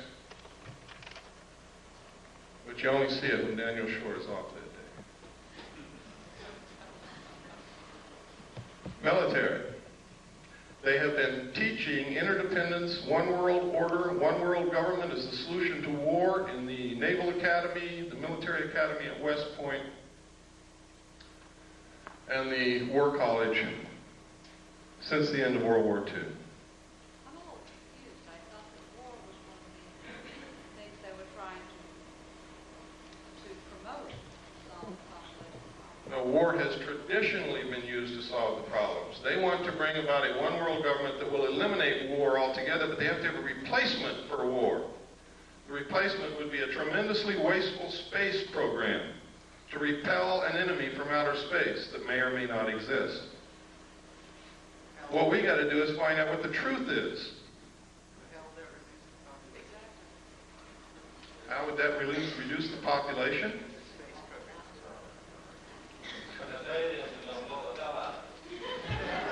Next slide, please. Next. Next. Is Colin Powell on that list? Next. Next. These are the letters I get back from Congress. Thank you. Next. Thank you. Next. Thank you. Next. Thank you. Next. And from Alan Cranston. Thank you for your letter expressing your views on foreign policy. And he goes on to tell me what all he's done in the 100th Congress and what he's going to do in the 101st Congress. Next. Thank you. Screw you, Alan Cranston. Next. Out of 500 and I forget how many letters, sent a letter to every senator, every congressman. Those were the only replies that I ever got. Ever. I sent one to the president. I sent one to the vice president. I sent one to the attorney general and each of the Supreme Court justices. I never received replies from any of them. This is one reason why I never received replies from congressmen. This is a person who is a staff member of a congressman of Capitol Hill. She's actually the office manager. She says she sympathizes with everything that I sent, but the reason that the congressman isn't going to answer my letter, my inquiries, is that she threw it all in the trash can. Next. This is George Bush and the secret team.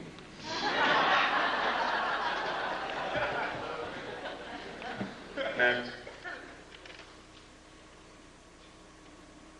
Another reason for a new world order is if extraterrestrials are real, who speaks for planet Earth? Who? I mean, if they're really real, who's going to speak for all of us? Who's going to represent the Earth?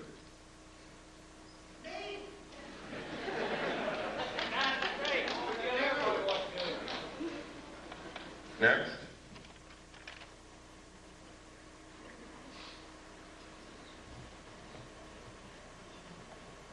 For all those of you who were going to tell me that you're just one person, there's nothing that you can do, I think this says it all. That young man stopped 17 of the most dangerous killing weapons of war that have ever existed right in their tracks, and they didn't move again until he walked away. That's a real hero. He has not been executed yet. He is a real hero. He's the only real hero that I know in this whole world. In this whole world.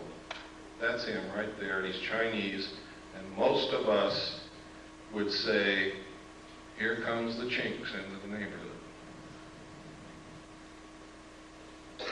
That man is my brother. I don't care who he is. And I hope that you learn that he's yours. His heart's probably bigger than all of ours in this room put together. But that's your answer when you come to tell me that you're only one solitary little person. There's nothing that you can do. This is our country. It belongs to the people. And we can do whatever we want to do with this country, but we have to do it together. I hope that we can all find a way to do that. If we could have I believe that's the last slide. If we could have the lights, we'll have some questions and answers. Or we'll have some questions. I don't know how many answers.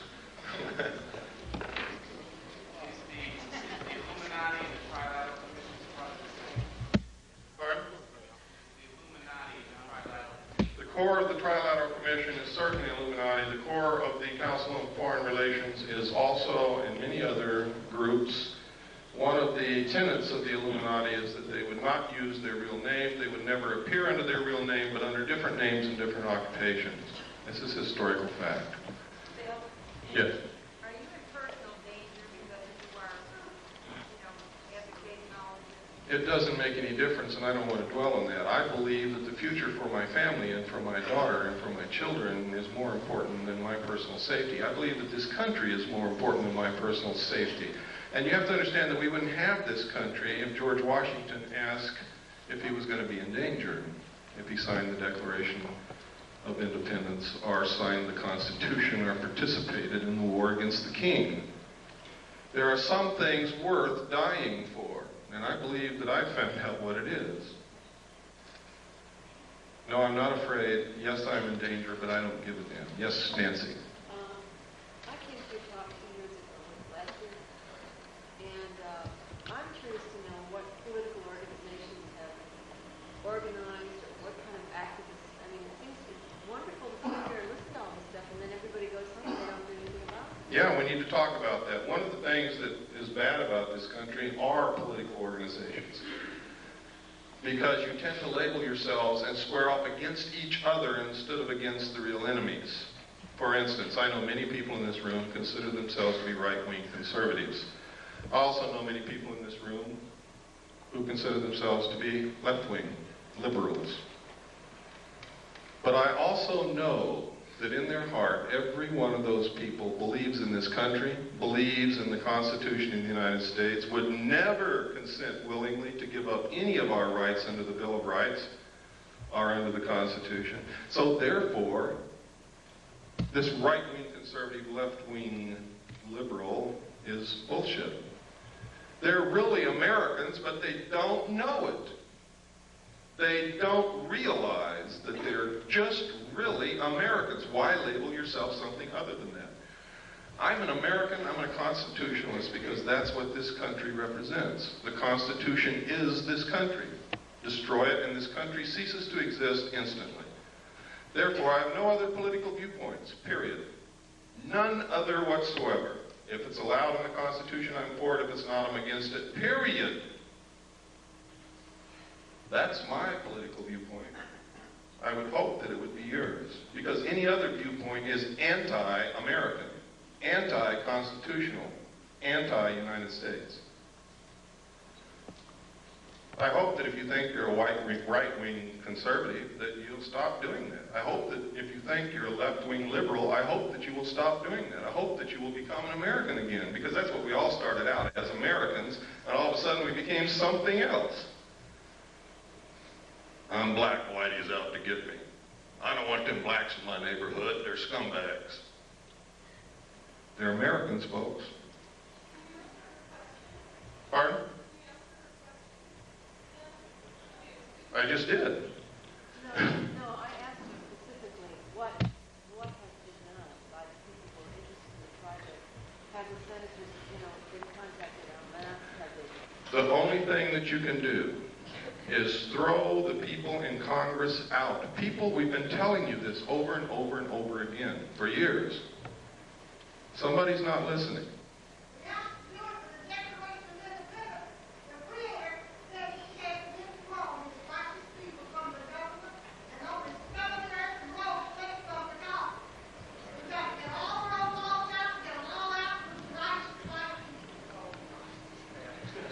Well, I will not support any racist attitude from anyone, but you have to get the professional politicians out of Congress, out of office, out of the presidency, out of the governorship, out of the state houses, and you have to send citizens who will truly represent us, who truly will do what's needed, and only send them for one term, and it's the only thing that's going to work. If you think you're going to change the minds of these people who are so ingrained into,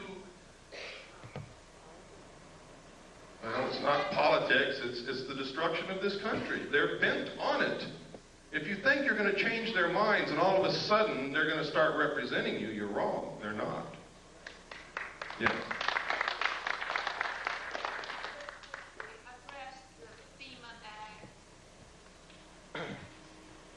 I don't think I have time to go into it. The problem with the things that I talk about is there's never enough time to really talk about it. And I know that some of you are sitting there and you have questions and you want answers, and I can tell you that the answers are out there.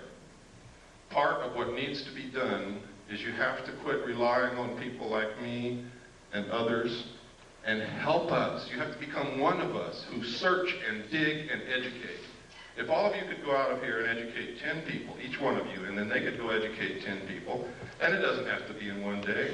You could take 6 months to educate those 10 people, and they could take 6 months to educate 10 people in a very short period of time. Everybody in this country would understand what our real problems are.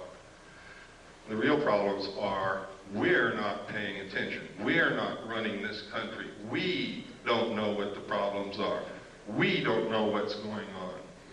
We've left our business and gone on vacation. We are fighting amongst each other while the real enemy is destroying the country. That's the real problem. That's correct. Yes. May I suggest that everybody get a little copy of the Constitution? It takes about 20 minutes to read. And if you don't have one, if you write to me and send me a self-addressed stamped envelope with 50 cents on it, I will send you a copy free. Come up to me in the parking lot, I'll give you a copy of it. Excellent.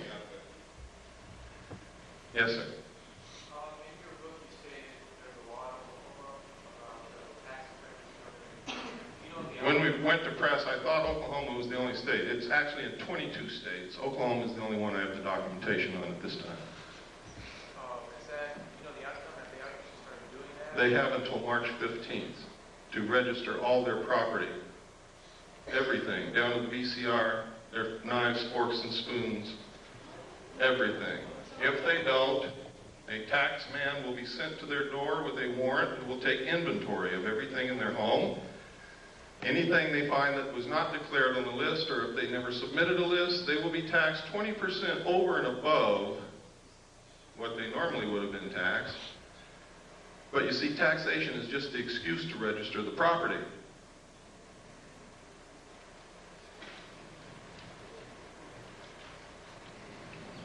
For those of you who want to order a copy of my book, I'm not a salesman. I didn't bring books with me. I never do that.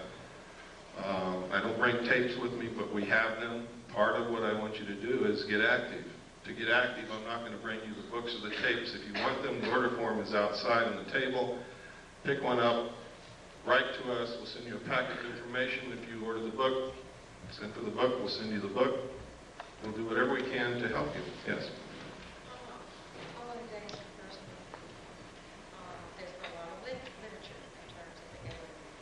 The animal mutilations, yes. human mutilations, the genetic things. Do you feel that probably this is a fabrication in terms of creating a fear in which, like you're saying, would come as an attitude of one planet against an alien? It's exactly what I believe. Now, you have to know that when Hitler got ready to go into Europe, to invade France and the other countries of Europe, he began broadcasting Nostradamus' predictions. What did you see on television last night? Why do they use these predictions and prophecies? Why all of a sudden are you hearing that the book of Revelations is coming true in front of your eyes? To get you to give up. If it's been prophesied and it's going to come true, you're not going to fight it. To neutralize the Christian community so that they won't fight the new one world government. Hitler dropped the prophecies which said Hitler was going to win and was going to be the ruler of a 1,000-year time of peace. So the French dropped their weapons and ran. Pay attention to what's happening. AT&T, one world, one car.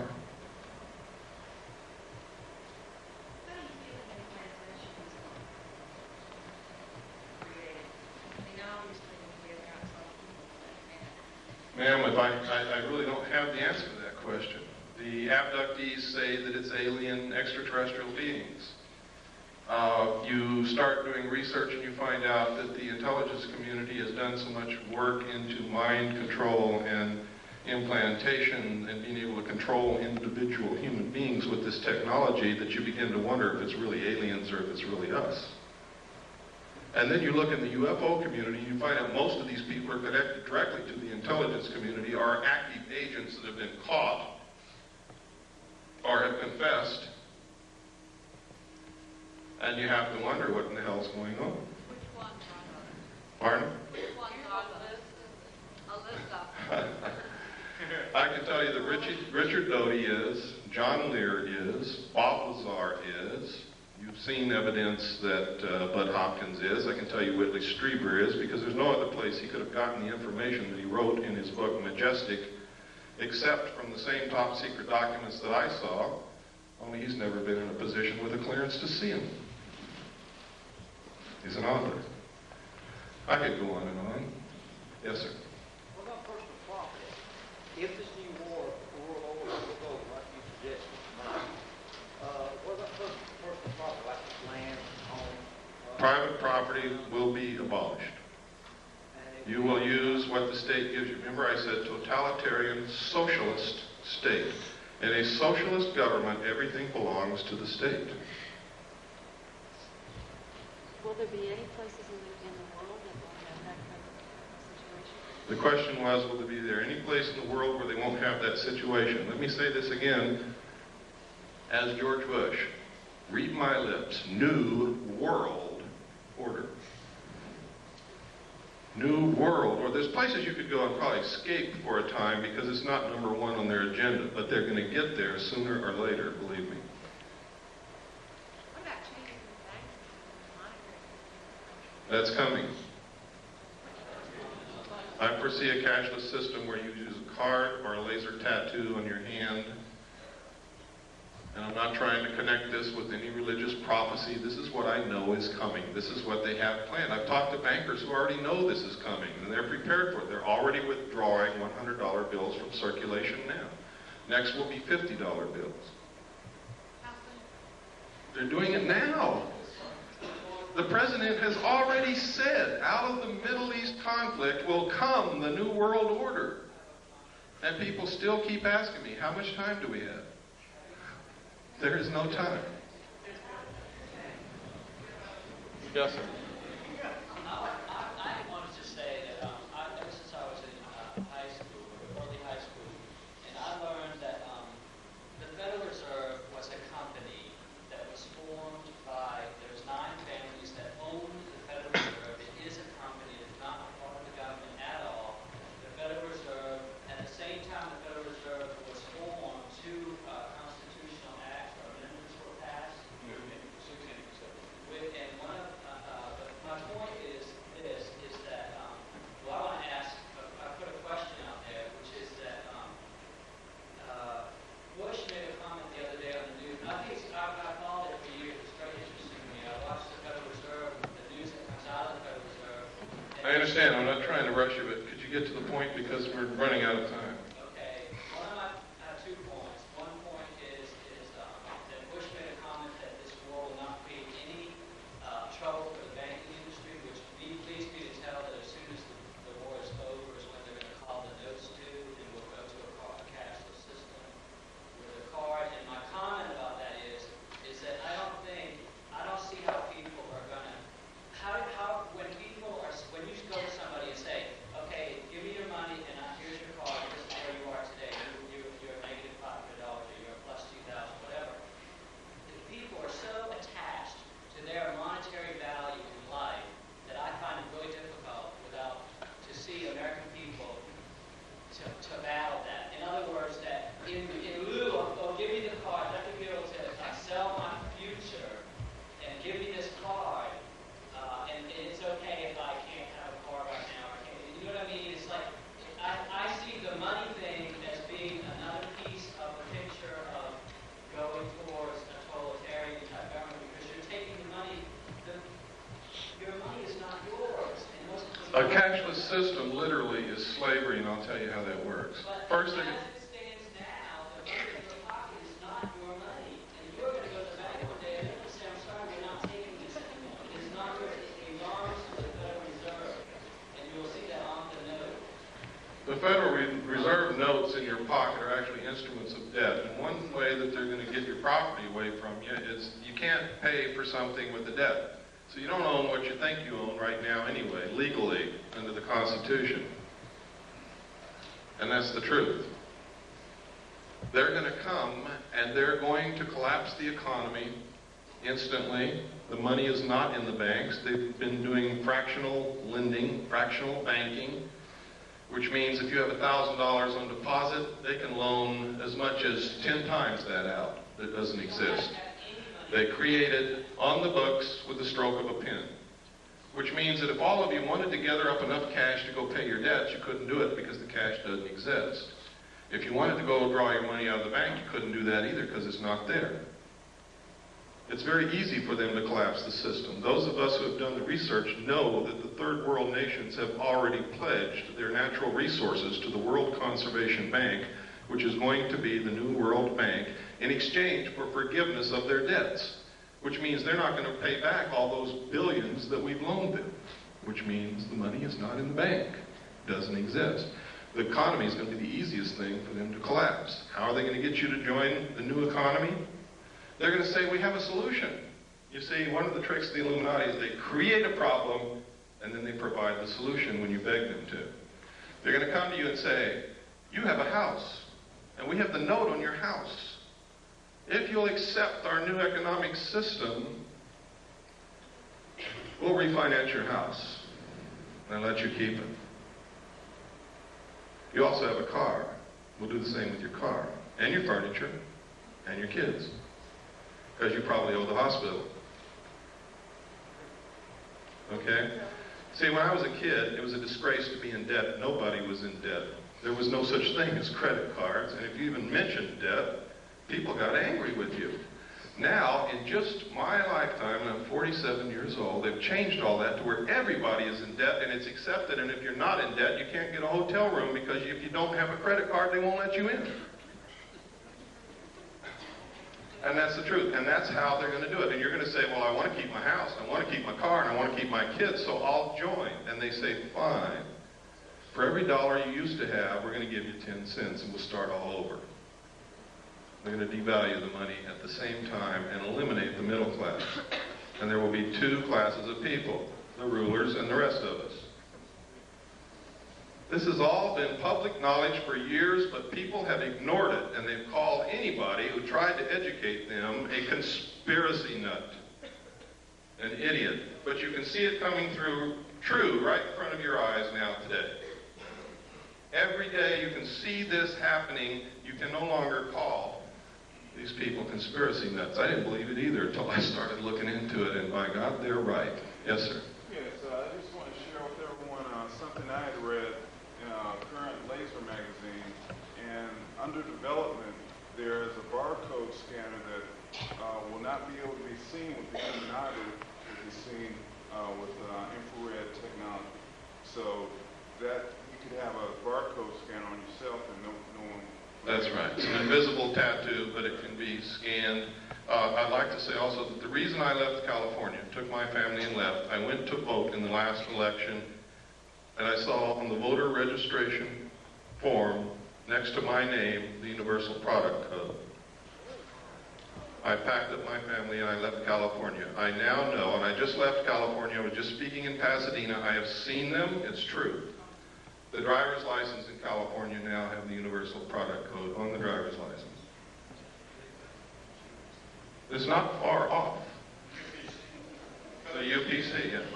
The barcode, for those of you who don't know what Universal Product Code is. Yes? It's been used in over 700 cities in Europe for over 7 years now, where they inject plastic under the skin in the right hand or the forehead. It's going to be the new world. It's going to be your accountant. It's not going to be any more cash. There will not be any more swap meets. There won't be any selling your mattress to your neighbor when you buy a new one. Everything will be registered.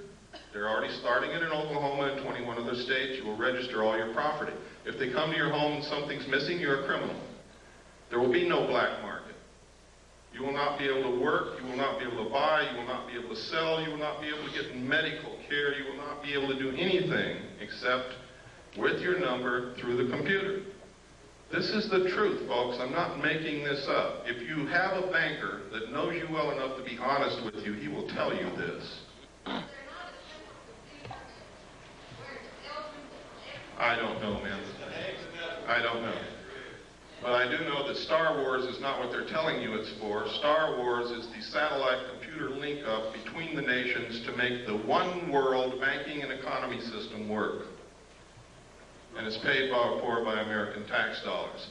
If they want to imprison you in a 2-square block area, all they have to do is zero out your computer account outside that area. And you won't be able to live if you walk off your 2-block square area. If they don't want you to leave your city, they can do the same thing. Your card will only be good in your city. Yes? Is it possible that they have developed this kind of system that is very similar to what's talked in the Bible as a psychological effect to get people to sort of... Of course. It's like I said a while ago, they're following the book of Revelations like a script to neutralize opposition against them. If you believe that it has been prophesied and is ordained by God, you won't oppose them. I'm a Christian, and I'm not buying it. I'm going to oppose them. And I don't think that God or Jesus Christ would be very pleased with me if I didn't, even if it was God bringing it to pass. Because they're not going to like it. Let me take 3 more questions, and then unfortunately we're over time. I'd like to stay and talk to you more, but we really can't. I have a brief question. Okay, and your hand has been up for a long time. I'm sorry. Go ahead. I really came here for some answers, as this is the one question I really would like to know because you've been going through such a learning experience through your research. When you saw that large ship come out of the ocean spread, it came up. This day, do you personally think that came from outer space of this Earth? Personally, I don't think it was built on this Earth. Knowing what I know about the state of aircraft technology and about submarines. But what I think doesn't make a bit of difference. It's what I can prove that counts. And I can't prove that there's anybody here from outer space, although there's a lot of evidence to support it. What I can prove is that there's a lot of manipulation to put us in a one-world government and destroy this nation and enslave all of us in a cashless economic system. That I can prove. And that's what we better be looking at.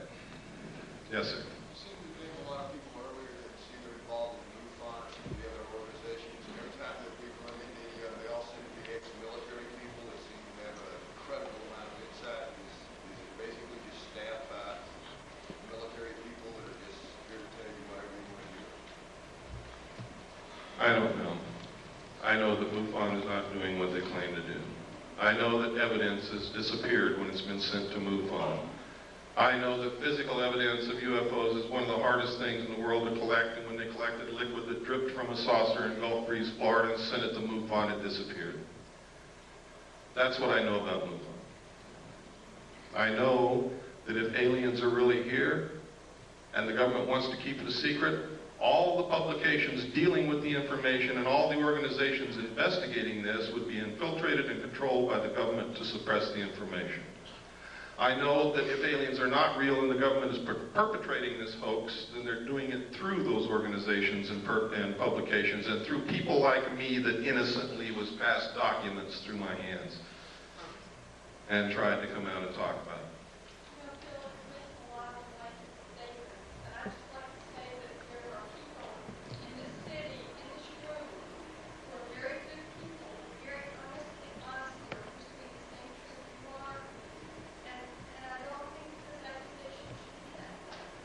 I don't know what you mean by blank. When I say MUFON, I'm talking about the people who run it and control it and finance it. I'm not talking about all the people in the little towns and stuff who are interested in UFOs. It's too late to be careful. I'm fighting a war and I need people on my side. And damn it, if somebody's on the battlefield in front of me, I'm going to run right over them. I am sorry, but that is exactly what I'm going to do.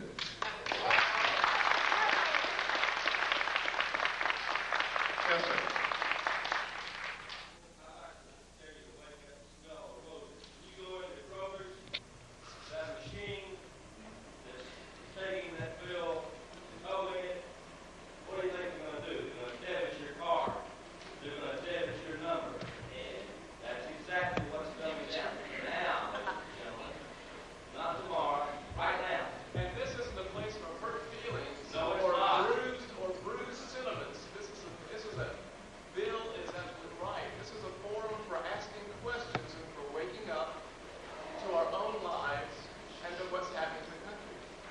I also know that not everybody's going to agree with me, and I don't expect you to, nor do I want you to. We're out of time. I'm sorry, I said 3 more questions, and I did a lot more than that. I want to thank you sincerely. You're probably the best citizens in Atlanta, or you wouldn't be